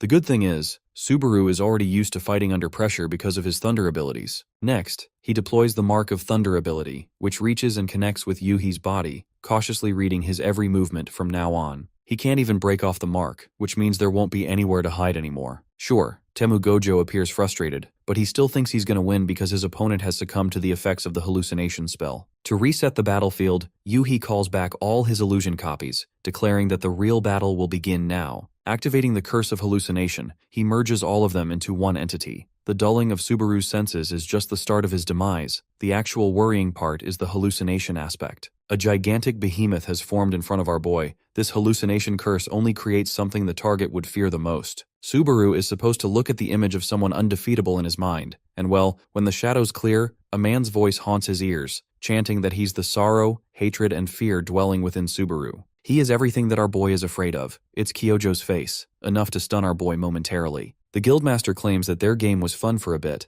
and then suddenly grabs Subaru's body while he's still in shock. Unfortunately for the illusion, seeing Kyojo's shitty face just reminds our boy of everything he lost, that he will never join Blue Zone even if his life depended on it, as he'd betray his own teammates. Having all the reasons to survive and fight for what he lost, Subaru pushes past his fatigue limits to the max, believing that he can endure Lord of Thunder for 10 seconds if he does. The countdown begins as zaps of thunder escape Kyojo's fist. This gamble won't work for long and the clock is down to 7 seconds already. Our boy's countdown reaches a final collapse. Lord of Thunder cuts off its eventual output, and his enemy has no idea why he even stopped. Yuhi's illusion thinks this is the ideal situation, believing that his opponent has given up. But right as he's about to finish our boy with a final hit, a certain someone intrudes the domain out of nowhere. This person demands that he let Subaru go, and it happens to be Wika with her blood boiling seeing this sight. The ranker of the Blue Zone realizes that he's already met this woman. It's shocking enough that she can perceive and penetrate his domain as normal people can't. What's even more interesting is that the same effects that applied to Subaru can't even be applied to her because Yuhi lacks the mana to suppress her. This causes a forcible stoppage of the Curse of Hallucination spell, leaving Yuhi in a trapped position. He's curious, and asks the girl how she managed to find them, or why even. Wika then reveals that she supports this streamer as his manager, and though she never had the intention of tricking him, she also never revealed this information earlier. Budget Gojo genuinely thinks he's still got the upper hand. His Cyrus domain has both of them cornered after all. That's until Wika breaks his delusions of grandeur by pointing to the open hole she made by forcing her entrance. This is a huge problem to Yuhi, who was on direct orders from the Vice Guildmaster not to allow this matter to escape to the public. Realizing that he's the one in a lost position, the Blue Zone ranker asks Uika what she wants from him as he's willing to negotiate. The manager doesn't give a damn about him and simply assists Subaru, telling the ranker to get lost and reminding the guild to stay away from their asset. While she's leaving, Yuhi is left with a crushing dilemma. He knows that letting this kid leave means that he'll be able to stream again, and if that happens, Subaru will expose everything to his viewers. All the blame will get pinned down on the failures of the Blue Zone ranker, causing him to get kicked out the guild. Fearing the worst for his own future, the guy desperately takes out his blade, refusing to allow nobody to ruin his reputation in the guild. So he pulls out a cowardly move by flanking both in a surprise attack.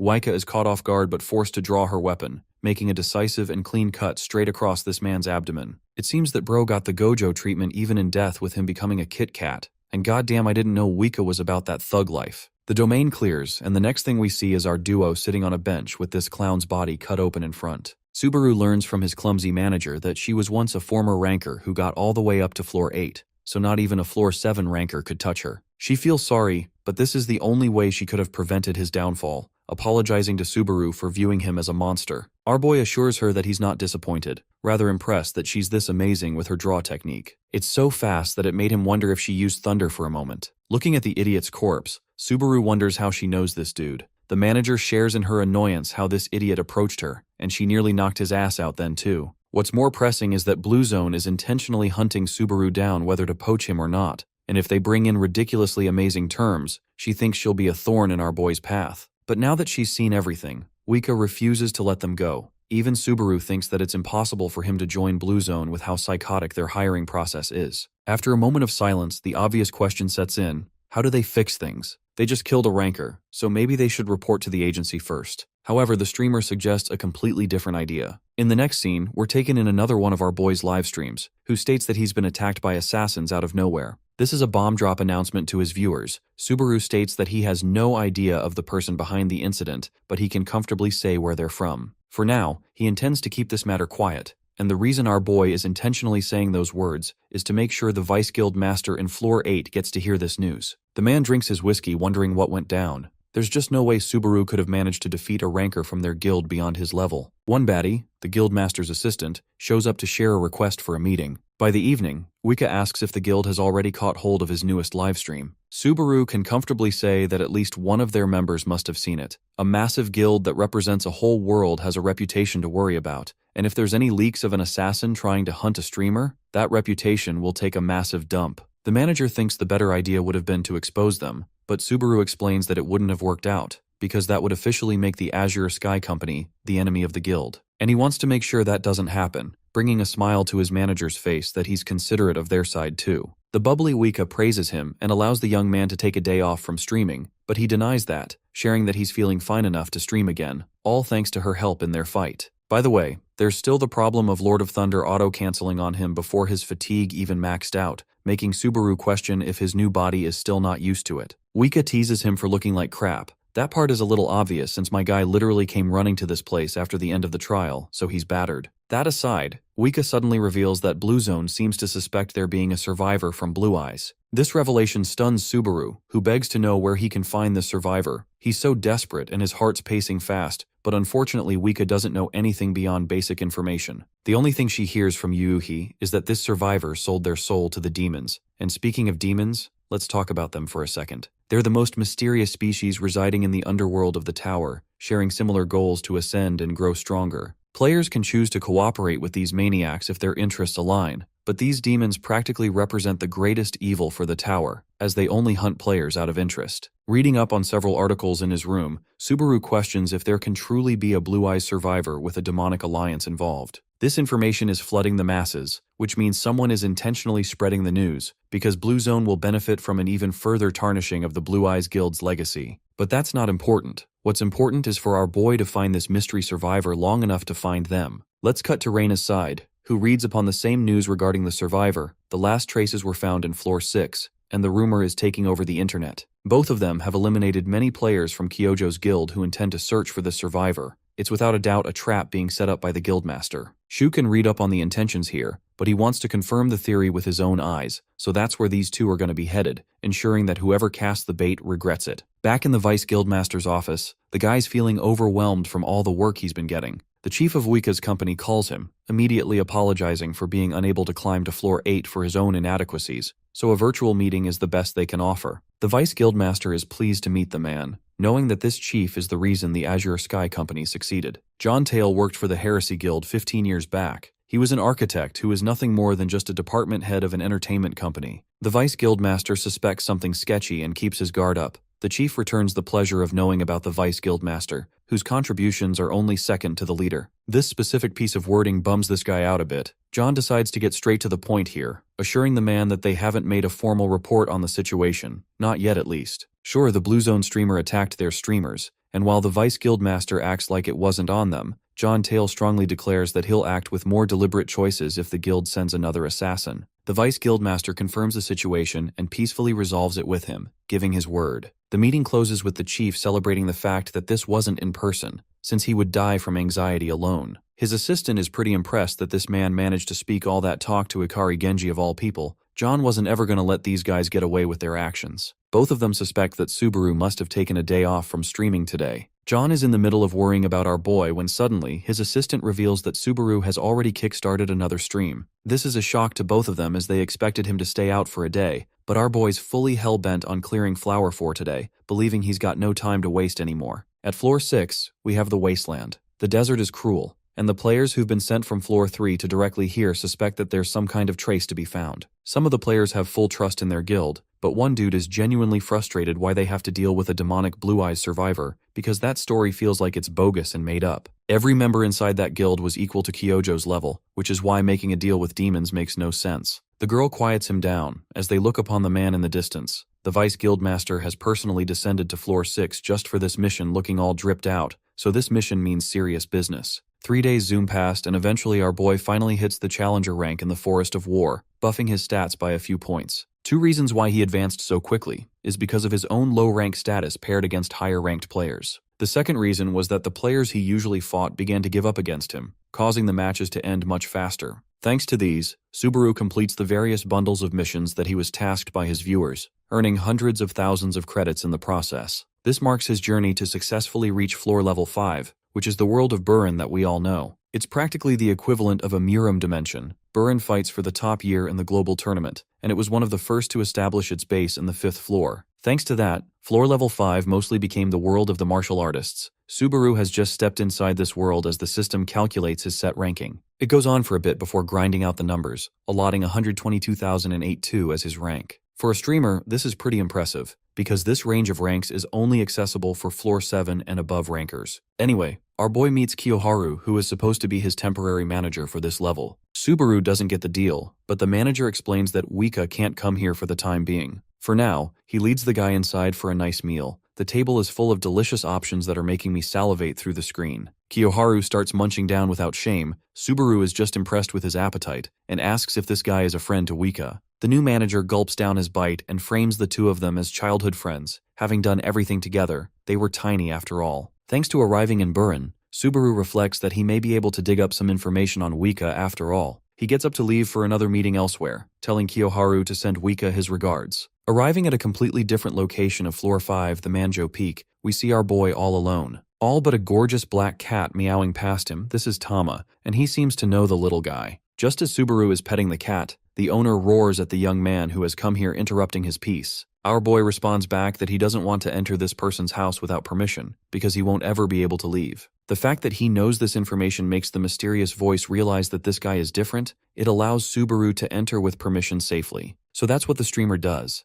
But at once, he's sucked in by the sight of an unprecedented view. It's like he's unlocked a whole new world with the clearest skies. This is the Lucent Mirror Plains. Finally, the voice speaks to address the young man who has shockingly found his way here. Subaru keeps it vague that he heard a rumor about a virtuoso formation artist, which is why he came to visit. The mysterious person is revealed to be one of the strongest rankers in the whole world, Shin Un, who looks like a character straight out of Frieren. Back when our boy was panting in exhaustion in his floor 7th trial, Subaru had nowhere to go. He was completely on his own until Shin Un met him for the first time. shocked that the young boy managed to clear the whole dragon habitat by himself without dying. The same man noticed how Subaru's body was covered with thunder scars etched in his skin, and while in his near-dead state, our boy asked the old geezer to stop yapping and start helping. Shin-un is a bona fide troll, however, and smacks his head instead, expressing that this is no way to talk to someone of his mighty caliber. Still, as a believer of meaningful encounters, the mighty Shin-un believed that it was fate for them to encounter each other, and with his giant paintbrush, he revealed himself as the strongest formation technique master. Shin-un then painted the fortune formation to save the young man's life, telling him to add his own power too. At present, that's why Subaru's here. Everything in this field is the same as when they met 20 years ago. The old man seems to get a vague familiarity from the masked streamer, questioning if they've already met. Subaru shares a moment of hesitation, but in order to play it safe, he lies to the geezer's face and reveals it's the first time. Shin-un is surprised how much the kid knows about him when they haven't even met,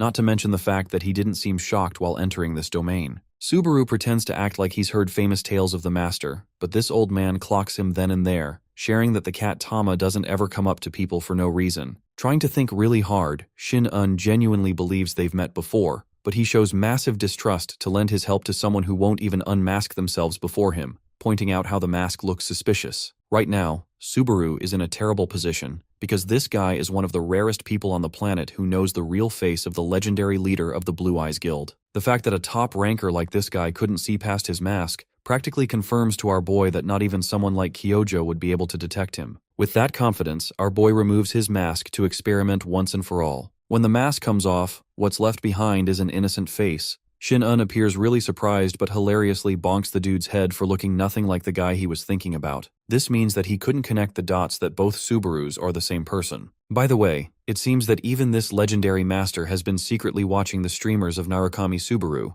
who was suspected to be related to the original one. But with this, the old man is certain that these two don't look similar at all. Shin-un even talks about how he knew the original Subaru, who eventually died, despite promising them another meeting someday. Hearing those words makes our boy laugh, because bro must be thinking how this idiot old man still hasn't connected the dots yet. Subaru manipulates Shin-un by making it seem like the old man has gone senile in nostalgic memories. Watching him yap however he pleases annoys the master, so he bonks his head again. The only reason he was even allowed entry into this domain is because Tama takes a liking to the new Subaru. Our boy thanks the little guy, posing cool and all for no reason in the process. Let's jump to the part where they're discussing the treatment, which costs 1,000,000 whopping credits. One problem, our boy only has 200,000 on him, and hilariously there's no discount just to make sure there isn't bad luck or a curse involved. Shin-un expresses that for the time being he'll only treat what the amount is worth, which is a favor to our boy by a lot. Inspecting his thunder scars, the old man shares that Subaru's foundation is decent, even prodigious for holding up to level 5. Since there are several treatments, ultimately what Subaru wants will decide his trajectory. Struggling with stamina, our boy highlights that it's been a pain in the ass for him, so he needs enough endurance to withstand at least 10,000 thunder attacks. The old master keenly reminds him that even the original Subaru suffered death from thunder, so he might end up regretting his decisions. Our boy argues otherwise, stating that if thunder is meant to kill him, then it will also be his remedy to save him. Even this piece of dialogue gives off a similarity in Shin-un's eyes, who begins his work by declaring that it won't be easy. The treatment will be split in many different sessions,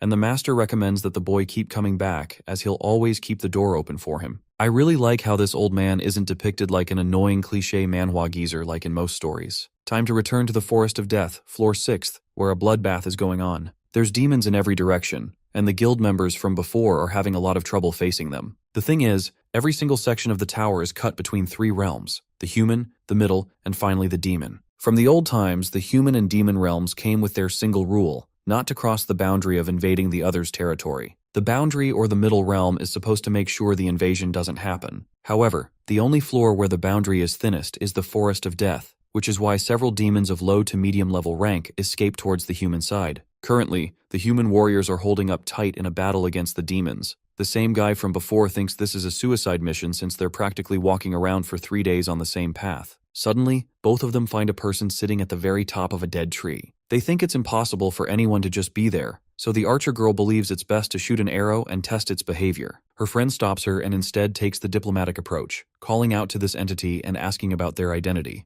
The figure carves a malicious grin before teleporting with immense speeds appearing right behind them. He toys with a dead man and expresses his anger against the humans who barged in his territory. Sure, the first assumption is that this is the so-called survivor of the Blue Eyes who made a deal with demons, but this person's vibe seems totally different, even if their face is similar. Suddenly, the archer girl experiences immense pressure and starts choking. The Lancer knows that they're giga-cooked and can't win against an entity who resembles more like a destructive predator than a human. It's as if they've entered the domain of death and darkness, and they're so weak they can't even do anything about it. Donning a brave approach, this guy has the titanium balls to step up to the fade check, recommending Hanamaki to run the opposite direction. Thankfully, it's right then and there that the Vice Guild Master arrives like some kind of superhero, thanking his subordinates for working so hard. Then he goes on to personally apologize to Arashiro Kei, addressing him as the last surviving member of the Blue Eyes faction. This guy smiles beastly. He's been dying for this day to come, referring to Ikari as none other than Kyojo's lapdog. Saying so, he blasts a powerful beam strike, annihilating everything in its path. I don't know what Ikari thinks his dual pistols are gonna do because, let's be honest, bullets can't stop a goddamn cannon blast. But somehow bro blocks with his bare hands, begging through the skin of his teeth that he isn't here for a battle. The shocking part about all of this is that Ikari isn't even putting up much of a resistance. Proving that he's the fraudster in the multiverse of frauds, Ikari gets on his knees like a good boy, and without even fighting, asks for a meeting. It's just hilarious to his opponent who can't even process what the hell is going on. Ikari shares that he's got the same mutual goal as the last survivor. He came all the way here to risk his reputation. He wants Arashiro to help them, to take a stand, so that they can both hatch the perfect demise for the Guildmaster Kyojo. Yup, this man is a psychopath, but I guess what goes around comes around. We actually go back to Kiyoharu over here, who is munching on his food like he hasn't had some for ages. Bro gets his head smacked into the table from Weika for eating like a dumbass when they've got a bigger problem of Subaru's complete disappearance. The same man who was impatient to clear a trial quickly is now gone for 2 days. Kiyoharu plays it cool about the situation until the baddie manager reminds him that Subaru doesn't even have a bitch or a homie to hang out with. Irritated, Kiyoharu thinks it's plausible to assume that their star talent has a friend or two, and while he's enjoying his meal, the guy's annoyance climbs another level when he sees another unexpected arrival. Escorted by 4 guards in red attire is a gorgeous woman, looking royalty out here as she makes her way to their table. Weika tells his bum to stay still, acting like they're dealing with the T-Rex or something. Mayuki officially greets her senior sister with great respect. Weika doesn't give her the time of day, and emphasizes that he never recalls sharing a younger sister in her training batch. Mayuki gets to business and states that she can explain everything if they just leave, but Weika's not playing at all. This woman is giving death threats to not only this new chick, but also all her guards. You do not want to mess around with this vixen. Mayuki warns the senior sister that their master won't wait for long. On the other hand, the manager makes it clear she won't be returning, creating more tension as Mayuki reminds Weika she's in no position to decide her future. Once again, the manager slams back with a personal reminder, warning her not to dare meet her eyes ever again as she's an inferior in rank. Threatened, Mayuki quickly bows down in respect, offering to leave after relaying her message, and that concludes the encounter. Time for another scene switch. We're going back to the cool streamer guy who looks like your average gamer. The player is watching the announcement from Reinhardt, who wants to hunt down Isaac. In the middle of watching, Bro's phone slips and crushes his face, and I know everyone can relate to the same feeling because it happened to all of us at least once. Collecting himself, the dude can't figure out what Reinhardt's deal is, why he's deciding to put a bounty on Isaac's head and even delay streaming for some time. 3 days have already flown by, and there's no update from Narukami Subaru either. There's just no fun content left to watch. Well, lucky for him, it's at that exact moment our boy logs into his stream, making it seem like he just heard the dude's call. Subaru's looking brand new and greets his chatters. His back is looking pristine with a new mark. The treatment had to put him on hold for 2 days. Subaru managed to complete the body enhancement procedure, boosting his stamina by 32%, which is huge. It's astonishing to him that he got this for just 200,000, which means the rest of his money will also be well spent. With the livestream started, our boy spends 10,000 credits to initiate Level 5's trial. The premise of Floor 5 involves every player's individual growth. In other words, every exam will be different entirely based on the performance of the player. Right now, Subaru is looking down at a knight guarding some kind of cave entrance. The knight rushes to attack the outsider, but our boy is swift on his evasion and catches the lance, zapping the poor guy with a wave of thunder. Our MC gives me the same vibe as Pikachu using Thunderbolt for some reason. The initial stage is cleared with Subaru's qualifications having been met. The same lance hilariously still tries to stop him, while our boy is starting to wonder what's so special about this cave. Lucky for him, he doesn't even need to go inside, because out comes a gorgeous warrior that steals our boy's attention. This lady looks like a max-level female character in an MMO game, and she declares Subaru as an ally. It's the Great Valkyrie, giving the vague idea to our boy that he's dealing with Valhalla. The Valkyrie is truly stunned by his lack of knowledge. She takes off her helmet, revealing a gorgeous face with blonde, luscious hair. Viola introduces herself properly as a Valkyrie standing near the border of the Conrad Kingdom. To add some more context, let's explore a flashback sequence. You see, this Valkyrie was appointed by her senior for a mission. Viola was happy to carry out her mission for the man she serves. That man is none other than the same person constantly appearing in Subaru's head, boasting ambitions of one day ascending to his father's throne. We're given an epic reveal that he's Thor, the Asgardian god of thunder. At floor 8 of the Blue Guild House, we arrive at the Central Tower, or the main headquarters. It's here that the Vice Guildmaster officially makes his return, finding it taxing and unable to get used to the idea of Kyojo's Floor 9 Guardian raid. As he's coming up for the meeting, his assistant explains that he's 10 minutes late, but luckily Kyojo himself is yet to arrive. Ikari doesn't give a damn about those other people and argues that he must remain patient always. She politely suggests that he cover his neck to look proper. Ikari realizes that his chest's looking all bruised, so he tightens his tie to appear formal. Inside the council room of the Blue Zone, we have the 7 most important people operating for the executive meeting. The Vice Guildmaster shows up, inviting a snarky comment from Adolf, who taunts the man for skipping out on raids usually. Ikari argues that he had to be busy with his orders given to him by the Guildmaster,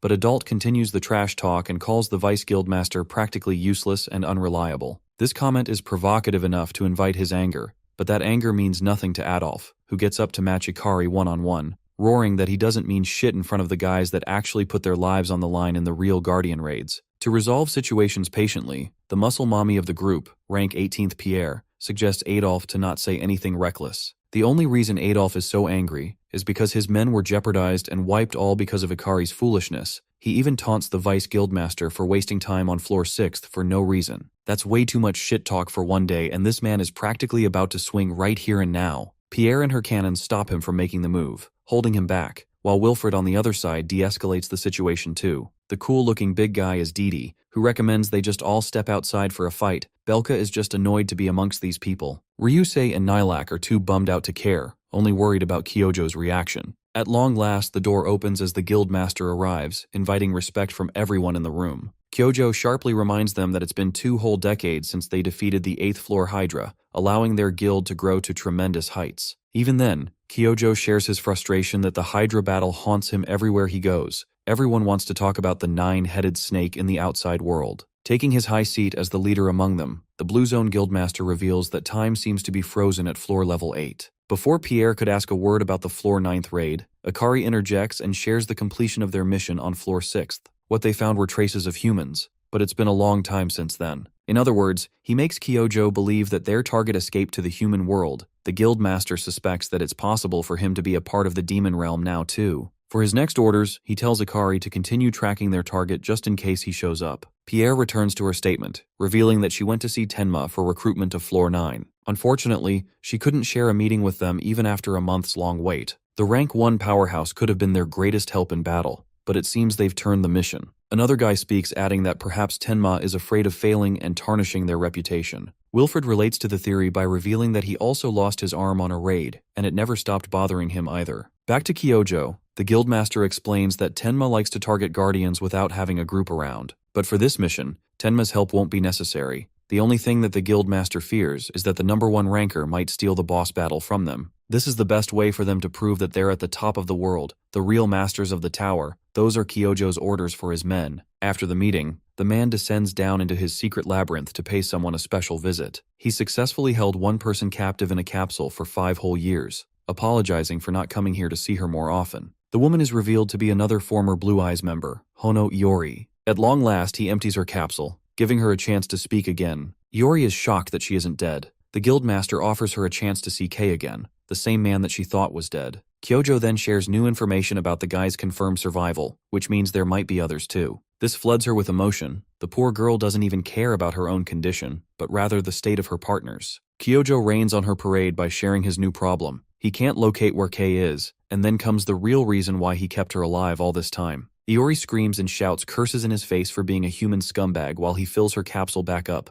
enslaving her once more. The Blue Zone Guildmaster declares his final game plan to end Blue Eyes forever, to welcome an age of a new tower. We're done with the whole office meeting show. Let's go back to our boys' side of things. Who questions what a Valkyrie is doing in the human world to begin with? Viola shares that her mission unfortunately resulted in a brutal failure. The Fallen Knight begs her not to share this information against the untrustworthy man. She tells Bigo, this numbskull, to calm down, as this man has yet to attack her and appears to be safe. What's more enticing to her is that she can sense Subaru's powers of thunder emanating from his body. They head inside the base for a proper conversation, where Bigo is humiliated and apologizes for his performance. Even the chatters grill his ass, while Subaru apologizes for misunderstanding the whole situation. The poor guy is getting roasted by the chatters, while our boy questions the purpose of the Valkyrie once more. She returns the question back at him and asks how the human managed to gain the power of the thunder. What's interesting to Subaru is that she seems to see both types of thunder as one. So he fools her with a simple answer that he got it as a reward from a giant. Viola is baffled by this answer,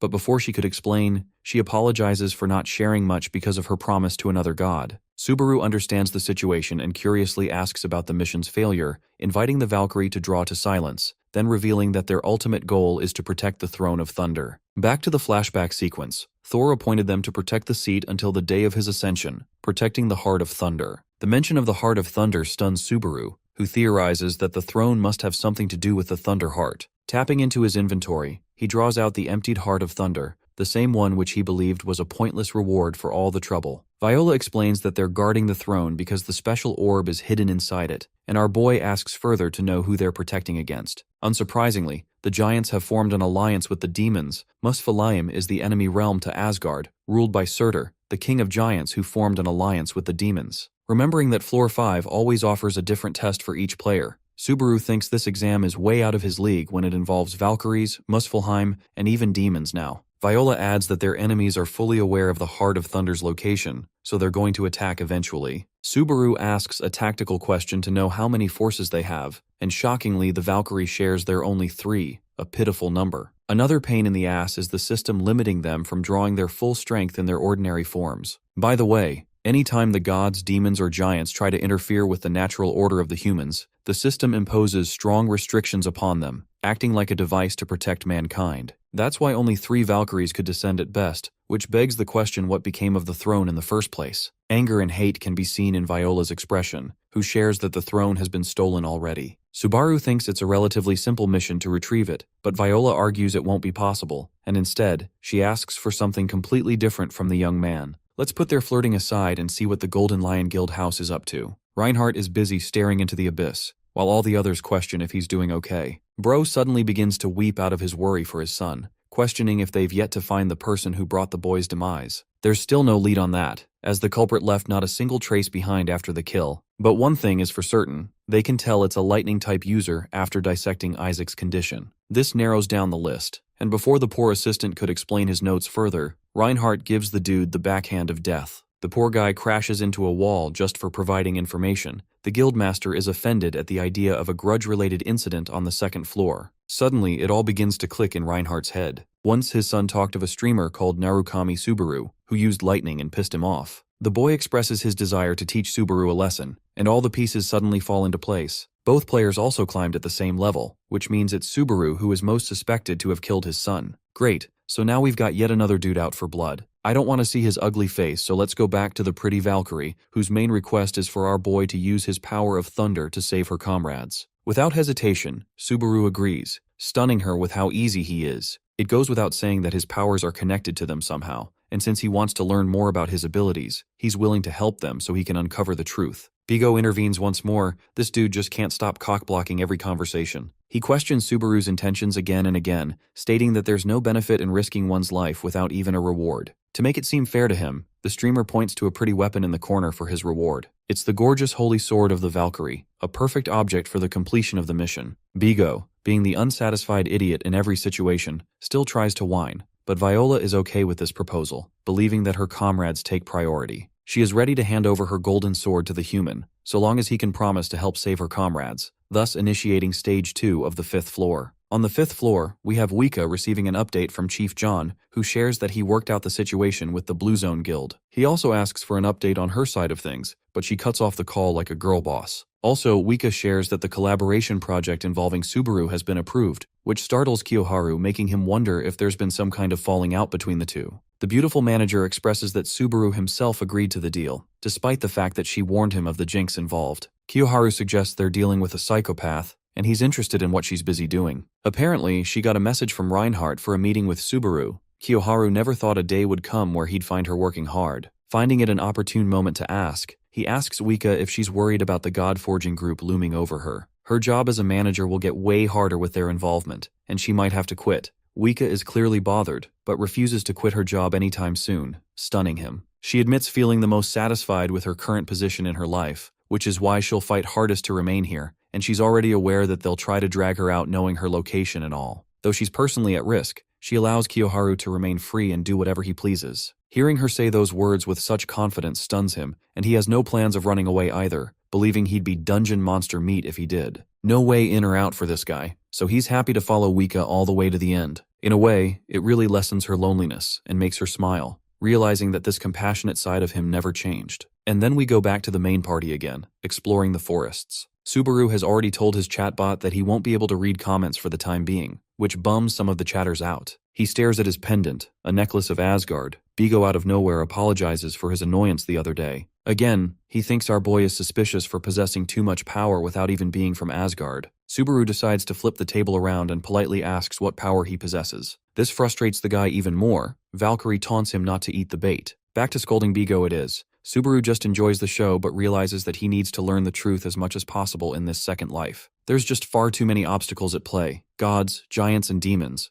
Not to mention the center of it all is his secret power, the one everyone's hunting after. Viola apologizes for the secrecy and gives him a little hint, revealing that he will one day find the truth about his powers soon enough. Subaru takes that as confirmation and asks if the throne is in the capital. He stares at the gorgeous view of the Conrad Kingdom. Pluminera is their target. Strolling in the marketplace, Viola finds it pretty weird that she has to change her getup to a common person instead of her armor. Subaru emphasizes that it's important for her to hide her face, making her flustered in the process. Bigo doesn't even care on the other hand. Our boy asks about the precise location. Viola is confident in her senses and points in a general direction. Yup, this woman's best guess is the direction. The girl can't even find the exact spot because the streets are crowded as hell. Bigo shares that they also need to watch out for any threats from the demons in the process of rescuing Valkyries, which invites the bigger question. How many demons are they dealing with? Maybe you guys are expecting 10, but the number climbs to at least several hundred, some comparable to Valkyrie-level threats. I know everyone's asking the same question as our boy. How the hell does that make sense because only 3 Valkyries were allowed to pass?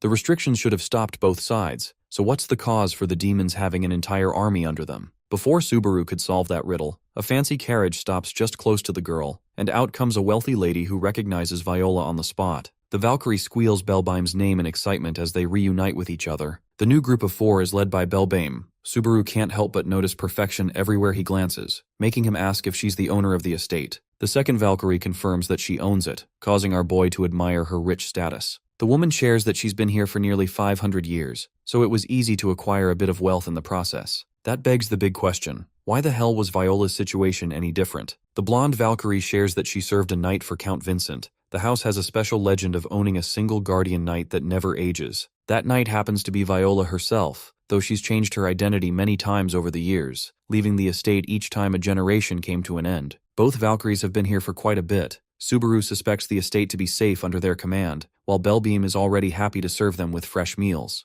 The atmosphere suddenly shifts as our boy points out the irony between both Valkyries. One enjoyed the life of luxury, while the other ran from demons. This stops Belbeim dead in her tracks, shocking even Viola with her words. The crimson-haired Valkyrie is clearly agitated and is now dying to know this man's identity for being so bold. Put on the spot, Belbeim responds that she too is in danger regardless of the situation, and that she couldn't make a single move because Viola was already being hunted. Subra asks for an explanation, and learns that both Viola and Elaine unfortunately had their real identities exposed. The demons knew there were going to be 3 of them from the first place, but Belbeim managed to settle and hide herself timely. If she had made a single brash move, they'd uncover her identity. Even now they're hunting her down for the last Valkyrie they could never find. That little tidbit creates a tense atmosphere between the two. The little Viola tries to warm them up to each other and formally introduces the man who is to save both of them. She explains that this same man defeated Bigo in a single hit, which invites a little bit of disgust from Belbeim. Viola shares that the man standing before her is a Thunder-type user. Subaru himself interjects and introduces himself by name. Just glancing at him, Belbeam can sense this man's power, especially for someone who is stuck in a mortal body. Even our boy admits that not everyone can become as strong as him, his arrogance further pissing her off. Belbeim decides to cool off on her anger and expresses that she'll prepare a room for them so they can rest after the meal. We get right into the meal. The options are high-quality luxury, making Bigo regret snacking earlier. Subaru changes his stream title and adds a bunch of tags to make it seem like bro's trying to connect with his audience. Viola finds his behavior a bit weird, but Subaru tells her that this whole situation invites a bit of doubt from him. There are hundreds of demons in the city disguising themselves, and they'd obviously be looking for Valkyries, which means suspicion is normal. Still, at the same time, Viola feels upset, reassuring herself that Belbheim would never choose to harm them. She trusts her dear comrade. Our boy is also reminded of the same trust, when one bastard cheated his way into defeating him, priding himself on the fact. The idea of trust doesn't sit well with him anymore. Subaru curses and loathes it, recommending that she also shouldn't trust people blindly. Doubt is needed in certain situations in their world, and reminiscing on those words,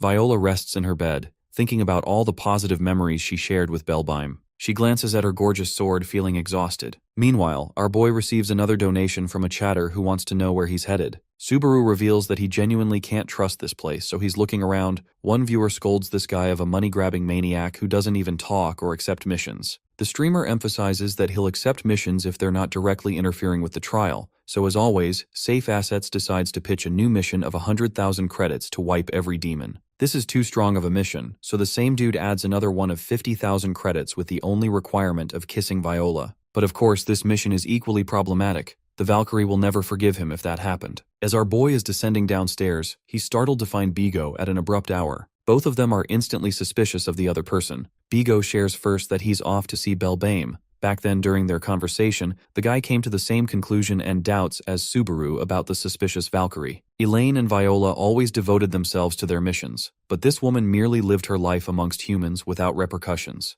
It pisses Bigo off that he couldn't think about this sooner because it was an insult to the Valkyrie name. Subaru advises the young man to worry about these troubles after the mission is over, and instead tasks him to join him on a little something else first. Both of them are now together, while Viola appears to be strolling in the night, worried on her own. Belbheim's sharp and pointed remarks towards Subaru still bother the blonde, so she personally comes up to see her. To her shock, instead of Belbheim, it's our boy's figure that emerges past the corner, both startling the other person for being up so late. The Valkyrie is terrified, looking at the blood filling up his hands. Subaru walks up to her, expressing that he came to see her. But this kind of advance is weird for him. She clutches her sword in suspicion. Our boy reveals that they got the mission details wrong from the start. The Valkyrie that needed protection and saving wasn't Belbheim, it was Viola all along. Viola takes a second to process the hell he's talking about. The good thing is that she's not totally against his word. Subaru grabs her hand forcefully and drags her against her will. He takes her all the way down to the basement, a place that will explain everything once she sees what's inside.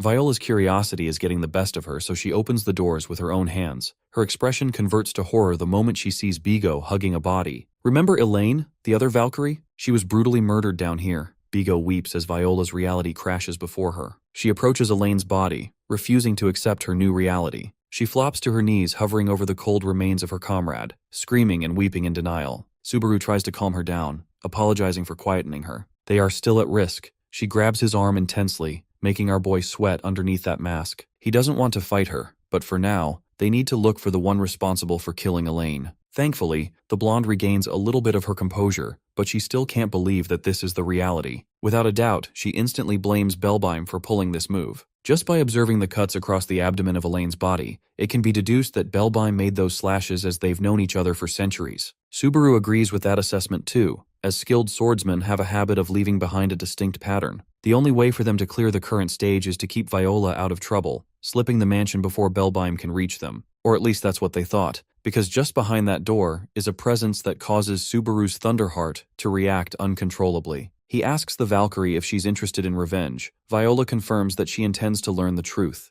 that she's even ready to go all by herself if necessary for this mission. Subaru recommends her not to forget something important, the Throne of Thunder that all the Valkyries were trying to protect. It startles her. Viola no longer shares any ambitions of protecting the throne, especially when the demons are too strong and they're low on numbers. This is the plot twist that was necessary for the story. Subaru brings up the fact that there are only 3 Valkyries while countless demons exist, which confuses him about the restriction element. Viola explains that she too thinks this is unnatural, and that there's a plan in motion to investigate it. The only reason they haven't made any leads on that is because this part of the plan was entrusted to Belbheim herself. Everything is falling into place now. Subaru desires to help her by first capturing the villainous Valkyrie. Bigo believes it's about time for them to act without discussing pointlessly, but Bro's luck is pretty bad as the ceiling cracks down on him and falls on top. Luckily, Viola managed to block the falling debris, saving his life. It's hilarious that she's protecting her protector. Unfortunately, that little move resulted in a heavy gash on Viola's back,